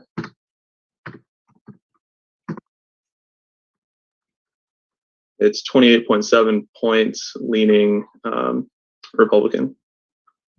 I don't think there's much of a difference, obviously, vote-wise in 14 and 15. Right? They moved up the spread quite a bit. 15 is the same in all of them. They're at 28. And 14, they're either 16, 17, or 18. In 12, it narrows the spread quite a bit for Democrats. It lowers it from 12 or 10 down to 4. And in 13, we're all over the place. The map 58 has a 4% for Republican, map 61 has a 1% for Democrat, and Latino Coalition has a 4.8 or 5% for Democrat. So the big difference probably is 12 gets narrower, 13 flips between Republicans and Democrats, depending on how the layout is. Yeah, the communities of interest are I'm just saying very, that very disaffected in the coalition. I'm just giving you the numbers because you had said that they were similar, so I'm just clarifying. That's all. Yeah, I appreciate looking at the competitiveness, and I want to continue to do so. And having the conversation, though, I'm not comfortable breaking up community of interest in order to accomplish that, especially because I think it creates even further problems. I believe the Latino map breaks Mesa up into potentially 5 districts, so we need to really look at the implication for Mesa as well before going there. So again, there's nothing that I've seen so far that in any way sways my mind about collectively what captures the East Valley and particularly the communities of interest as much as the one on the left, without compromising compactness and contiguousness and, and I, you know what, the truth is I'd love to come back afterwards and look at, minor modifications to increase competitiveness, but I don't want competitiveness to drive the whole shape of the map so that communities of interest are left having to not be together because we prioritize competitiveness simply. I mean, it's just that basic. And that's not what I was referring to. The comment had been that the Latino Coalition made some big changes. I just wanted to explain that they didn't in those particular areas, and that in the areas that they did, they actually narrowed the competitiveness. I just wanted to clarify that. And I just want to point out that our current draft map got shredded pretty good by the public in this area, and rightly so. Yeah. And that this consolidated Gilbert map actually does a really fine job of answering the vast majority of the criticisms that we had on our draft map. Well, I think the other 61 does the same thing. I mean, the key was there was no way we were going to have Gilbert have 5 splits. That's what we heard loud and clear. And of course, that's not what the intent was. But I think in both cases, you have a consolidation of Gilbert and Chandler, which is what we want to be doing as much as we can.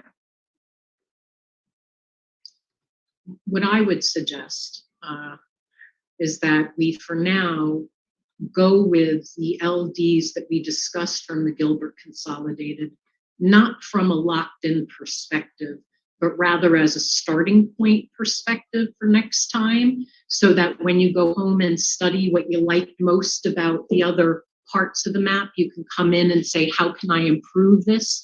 But when I look at the maps overall, for all the reasons I've already said, I really like the Gilbert Consolidated and would like that to be the starting point for the Southeast Valley.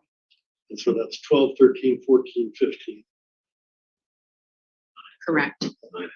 And 9 and 10 also, or we haven't discussed them, and we can leave that aside for now. We can discuss it, and again, we have to consider Mesa. I mean, Mesa's the largest, and we have to honor Mesa. They want to be split, but not 5. They want to be split, I believe, into 4 districts because they like, or minimum 3, but as long as they're strong, empowered districts. But they like a lot of representation. And does this map on the left do that in those districts to where we should talk from it? Yes. Then I would suggest that we do it. Okay. Does anybody want to look at Mesa on the map, or do we just want to go with it for now? You want to look at it? Okay. Good to look. Well, Chair, if I might. Chair? Yes. Oh, I was going to note on Mesa's front, a couple of points to keep in mind is much more so than Chandler and Gilbert in the first round, you did have an extensive discussion about Mesa. You may remember at one point we had 9 and 10 horizontal, and you had a whole discussion about communities of interest there that led to the going back to the vertical approach. So it is good. You've already covered that in quite a bit of detail. The other piece is that 12, 13, 14, 15 are kind of self-contained, but 9 and 10 are really our channel for population from rural areas into Maricopa. And so where that vertical line in Mesa goes will move quite a bit depending on what happens, out in Gila and over in the West Valley and all of those kinds of things. So just want to remind the public for the record that you have spent a lot of time on horizontal versus vertical and the communities of interest in the city, and to say a lot of exactly where that line goes will be dictated by your decisions elsewhere. And to the point you were just making, you can come to 12, 13, 14, 15 and make all kinds of changes at any point because they are largely self-contained.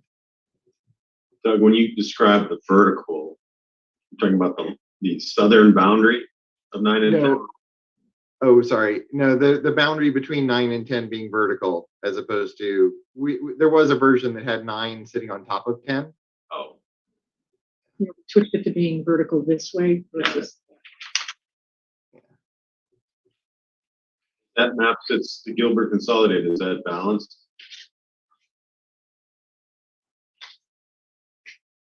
Looking at the numbers just shown here, they're plus and minus 2%, 2.66. It looks like 11 is the worst. Oh, that's over in South Phoenix. So it's in the 5% range, but it's not closely balanced. Well, that's where some of those adjustments could potentially come, taking some lines here and there. And I know we've heard a lot from people about precincts as well, so that'll be another place. Right. I like again how Mesa fits. It empowers, I think, them in 3 very strong legislative districts. The mayor there expressed that as something that's just helpful for all of Mesa's constituents. They're reasonably contiguous. There's one area, I don't want to get into it now, but the Salt River Pima tribe has described an area that goes into LD9. I believe, Brian, if I'm, they want LD8 to go a little lower to capture where some of their youth go to school. However, from a Mesa perspective, there's an area called Lehigh that is an older, very, different group, very different group that really doesn't fit with D8. So I just want to let the public know that if we go with this as a general approach, this doesn't mean that we're not going to come back into these fine areas and clean it up. I don't know if you want to look at it right now, Mark, but if you zoom into Lehigh, L-E-L-I, I think, and then look at it, I have to compare the Salt River tribe submitted a map, so we can compare their map versus this map, and I don't know if there's a way to fix. Well, the other thing Would that be an elementary school district? Lehigh is a little tiny town. Yeah, Lehigh is just like a retirement. No, I don't know if it's Not a retirement, retirement, but it's just like a a little town. It's a small town. Yeah. That's in Where approximately where my cursor is? I'm No. not sure where it is, to be quite honest, because it's No, pretty I think small. it's to the further right east, corner, isn't the right corner of D9, I think. It's pretty small. That may be it Here, you right know there. what? Let me go back. That to might my be it notes. right there. I can show you. Oh, you know what? I can show you what they showed me. Maybe. Oh, I didn't bring the right note. Forget it. I Is brought- it Is the that Lehigh Crossing area? Is that what Yeah. Yeah. Because that's the River Road. upper 202 and Val Vista going west. And then there's Lehigh Elementary School, that is the upper 202 between North Gilbert Road and North Mesa Road. That's probably where it It's the is. latter. Yeah, I think it's the latter also. Brian, you're basically right there. Do you see on the left map, you see there's like a jog to the west and a road on a major road called Gilbert Road? Move your cursor. Yep. Nope. Stop. Stop. All right. Move your cursor to the right. East. That's it. So right between that road and then the next major road, Mesa, that's where Lehigh Elementary School is. It's a very small community.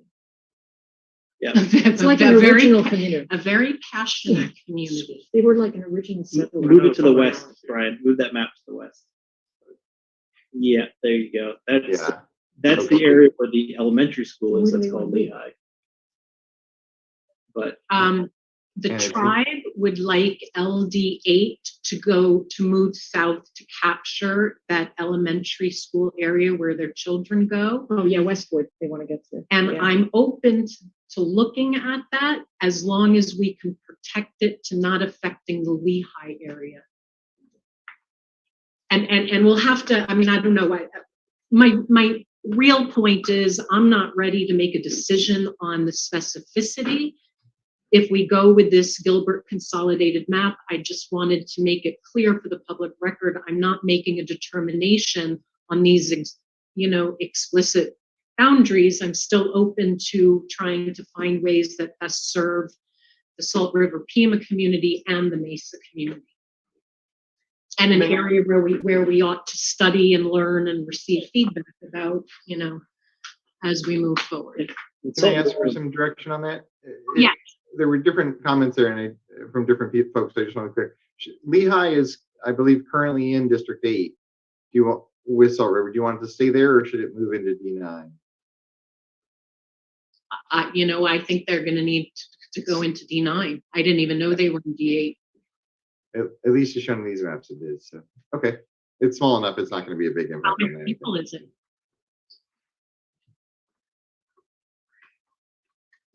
Don't know. We are roads in Right. Oh, so Lehigh was there in our draft map, but it's not on the Gilbert consolidated No, map. it's not. Ah, Wait, it is or is? It's here. I don't see it. Where is it, Doug? York? You see the river?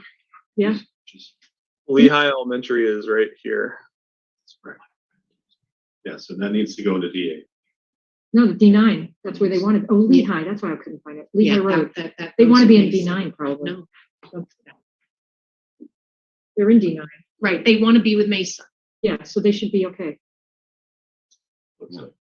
Yeah, they're fine. The Right. population of Lehigh is 2526. Right.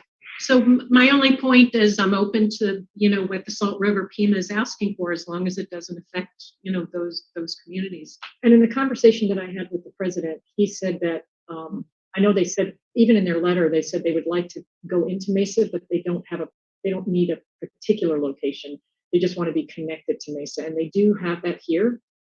And we could always look at the boundaries, but right now they're connected north of the Red Mountain of the 101 or the 202, I always forget. And they're a little bit over, so they could go a little further south, but in the conversation, he basically said, as long as we are connected to Mesa, that's what's important, so that they have that relationship. And it looks like in this particular version, I'm looking at the consolidated, it has them in there to a point. So if we were to keep the track together, what's outlined in yellow is the full census tract. Really high. but the I'm confusion is showing it. I'm the sorry. confusion. Yeah, the confusion is the track you're highlighting is where the school is, but isn't the neighborhood the area, the incorporated area that's just north of that between there and the river? I think that's yeah. I'm showing it as a neighborhood within Mesa. Salt River did submit a legislative map that talks about District 8 modified to include tribal lands and extend south into the Mesa Public Schools. Can we pull that up and compare it with the Gilbert consolidated? Brian, That's exactly what we need to look at. Brian, can you pull up submitted plan name SRPMIC 10? Thank you. That would have been easier just to do that. And I know that in conversations, I know that they have flexibility. So this was their version, but they also said, we just be connected. Yeah, This that's it. Yep. So this is what they submitted on, I believe, December 1st.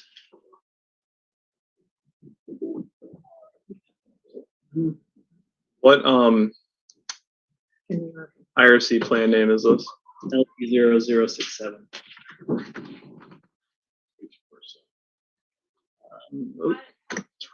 So if you zoom into District 8, Brian, in there, sort of where it's right above District 9 and District 10.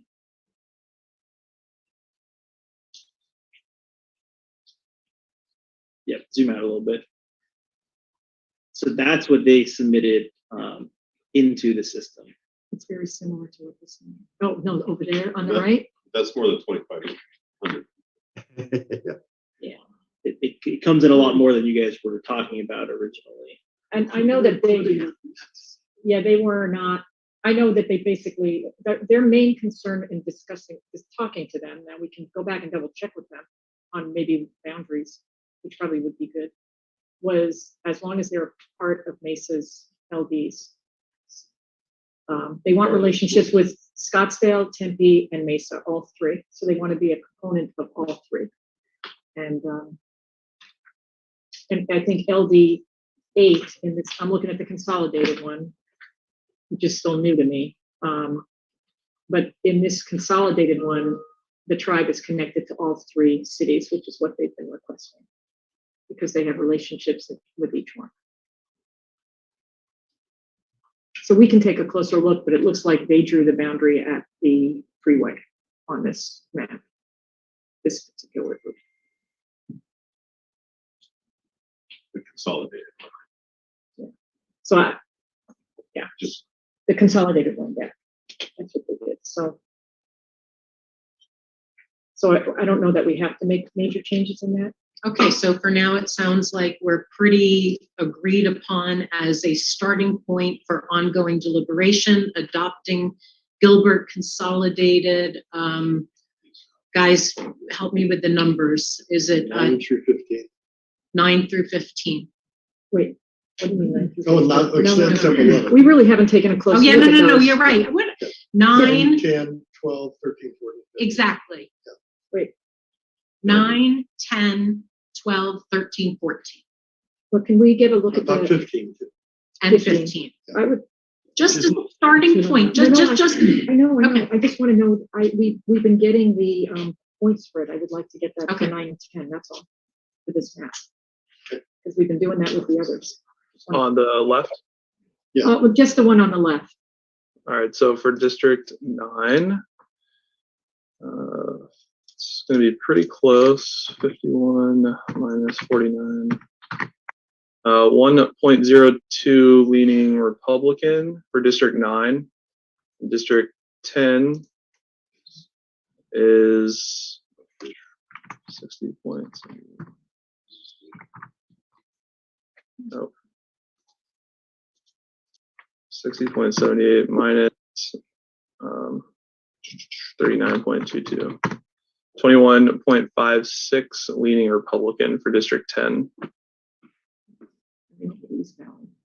And I would just add the caveat that I was mentioning before that the actual border between 9 and 10, exactly where it runs, is going to be dictated by everything else that goes on over in Phoenix and out in Gila.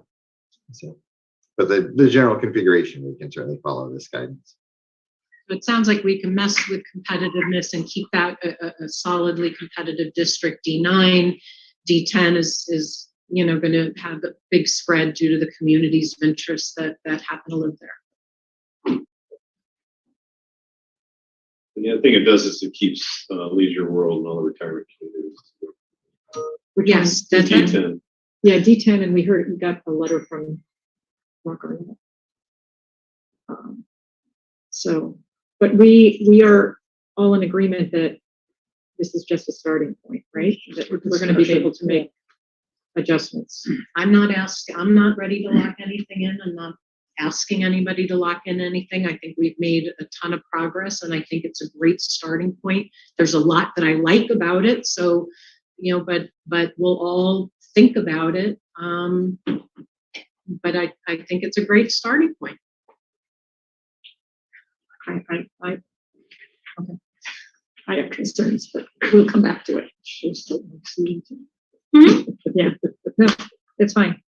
It's fine. I mean, I'm just saying, I know there are some changes I would like to see us possibly make, but we'll come back to it, as you say. Right. Okay, other areas you want, what time is it? Keep rolling. Yuma. Okay, staff, just remind us when we should take a break. When do you need one?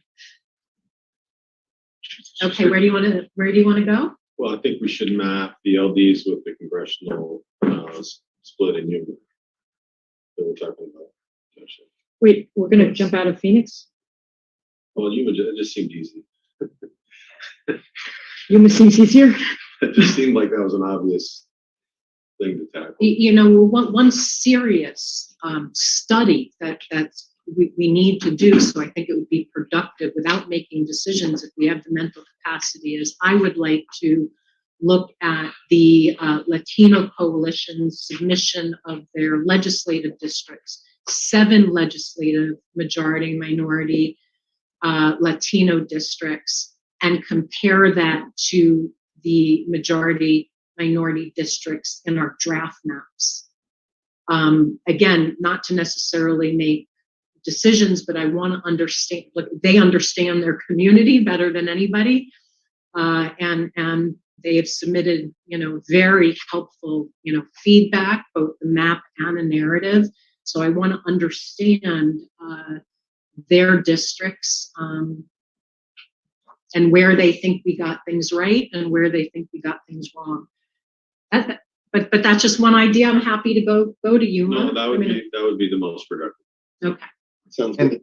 And I can just add, I think we have direction on Yuma right now, which is to implement Yuma Gold as much as we can within whatever population deviation you end up being comfortable with. So I think we're good on that. So we're looking at the Latino too. Okay, so on the left is the approved draft map, and then on the right is 69, which is their most recent updates.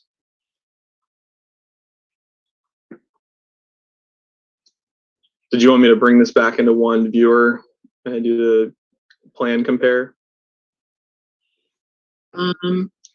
Yeah. For me, it's easier to go district by district rather than looking at too many at once. Okay. What is there, like a kingpin that sort of swings everything else that we should start with? Probably 24 or 23. Well, we're gonna just look at their districts, right? Are we looking at just the Latino Coalition districts, or are we looking at everything? And we're looking at our existing draft. Yep, so left is the approved draft map and right is their submission. So if you wanted to start with District 24, it's very different. And one of the things that before you said, Hey, Brian, you gotta back out. We can't get our heads wrapped around this. Thank you. One more.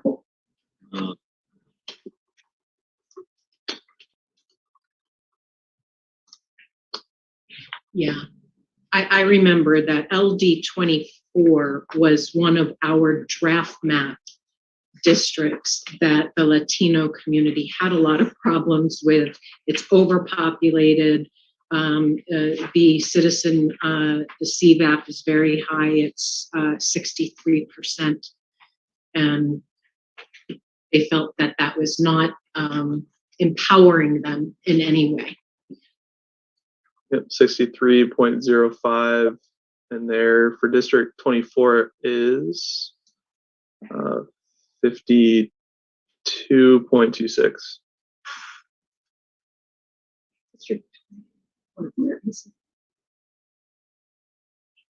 Right, what's D11?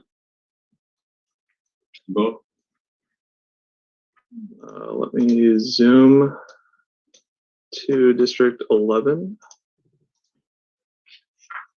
There you go, green on the left and pink on the right. Correct. So what's the CVAP? So CVAP on the draft map is 48.58, and on their submission, 47.27.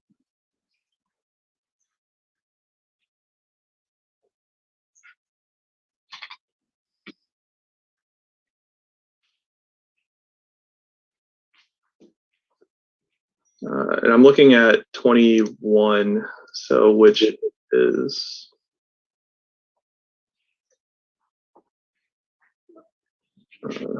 yeah, Hispanic CVAC.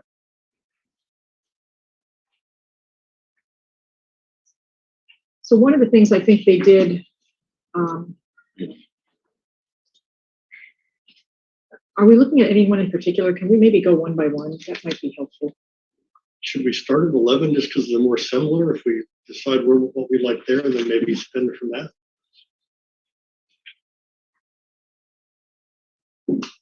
Yes, but I would also like to note that I think 24, it needs to really be fixed. So as we're moving, we can't get to the point where it's sandwiched in again. And, you know, that's got to change. So, okay. 11. They're not overwhelmingly different. Yeah.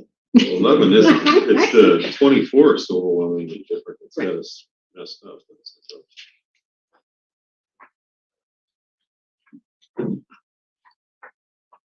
Ryan, can you zoom out just a little bit so we can see all the districts?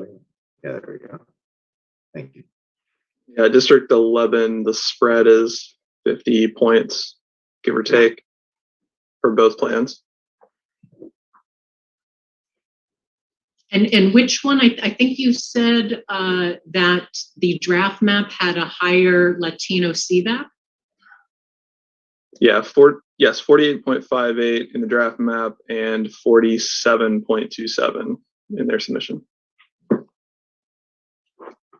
But in our map, it is overpopulated, almost 10,000 people. Correct, 4% over target, and their map is,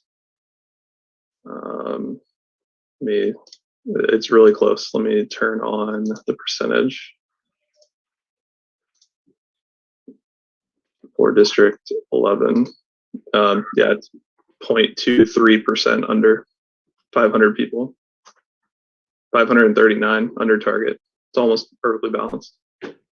In their map? Yes.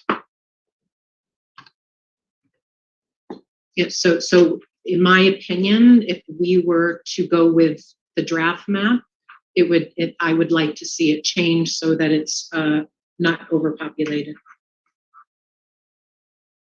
Wait.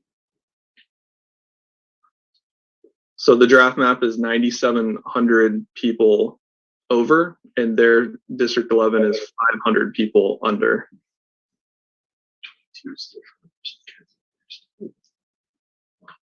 So wouldn't we want to look at theirs? Well, that's just for 11, but the way Right. they do Well, 1, and 4, and 2, 26. I get it. I know, but I mean, I guess I'm getting a little confused over what we're doing. I thought we were going to go with taking a look at their coalition with their maps Right. and their districts. Which are the VRA districts? Well, that's what I think that's what we want to. Focus on. Right. So can we get a readout of what the VRA districts are here in the Phoenix Metro? You mean the VRA tracking? VRA tracking. Yeah. Let me pull this Okay. Districts that may have VRA implications. Does that show on, Doug, do we have that as a PDF already on the website, or is that a number? Are those numbers you have to pull? Probably easiest to just pull them. You have to go through the table and see which ones are the heavily Latino ones. But so look here. And the only question is which ones are in Phoenix or which ones are in Tucson. So it's 11 in our map. In the official draft map. It's 11, 20, which is down south, 21, which is down south, and then 22, 24, and 26 right here. What about 23? Oh yeah, 23 is as well, but is that here or down south? Down Let's south. see. And 20 and 24? No? 24 is up there. Yeah, definitely in 24. Yeah, so in here, we're looking at 11, 22, 24, and 26.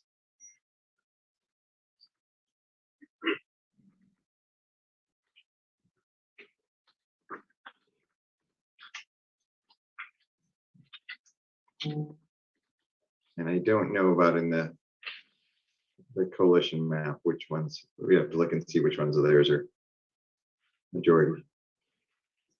Or significantly Latino. I don't know. Maybe can we take a look at the demographics for 1 and 4 and see if either one of them are heavily Latino? I don't think either one are. 21.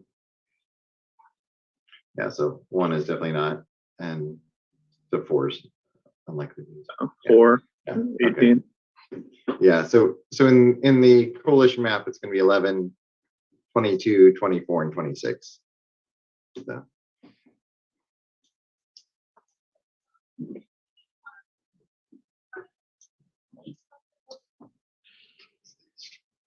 So the same, actually, it's the same numbers in both maps, just Getting confused. Yeah. This is 11, 24, 26, and 22 are the ones we're going to focus on, right? Right. Why don't we focus on Maricopa County? Mhm. Okay. Yes, I agree. So many Okay. changes.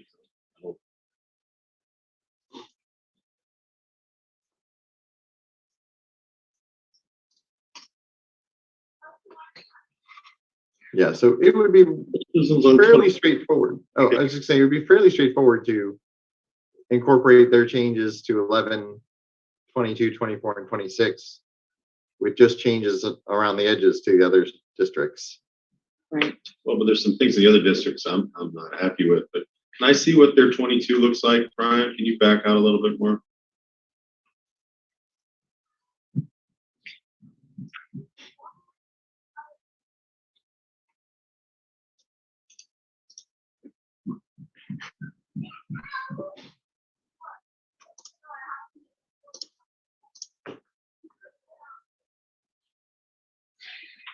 You know, as we're looking at it, I just want to read to you the number of districts, the majority minority districts that are overpopulated.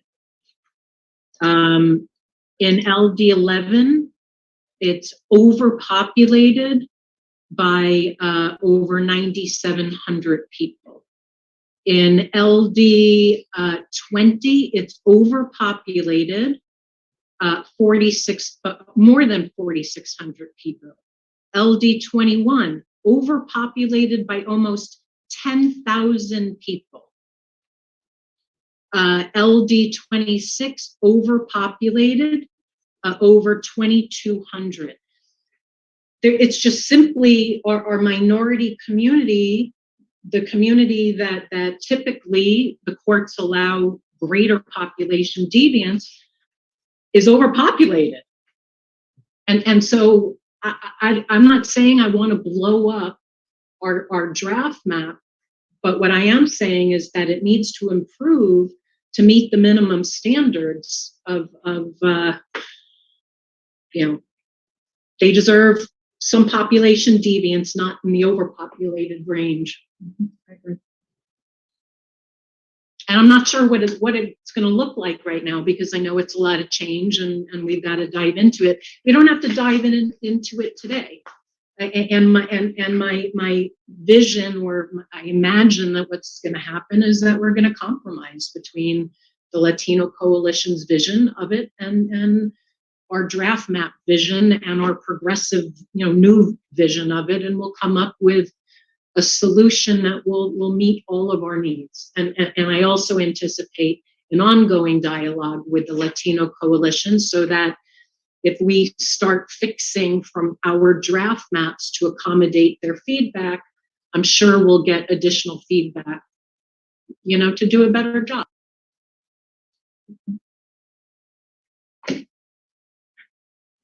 Does anybody want to dive into these differences, or do we want to, I think we had at least a good early start of a conversation about kind of what we need to do and what we have to focus on. I don't have directions for mapping team about this right now because I'm not prepared to make suggestions. I'm open to also going to another region. What do you all think?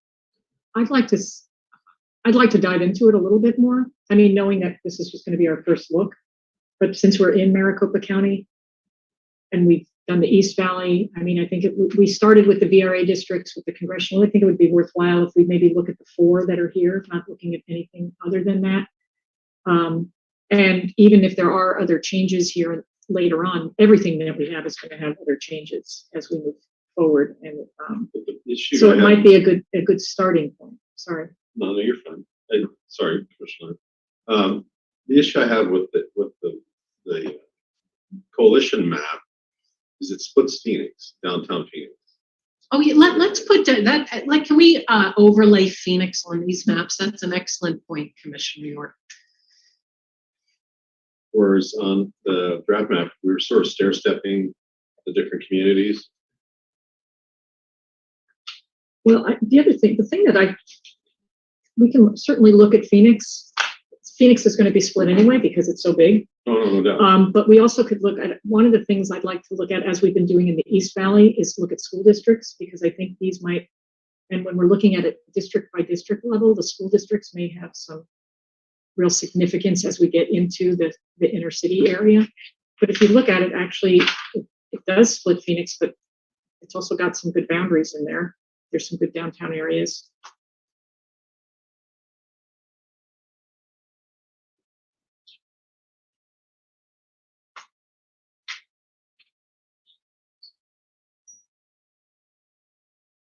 One exercise you might consider as well as an option is, if you wanted us to, we could take the direction to try to draw in their proposed 11, 22, 24, and 26.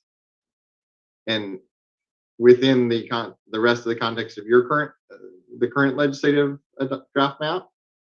And then when you come back on Thursday, you could see what the impact is and what that forces things to shift, and decide if those are good or bad, and then obviously give us direction whether to back them out, which pieces that to keep and which pieces that to back out.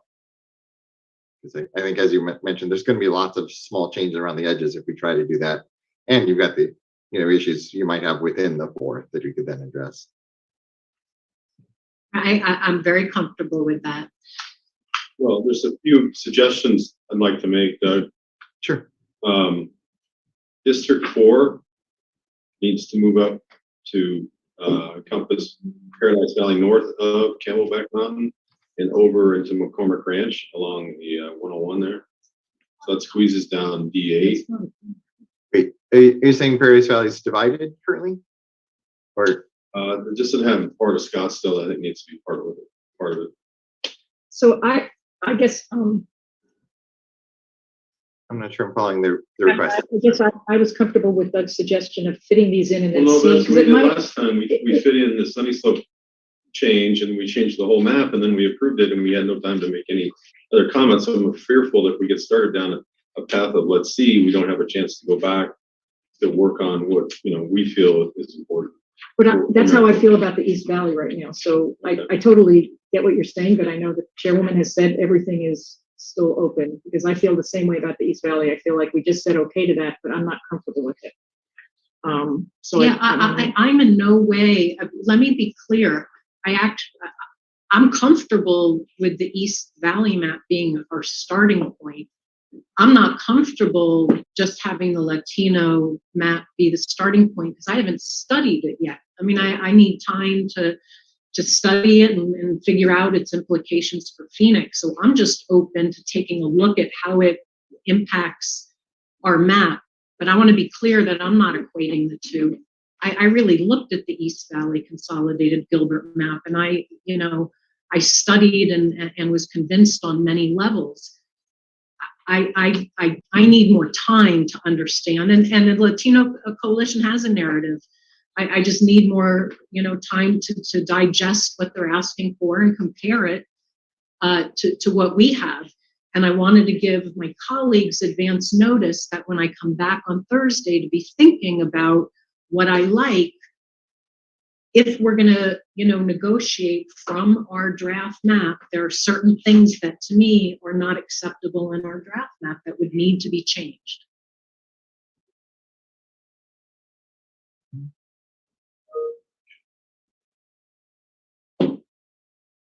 So, we can start from wherever point actually on Thursday. We could start from ours or the Latino Coalition, or maybe you want to come up with some magical middle thing and we can, start there. Thoughts? I'm in agreement. I haven't spent enough time at vertical districts in Right. Maricopa County, so that's a shift that I hadn't considered. Okay, but so in the meantime, is there anything that would be helpful to take advantage of the mapping team's time? We don't want it to be a waste of time. We're not going to send you down wild goose chases, but I'm open to Commissioner Lerner's idea and seeing where it goes. In no way saying that I'm endorsing that, but I'm curious to see. And if there's something else that as an alternative that you would like to see, I'm equally as open to that. So Johnson? And in fact, I want to, if at any point my colleagues would like even like a 15-minute break, you can decide to go and confer and think and look at notes and, come up with suggestions. Please, if that's at all helpful, take advantage of it.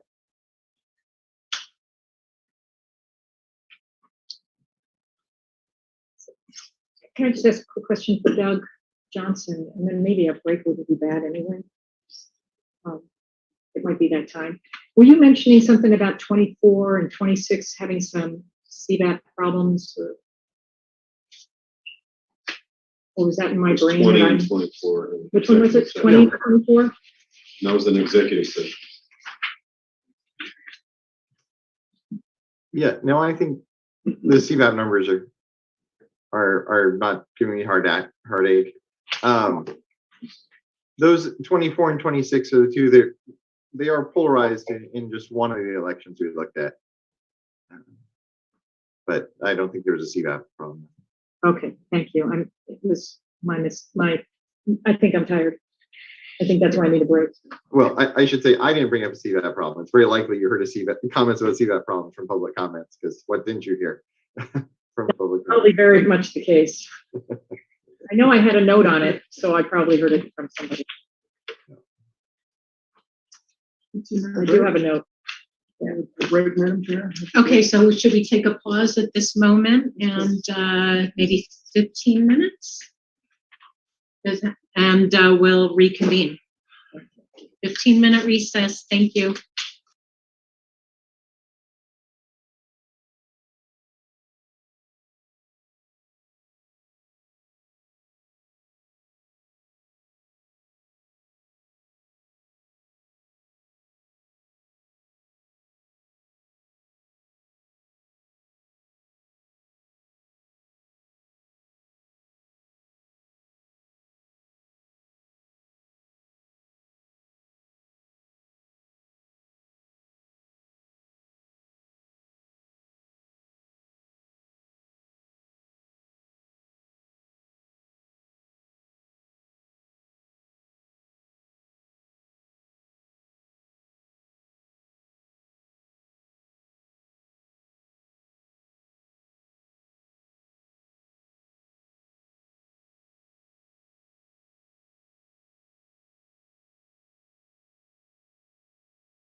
Okay, I believe we are back live from our recess, and as we reconvene, we will dive back in again to agenda item, I believe it's 6, right? Where's my notes?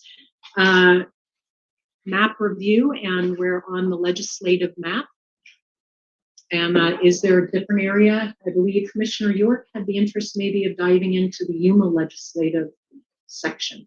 What I would suggest, and Doug and I have chatted, is bringing up the Yuma Gold map is something to look at in comparison to the Latino Coalition map regarding, because the Yuma, if we go with the Yuma map in Yuma, it has real implications. And in the Yuma Gold map, they actually drew the districts on that west side. And there are some real similarities and obviously some differences, but I think they'd be worth comparing. And it does go vertical with 24 and 25. For one thing, do we have the Yuma Gold map up there now? Wait, 24 is in Phoenix. Which one do Right. you mean? 24 and 26. Wait, But in Phoenix. but that's Phoenix. But- Which one did you want to do, Yuma? No, I'm saying the Yuma Gold map, Map. it has some forces changes up into that West Valley if you go with the Yuma map. Look, And in the Yuma Gold map, they did redraw some of these same districts. And I think it is worth looking at it as a comparative to the Latino Coalition map. While you're on break, I had a plan sheet printed out for the Latino Coalition, the legislative districts. So the same thing that you guys see for all of our draft maps. So it is there for you. Thank you.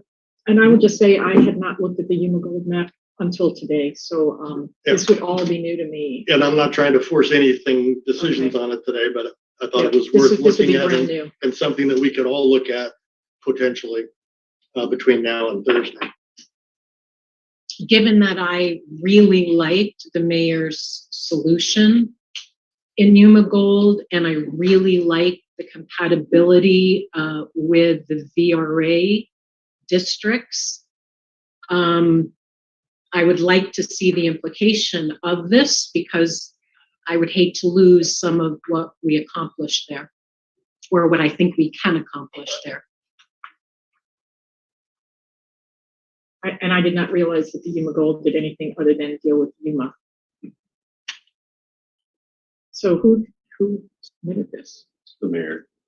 So Yuma Gold, this Brian- is LD 0057. Yes. Yeah, and can you zoom out so we can see everything from the West Valley to Yuma? On both sides? There we go.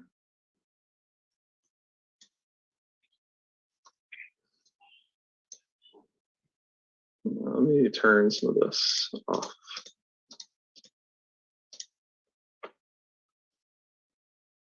Okay.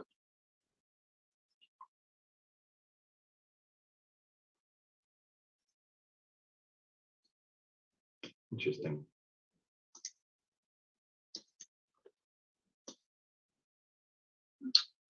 Let me turn variables on 1 second.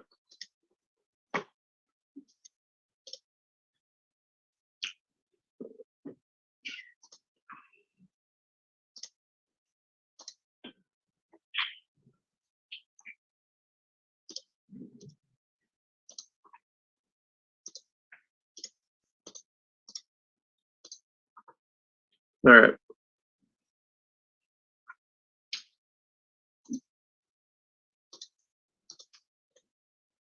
Interesting. So just as a little background in my earlier comments, when I talked about we might be limited in what we could do in terms of Yuma Gold and Yuma, I was thinking of our draft map where District 30 is Mojave, La Paz, and North Yuma. And District 30 can't absorb as much population as was proposed in Yuma Gold. So you can see the way the mayor has addressed that issue is that to stop at the La Paz Yuma border, District 30 gets a little bit of population it still needs from essentially from Wickenburg and out by Wickenburg. And then District 22 comes down and gets North Yuma.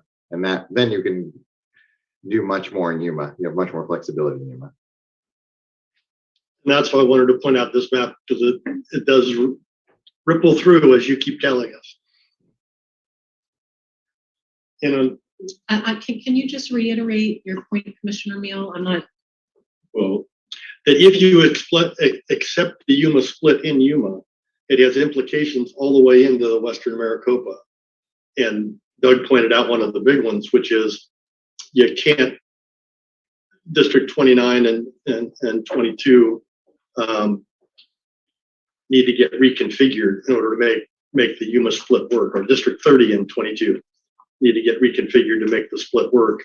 And this is the Yuma mayor, this is his suggestion. Obviously, he worked through it. This is a big difference between what the Latino Coalition proposed, and 22 is a VRA district. So this would be something we have to take a very close look at. In this map, there are still the same number of VRA districts, I believe, but I don't think 22 is any longer the VRA district. And some of the labeling here is just actually a little goofy. On the Yuma Gold map, districts 11 and 25 are really mislabeled compared to our map, and you need to look at the numbers flipped. So the District 25 map and the Yuma Gold map is really more comparable to the District 11 map in the coalition map. So LD, in their map, LD 25 is similar to LD 11 Yeah, coalition. they really should have flipped their numbers the other way. So What was that flip again? 11 and 25. So I'm not sure why I know you want, I'm glad you're drawing it to our attention, and I think this is something that we can look at between now and Thursday. But I would like, I mean, we barely touched on, we did a very brief look at the Latino Coalition, and then we're jumping over to this. I guess because you want to look at the implications of it, but. Well, we're just trying to point out that treated 24 and 26 in somewhat of a similar fashion. That there's some thoughts, right? Because if you look at the draft map we approved, all those West Valley districts go east-west, and the Latino Coalition suggestion and this particular suggestion goes north-south. From my standpoint, it treats District 4 much more how I see it should be, as a community of interest around Camelback Mountain north up to the loop. So there's some things on this particular map that I like also. And I think in this, and I'm just looking, like I said, this is the first time. This to me has District 4 going too far north, and also removes. Yeah, I mean, it has, and has some odd boundaries in there. I think we're moving to too many districts too quickly and losing cohesion. So I suggest we pick a region for strategic reason and dive in. But Commissioner Newberg, all the communities around the greater Phoenix downtown area kind of move together. So if you move one, you move five. It's just, you cannot not treat them all kind of at the same time. So. Right. Well, but I'd like us to study this, and I'd like, this is a reference that Commissioner Meal and myself feel comfortable with.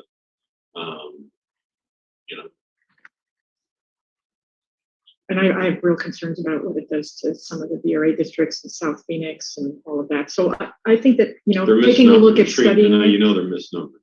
So the South Mountain District is, if he has a number that's 25, it's actually 11. 25 is supposed to be 11. And 11 is what's supposed to be what? 25. Okay. Right? And that is Levine and the sort of I-10 corridor south of I-10 as it goes west. Yeah, no, I and think it picks up Tullison, and looks like it picks up some of that. this has some major shifts in a lot of districts. Well, they both, the Latino Coalition suggestion and this one both do, but it gives us some stuff. can we get this sheet for the Yuma Gold one as well? Yes. I would add to the key thing to the concern that a number of commissioners have raised is in this map. Hold on, put the map back on, Brian. District 22 in Yuma Gold is not a voting rights district, as was mentioned. They still have the same number because now 25 becomes a effective Latino district. So to the question about, yes, 22 obviously would be radically changed. It would not be a voting rights seat anymore. It'd be replaced by 25. So they have the same number in the end, just different districts. And my perspective on that is, I mean, I'm happy to have us take a look for Thursday, but that's a big change to say that it's okay for the Yuma mayor to make a change in Maricopa County and the Latino Coalition and all, versus focusing on the Yuma area and saying, what do I need in Yuma to make this work? But this basically reshapes Maricopa County coming from Yuma. And I have some concerns about, well, I have a lot of concerns about what I'm seeing with all of that, but just as a quick glance, I'm seeing. Yeah, and to me, this has nothing to do with the Yuma mayor. It has to But do this with, came from the Yuma mayor, you said. I don't even, are you Yeah. sure that it came No. from the Yuma mayor? I don't know. All That's I what- know is that that's what I was area told. is consistent with Yeah. the, Yeah. when we were in Yuma, he handed us a map that matches that exact area. Whether or Yes. not his prints are on the rest of it, I have no idea. But I do know that the Yuma gold matches exactly what he wanted for Yuma. and my point is that I like the rest of this map. I don't even know who did this map. I have no clue. But I like it. And Is that username ring any bells? pardon? The username D Nichols. Isn't Nichols the Yuma mayor name? But whoever did it, I think it had, they tried to, I assume the Yuma mayor worked with somebody. We could ask him. So Doug Nichols is the mayor of Yuma. I knew that was gonna have implications and they wanted to, I assume wanted to be able to answer the implication question. But whoever did it or why ever they did it, I think they have done some really good things on the west side. It sounds to me like our conversation that we had earlier about the East Valley, that, you know, you see something that you like that fixes an area, and then you're curious about, you know, how it affects the other areas. I'm very open to looking at what you like about how it, you know, moves up into the Phoenix area, and I'm happy to have your side present a different option. So this is why this is the time, you know, to bring up if there are going to be real differences in your mapping visions. It's better to do it now, and they have a couple of days in between. So I feel like we pop into the Latino Coalition maps, we pop out, we pop in and we pop out, but we have not really looked at all of the districts. And then we jump to something like Yuma Gold, which transforms coalition districts that they spent a lot of time working on to make sure that they met the needs of the Latino population. And this just goes ahead and changes a district that they spent time on. I'm more than happy to look at something that happens in Yuma and to make adjustments, but we could also look at how that might work with what the Latino Coalition did and find a compromise there versus shaking up all of the districts in Maricopa County, which include the Latino Coalition districts that are really being changed as a result of this, just looking at the comparison of the maps. I thought we already established that we would reconvene on Thursday and look at the Latino districts again and compare the differences between their districts on our draft maps. And I asked my colleagues to come with counter proposals. So I believe we're leaving all options on the table by pursuing this. Okay. I do want to be clear. I mean, again, I'm not a fan. When I pick areas of a map that's been submitted, I'm not endorsing the whole map. And I'm deeply appreciative again that the Latino Coalition submitted a thoughtful map, but my primary interest is their mastery of their communities of interest. And so I'm willing to, of course, I look at all the maps and their ideas for the rest of the state. But each section will, we look at the merit. So, I wanted to bring this out today so that everybody has time to look at it. It could be something that we've reviewed and see some positives in. So, Madam Chair, could I get back to, I guess, what is the mapping consultant, what are they gonna do? So that have understanding of what we'll be looking forward to on Thursday. I guess maybe start with the legislative. Is there anything more that the commissioners want to add about, specific areas around here, or are you ready just to sum up? I'm not ready to sum it up, but right now what Commissioner Neal is suggesting kind of changes everything that we've been talking about. But the Latino Coalition map was a good start, and now we're jumping to something else. So now I'm a little bit confused, and so maybe we can kind of recap, what Mark and Doug have on their plans, and maybe we can kind of add from there. Right. I thought we were discussing alternative options. One was building from the Latino Coalition legislative districts, from there, on Thursday, as well as this other option. I mean, is that? That sounds good. I guess maybe we also need to consider since we're on the legislative side, I'd like to go and talk about the Navajo proposal too. Which we haven't gotten to yet because we've been focused mainly on the south side legislatively. Okay, so are we ready to wrap up? I think In this I area? think We've been jumping all over anyway. leaving Maricopa So for a while and let's go to tackling Navajo. the easy one of Okay, so let's make sure. Northeast Arizona. Let's make sure that the mapping team has a sense of direction We've of been where jumping to all over go. anyway, so let's go north. Doug and Mark, what is your understanding of the options that we're asking of you? And then we'll fill in the gaps.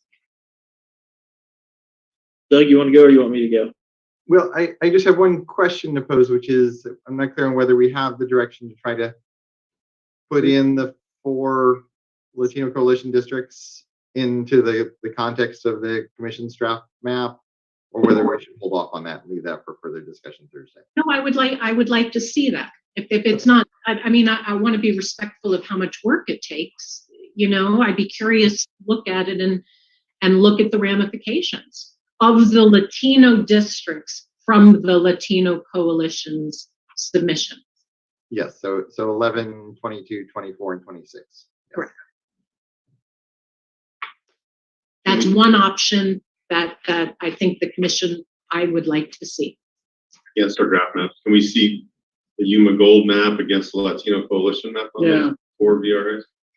I was actually going to suggest it would kind of fit into what we're doing with that, to bring the Yuma Gold seat in. Just that one district from the west, because that could probably fit in with the changes we've been making in that one map. And obviously pieces would move around in the West Valley as a result of that as well. But if you want to see the other, like what Brian has on the right-hand screen here in Phoenix, that's all. The Yuma Gold is Yeah. primarily impacting. I really would like to not have the Yuma. I'd like to see what the Yuma Gold can do for the West Valley and Yuma, really Yuma, because that's what I was hearing from my colleagues. It's the West Valley piece that you were looking at for that Yuma Gold. I mean, it does a lot of, just in glancing at it, there's a lot of other issues. So I don't know. You're saying you could take a look at, because it's the Yuma piece, right? And you could take a look at that piece and then its impact just on the West Valley with that one district. Is that what you're saying, Doug? Yes, exactly. What in the Yuma Gold is District 22, and more realistically, it's probably going to end up being kind of District 25 from the legislative draft map. So we don't, because 22 is one of the Latino seats. We could work that in, and so you'd see the West Valley impact, but not the kind of North Phoenix and Scottsdale impacts. That would be my preference, would be to see that piece, since that's, I mean, if that was the intent of the mayor, was to look at how best to split his city, and the impact was District 22, I'd like to focus on that versus how it then takes Scottsdale, for example.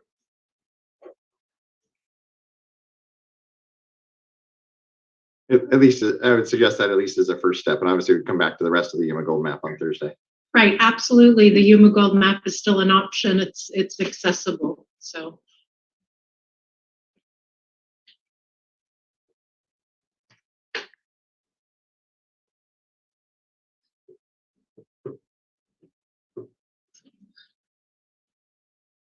Anything else you need from us, Doug, on this? I think the rest of it's fairly clear. We've got our East Valley directions. We've got Gilbert, all that whole area, Mesa. I think we're good. Mark, anything I'm missing that you have? Or Brian?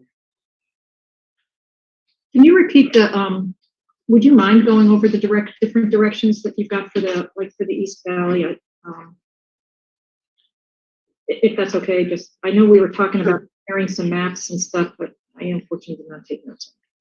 Yeah, as I understood it, and Mark, correct me if you have different notes here, because we're all taking notes very fast. It really is the 12, 13, 14, 15 to implement kind of the Ledge Gilbert consolidated map. I think that's what it was called. That we were talking about, with the understanding that those are fairly nicely contained, so they're easy to undo or modify later on if you want to do that as well. Yeah, 9, 10, 12, 13, 14, 15. From the Gilbert consolidated map. You were going to incorporate that into our map? Is that what it was? Correct. And I thought we were doing a comparison. Is that not where we were also looking at? I thought we were looking at a comparison with that and maybe looking at either the Latino Coalition or the 61 to do that comparison, but we're not doing that. We're just going to use 58. When you say comparison, are you talking about another map? Well, we took a quick look at the coalition for the East Valley, but we didn't really spend much time. We pretty much put it aside, and I guess I'd like to go back at some point. The coalition spent a lot of time doing a full map for the state, and we really haven't, I don't feel we've given it a whole lot of look at it. We focus on a few things every so often. We go back to the coalition map for the coalition districts, or we took a brief look at the East Valley for a moment and then moved on. I feel like we asked them to do this. We should give it its. Do we ask all organizations? All organizations did, and they were asked to do that. Let me offer one door here, which is the key. Make sense at all for the East Valley. Oh. So if you want to pursue something, you can propose it, but I have looked at it and I did not like what they did in the East Valley. So I'm not in support of pursuing their East Valley portion with any effort. Yeah, I want to clarify.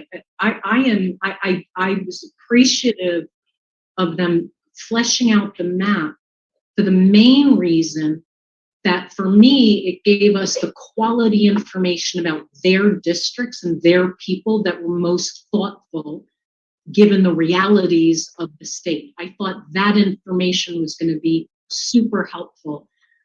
I don't recommend having us as a deliberative body adopt another organization's full comprehensive vision of our state and have to deliberate over each district they propose.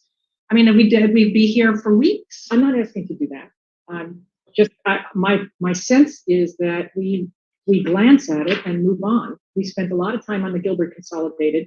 We took a little bit of a look at 61, others decided that one didn't work. And then we took a brief look at the Latino. I am not suggesting by any means that we adopt the Latino Coalition map. That is not at all what I'm implying or asking for, as much as, just like with any map, we give them some Commissioner time. Lerner, we just directed our mapping consultants to take the 4 potential VRA districts from their map and put it into our map so we could see it. That's not ignoring it or dismissing it.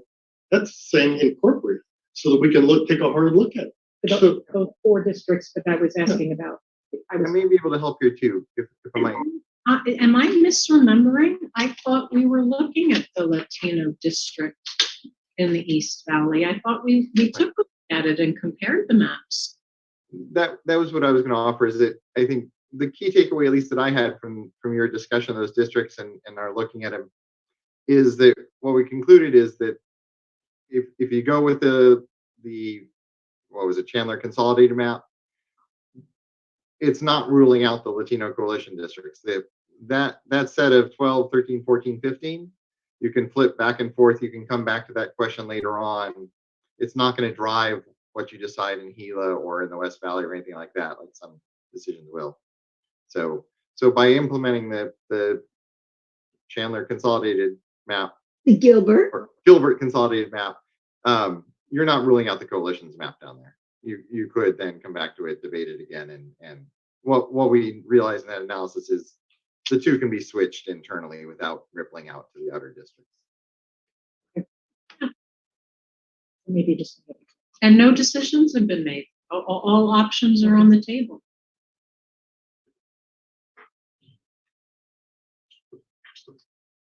The North.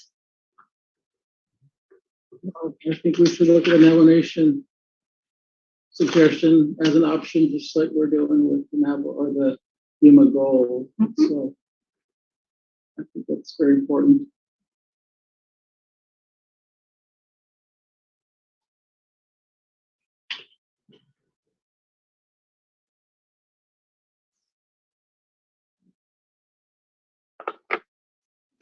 So he wants to bring up the Navajo. Yeah, let's look at the Navajo option. I think that's the number on that. There's a couple of different ones. Make sure it's the latest The iteration. latest version. I don't know which one. There's 3. I don't know the difference between 5, 6, and 9. And They 19. they submitted multiple districts. Look real quick.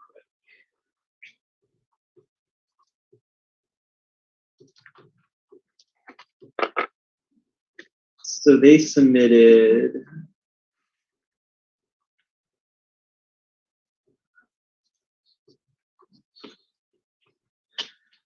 They submitted a LD5, District 5, and LD6, and LD7, and an LD19 map.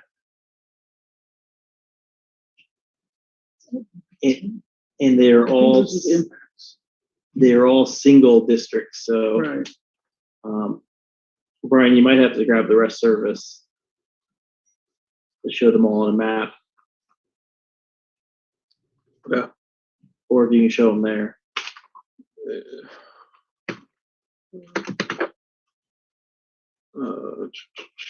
1 second.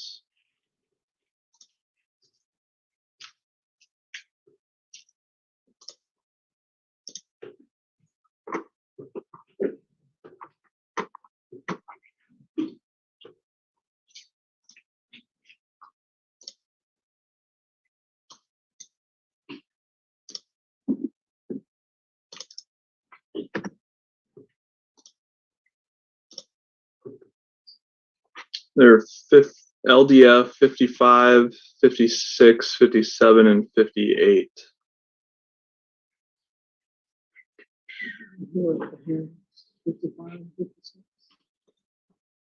So let me grab the rest service and add it.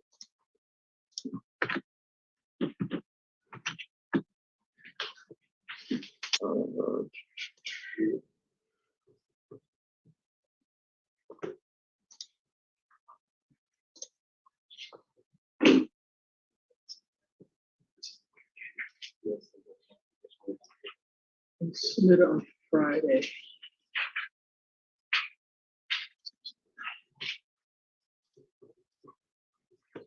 So Brian, the one that was in my notes here, I think the nation submitted something last Friday.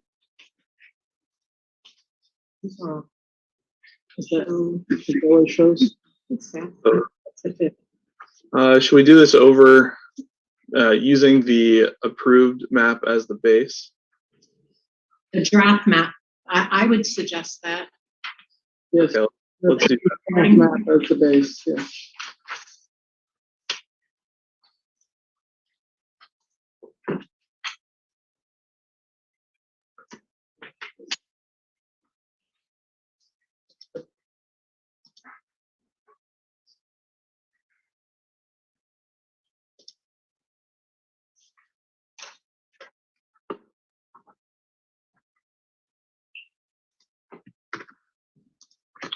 So it'll be 55,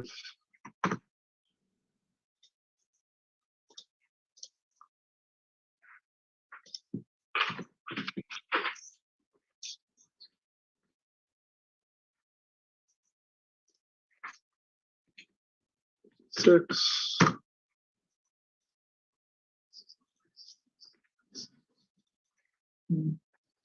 7.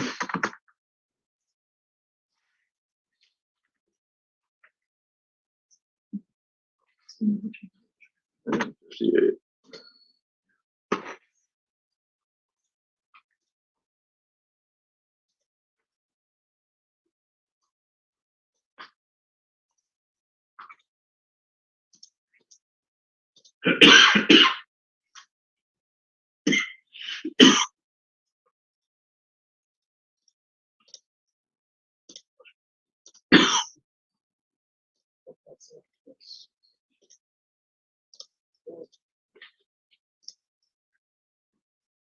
And last one.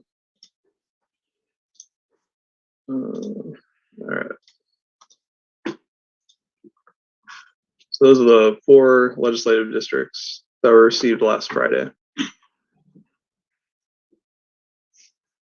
Okay, so what's the data on the yellow 6? Like the CVAP. Let me, excuse me. To see all of the demographics, I'm going to have to open up each plan. Is he saying that on the right, that's what was submitted? I thought they didn't want to be with Flagstaff. Yep. It excludes Flagstaff. That one is what they submitted all Yeah. 4 of those districts. Right, can we zoom in? I thought I saw Flagstaff in yellow. No, Oh, no, it's okay, right, It cuts okay. out Flagstaff. Okay, Brian, do you know what map is yellow? It's the, 1 second, it's my plans.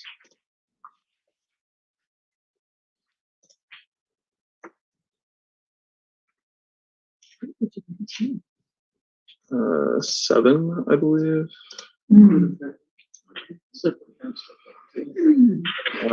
6. So their legislative district focus 6 plan.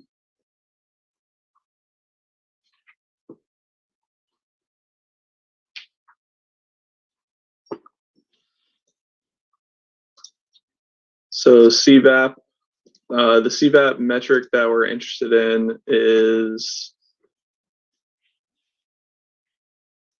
it the G_ANH18? That's voting age. It's both. It's M24 and GIA NH. Okay. M24%, so 59.72. And then the single race Native American voting age population is 56.41%. And that was the number requested from the Navajo Nation for the percentage. That's for 6. That is for 6, yes. And what was that number again? For the single race Native American voting age population, 56.41. And for the CVAP Native American number is 59.72. and what's the population deviance? 5.01%. Under. So this map looks like it improves the deviation, it includes a lot of the reservations, it excludes Flagstaff, includes Holbrook, Winslow, because there's quite a few Navajos that live in those 2 towns. And I think it includes Joseph City, which is in between Winslow and Holbrook. And I think there's a lot of Navajos there because they work at the power plant in Joseph City. So then when you go south, it looks like it includes the White Mountain and the San Carlos reservation. So it's all contiguous, that it's within the deviation range. It includes 7 or 8 tribes as a community of interest. And I like this map. It's good. It's also a lot less, right? They'd originally asked for They asked a really high deviation, right? 10% deviation. Yeah, the initial start was, I think, under 14 point something percent. Right. I have to look through my So this notes is a to get big- the exact number. Big change. Yeah, big change. What are your thoughts? My main thought is that either one of these districts treats the Navajos very well, either the current map that we've approved or their proposed map. So it's not like that they're comparing to our current map, which doesn't treat them well. It does treat them well. Their percentage numbers are slightly higher on theirs, but not that much, not enough that's going to swing that district. The real difference between the two maps is, do you have Flagstaff with the Native Americans or do you have the White Mountains with the Native Americans? And that's the choice this commission's going to have to make. And either way, you're going to have people that are unhappy. I think the White Mountain people have been disadvantaged for the last 10 years. They've been really unified in their voice that they don't want to be part of the Navajo district. Flagstaff doesn't really want to be part of it either, but it was more of a split opinion in Flagstaff. And I think that the college town and the demographics of Flagstaff are a better fit than the White Mountains with the Navajo Nation. Well, how many people are, when you say the people in the White Mountains have felt, disenfranchised or not represented, what's the population numbers of the people that you feel fit into that category? I'd like to look at that. I think it's like 70,000 people. It's a big number. It's about the same as Flagstaff. Yeah. But if you listen to the White Mountain, both White Mountain and San Carlos, they said obviously they wanted to be considered a Navajo district, but they also work closely with Pine Top and Cholo. And so, they have great communities that they work together very well. They're adjacent to each other. And so I think White Mountain actually was suggesting that the White Mountain communities, they're neighbors and they work well together. And then they also want to be part of the Navajo district. So I think Navajo feels that Flagstaff should be in a separate district just because, there's big differences. Yes, they share a lot of economics, but, from a philosophy standpoint, there's differences as they point out. And the White Mountains has a lot of issues on water and other things where they're oppositional to the interests of the Navajo Nation. And that's one of the reasons that the White Mountain area very much wants to be in a different district and have their own representation. When we first talked about this several months ago, and I actually asked, is Flagstaff a good fit with the Navajo Nation? Actually, the answer back there was yes, it is. So I don't think it's, I think this is a case where you can make a case for either one, but that's the choice we're going to have to make. Well, as you pointed out, Commissioner Mill, some districts or plans you like, I like this one. I think it's very important. It serves, the folks in the various communities of interest in northern Arizona. When it comes to water, I think, yes, there's some differences, but they all have water issues, dealing with drought. And so I think, if you look at the upper Colorado River Basin and the lower, they're all obviously trying to fight for that. Who has access to the San Juan River? Those issues. I think there's a lot of reservoirs that were put together in Winslow, which Navajo doesn't have access to. So the White Mountain community folks have a lot of access to a lot of the reservoirs that were installed during the Colorado Storage Project. If you look at Winslow, Strawberry, there's huge reservoirs out there that were put in there to deal with the White Mountain communities. So I think what the Navajo is proposing works very well, and they're also including Joseph City, which wasn't impacted in the past. And so one thing that also I think these communities are also going to be facing is just the closure of the coal mine plants. The Chola plant in Joseph City is scheduled to go down. There's a power plant over by St. John's that's going to be shutting down. the nomination just experienced shut down the Navajo generation station. And so these communities here, I guess, are considered mining communities. So they do have a common community of interest situation. And forestry. Navajo has big forests. The eastern side of Apache County does. And so they're all trying to figure out how to together work on their forestry. So a lot of commonalities. The only difference is that, you have natives and non-natives. That's the only difference. And how exactly is the Native American community disenfranchised in our draft map? Is it just the It's concern? Flagstaff, the city of Flagstaff, I believe. But wouldn't, there be a strong, it's a majority minority district, correct? So we'd be taking great care to ensure a high, Native American CVAP that's highly empowered. Flagstaff is going to create some VRA problems in that district because in primaries, because of the vote and the voting turnout that happens as well as part of that. There could be some real implications to that, which is why they wanted to exclude Flagstaff, and pretty much including the Flagstaff City Council have said not to be included in that district, as well as the majority of people who have come and done public hearings and provided us with input have said to exclude Flagstaff from that district. So it does have implications in terms of our map versus this map by where Flagstaff is. It brings in a lot of Democratic voters who you would think would always be aligned, but that might impact, if you have different Democrats running, it will impact the primaries and impact who might then get in as part of that. So it's not a Republican Democrat issue. It's more a matter of Native American voters versus the white voters, which are a high population in the Flagstaff area that could impact that. But how are their needs so different? Aren't there just shared interests? Wouldn't the candidate who would win in either scenario represent the Navajo needs very well? What we're looking for is to give them the opportunity to have actual representation.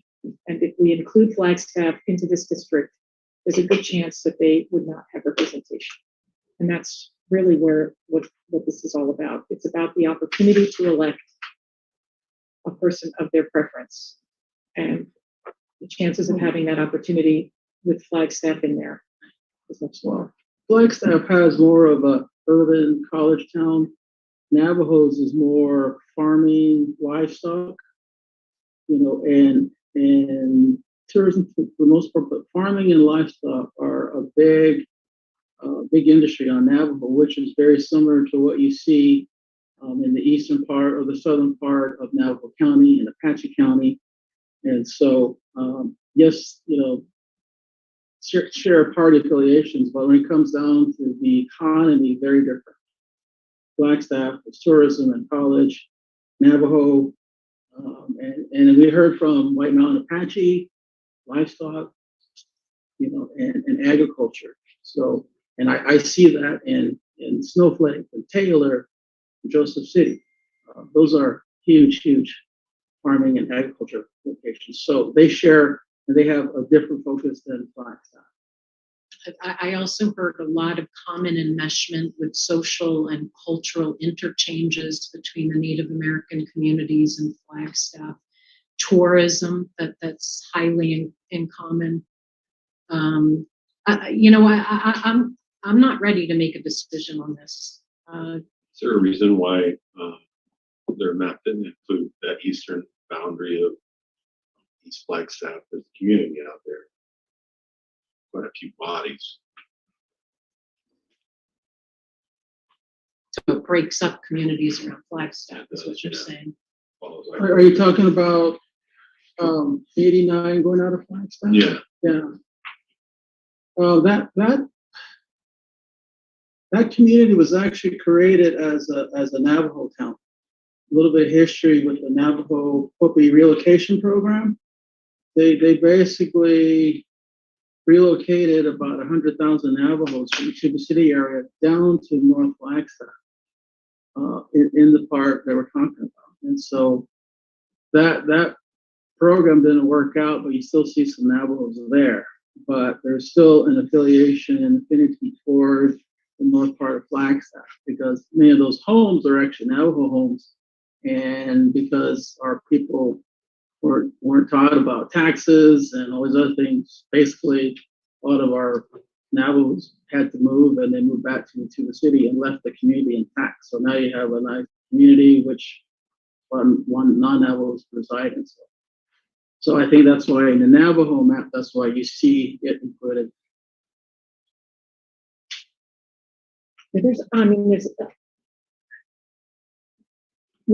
Some of those lines could probably be adjusted. But basically, this is when you mention economy, communities of interest, things that they have in common. They have a lot in common with the communities. The big difference is ethnicity that they have. But tourism is big we heard that a lot from the White Mountain folks. People come up, they said that all the time. People come up to spend time here, just as they do in some of these other areas as well. In fact, probably all the rural areas could speak to tourism, because they talk about how people from the urban areas go up to a state. They have a lot in common in terms of economics, in terms of ways of life in this area. Big difference is the ethnic makeup that we're talking about, and I think there's more in common in terms of all of those factors that we are looking at, communities of interest, by putting them together than not. Now, we'll look into the Native American population in Flagstaff, but I want to be cognizant of the time. We only have till 5 p.m. Is that a hard stop because of our YouTube? And so we ought to be, 5 minutes before then. I'm not ready to make a decision on this. I'd like to learn a little bit more, and not today. I would like to be able to take advantage of a legal counsel, maybe next meeting vote to go into executive session if this is a VRA district, if this is a majority minority district, and we're looking at the ability to elect and what it means, primary, general, same race. I think I need a little time to dive into that a little more before making a decision on this. So I suggest we pause. Yeah, Chair, if I might give a kind of something to think about over the next 2 days for the commissioners. One thing that we haven't looked at much in this map, but in Navajo County, it leaves out just 8,000 of the 110,000. And actually in Apache County, you may have not even noticed, but southeast of Edgar, it's leaving just 1,500 people out of Apache County. Those are the two notches. So really small groups carved out. So one thought you might look at is the Coconino County submitted a map. It's Coconino LD7. It's almost the exact same numbers as the Navajo map, but instead of leaving out those 10,000 people, it leaves out about 10,000 people who are just north of Flagstaff. So it puts all the same communities together except for those pieces. So just an alternative that would avoid those divisions of Navajo and Apache County for you to consider, and hopefully for the Navajo to weigh in and see. It would be strange to leave out just 1,300 residents from a county who aren't in a city themselves. They're unincorporated. But just something to think about as you come back to this question on Thursday.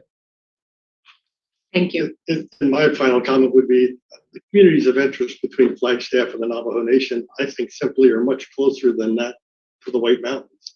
So that would be my parting comment to think about. Could I ask a question? Separate? Just can we ask? Cognizant of the time that No, we do need to also officially end the meeting at some point. That's my last question. And I actually have a 5 o'clock stop in my car, so I definitely won't. Parked in the wrong place. Can we ask for the mappers to see, and I'm perfectly fine to look at the Coconino LD7 instead of this one if that modifies slightly or takes care of a problem, but can they incorporate this into a map so we can see how that would look, just like we've been asking for them to do with other? Would that be okay? So we can take a look at that on Thursday? the 3 districts that were put in by the Navajo with that one adjustment that Doug mentioned? I have to be honest, I'm interested in the Navajo LD that they submitted. I before putting in their others, I mean, again, for the same reason that I don't want to take all the other districts from the Latino Coalition, or I don't want to take any of the other districts from any of these maps. I'm not ready to do that. I mean, if you're welcome to go down that route. In my opinion, it's a big jump, and I'm not sure it would be fruitful, but if it's something that's very important to you and the commission wants it, I'll agree. Well, I mean, I'm interested in it because, as we keep saying, there's ramifications with any one of these iterations. It's not saying that we would accept everything wholesale, as we've been saying. So you're saying you want to adopt all 4 Navajo Nation districts and fit them into our map? I'm confused what you're asking for. There was the 5, 6. Oh yeah, they added 19, which I had not seen till today. Yes. Um, And I think this really just swaps things between 6 and 7 and has no other impacts. Or am I wrong on that? From ours, you mean? I'm talking about from our map. Yeah. If that's the case, then that's all we would need to do. If it's only swapping that piece, I would be interested to see how that works. Did they do anything else in the Navajo map other than swap 6 and 7? Well, they did. Isn't it 5, 6, and 7 that they kind of made adjustments, or is it just 6 and 7? If it's just 5, 6, 7, and 19. Yeah, it's so 3. That's why they included that.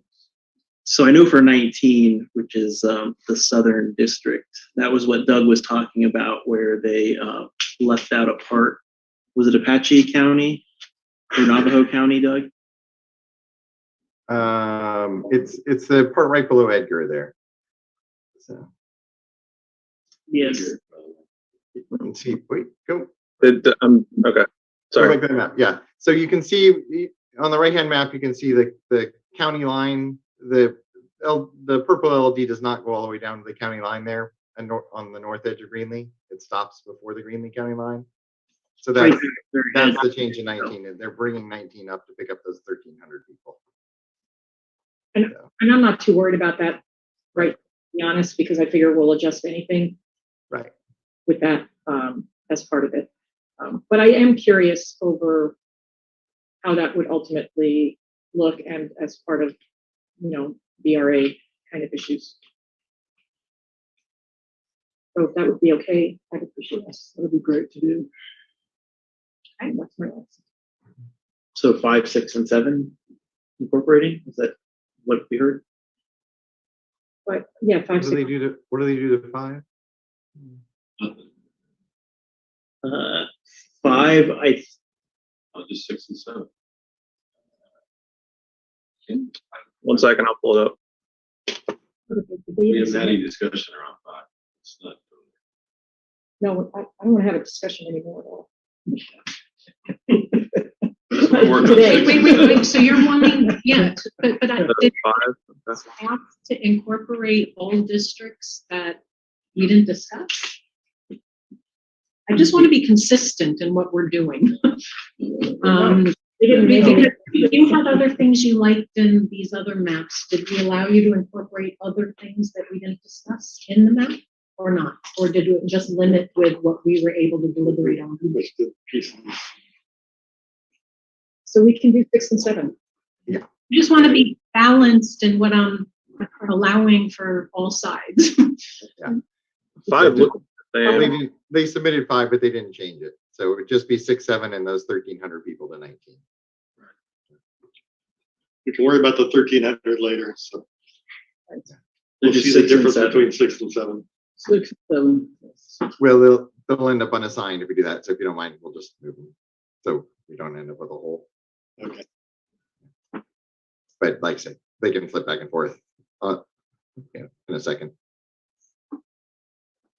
The other quick question I had is, do you want us to try to address the deviation map wide at this point, or wait and give us direction on what number we should aim for on Thursday? should we, aim for no more than plus or minus 1% at this point, or? We're probably one step too soon for that. Yeah, I'd like to hit on that. That's perfectly fine. Though I think we all agree that there's precedent that minority communities, can take advantage of population deviance for empowering, helping them elect a leader. So Yes. we'll have a thoughtful conversation.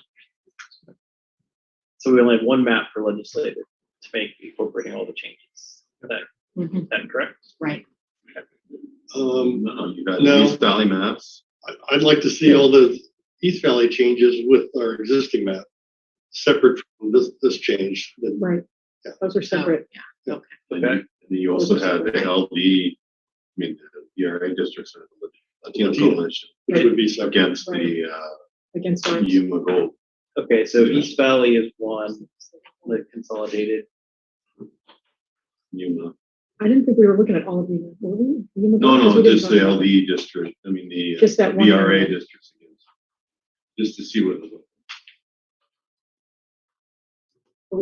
I thought it was just the Yuma piece.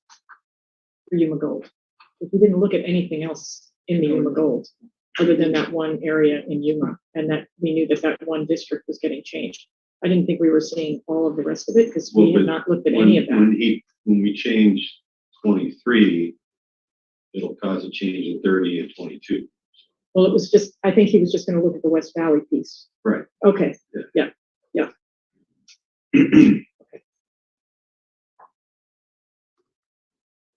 Doug, you want to give us a readout of what we have? Yeah.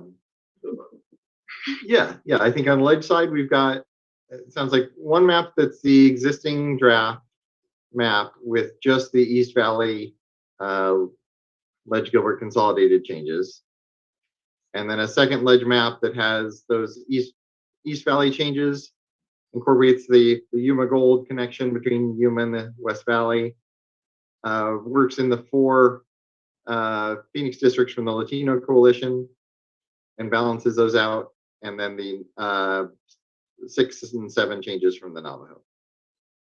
So Doug, just Okay, for clar- Go ahead, sorry. 2 minutes, and then we've got to move. We don't have an option. We need to close the meeting before we run out of time. Just a question though, all of those are up against our existing maps, right, that you're talking about? We're starting from the existing draft, yes. Any urgent questions? Any needs from council? Okay. I believe at this point, we will move to agenda item number 7, next meeting date. We will reconvene Thursday. Same arrangement. The commission will be live, I believe, here at Snell and Wilmer again, correct? Starting at 9 and going till, I guess, 5 p.m. Mapping will be virtual. With that, we'll move to agenda item number 8, closing of public comments. Public comments are now closed. Please note, members of the commission may not discuss items that are not specifically identified on the agenda. Therefore, pursuant to ARS 38-431.01H, action taken as a result of public comment will be limited to directing staff to study the matter, responding to any criticism, or scheduling the matter for further consideration and decision at a later date. With that, we arrive at agenda item number 9, adjournment. I will entertain a motion to adjourn. Vice Chair Watchman, motions to adjourn. Do I have a second? Commissioner Meal seconds. With no further discussion, Aye. Vice Chair Watchman. Aye. Commissioner Mio. Aye. For the transcriptionist, we need to say it all. Commissioner Lerner. Aye. Commissioner York. Aye. Commissioner Newberg is an aye. With that, we are adjourned. Thank you, partners, for a great first day. And I look forward to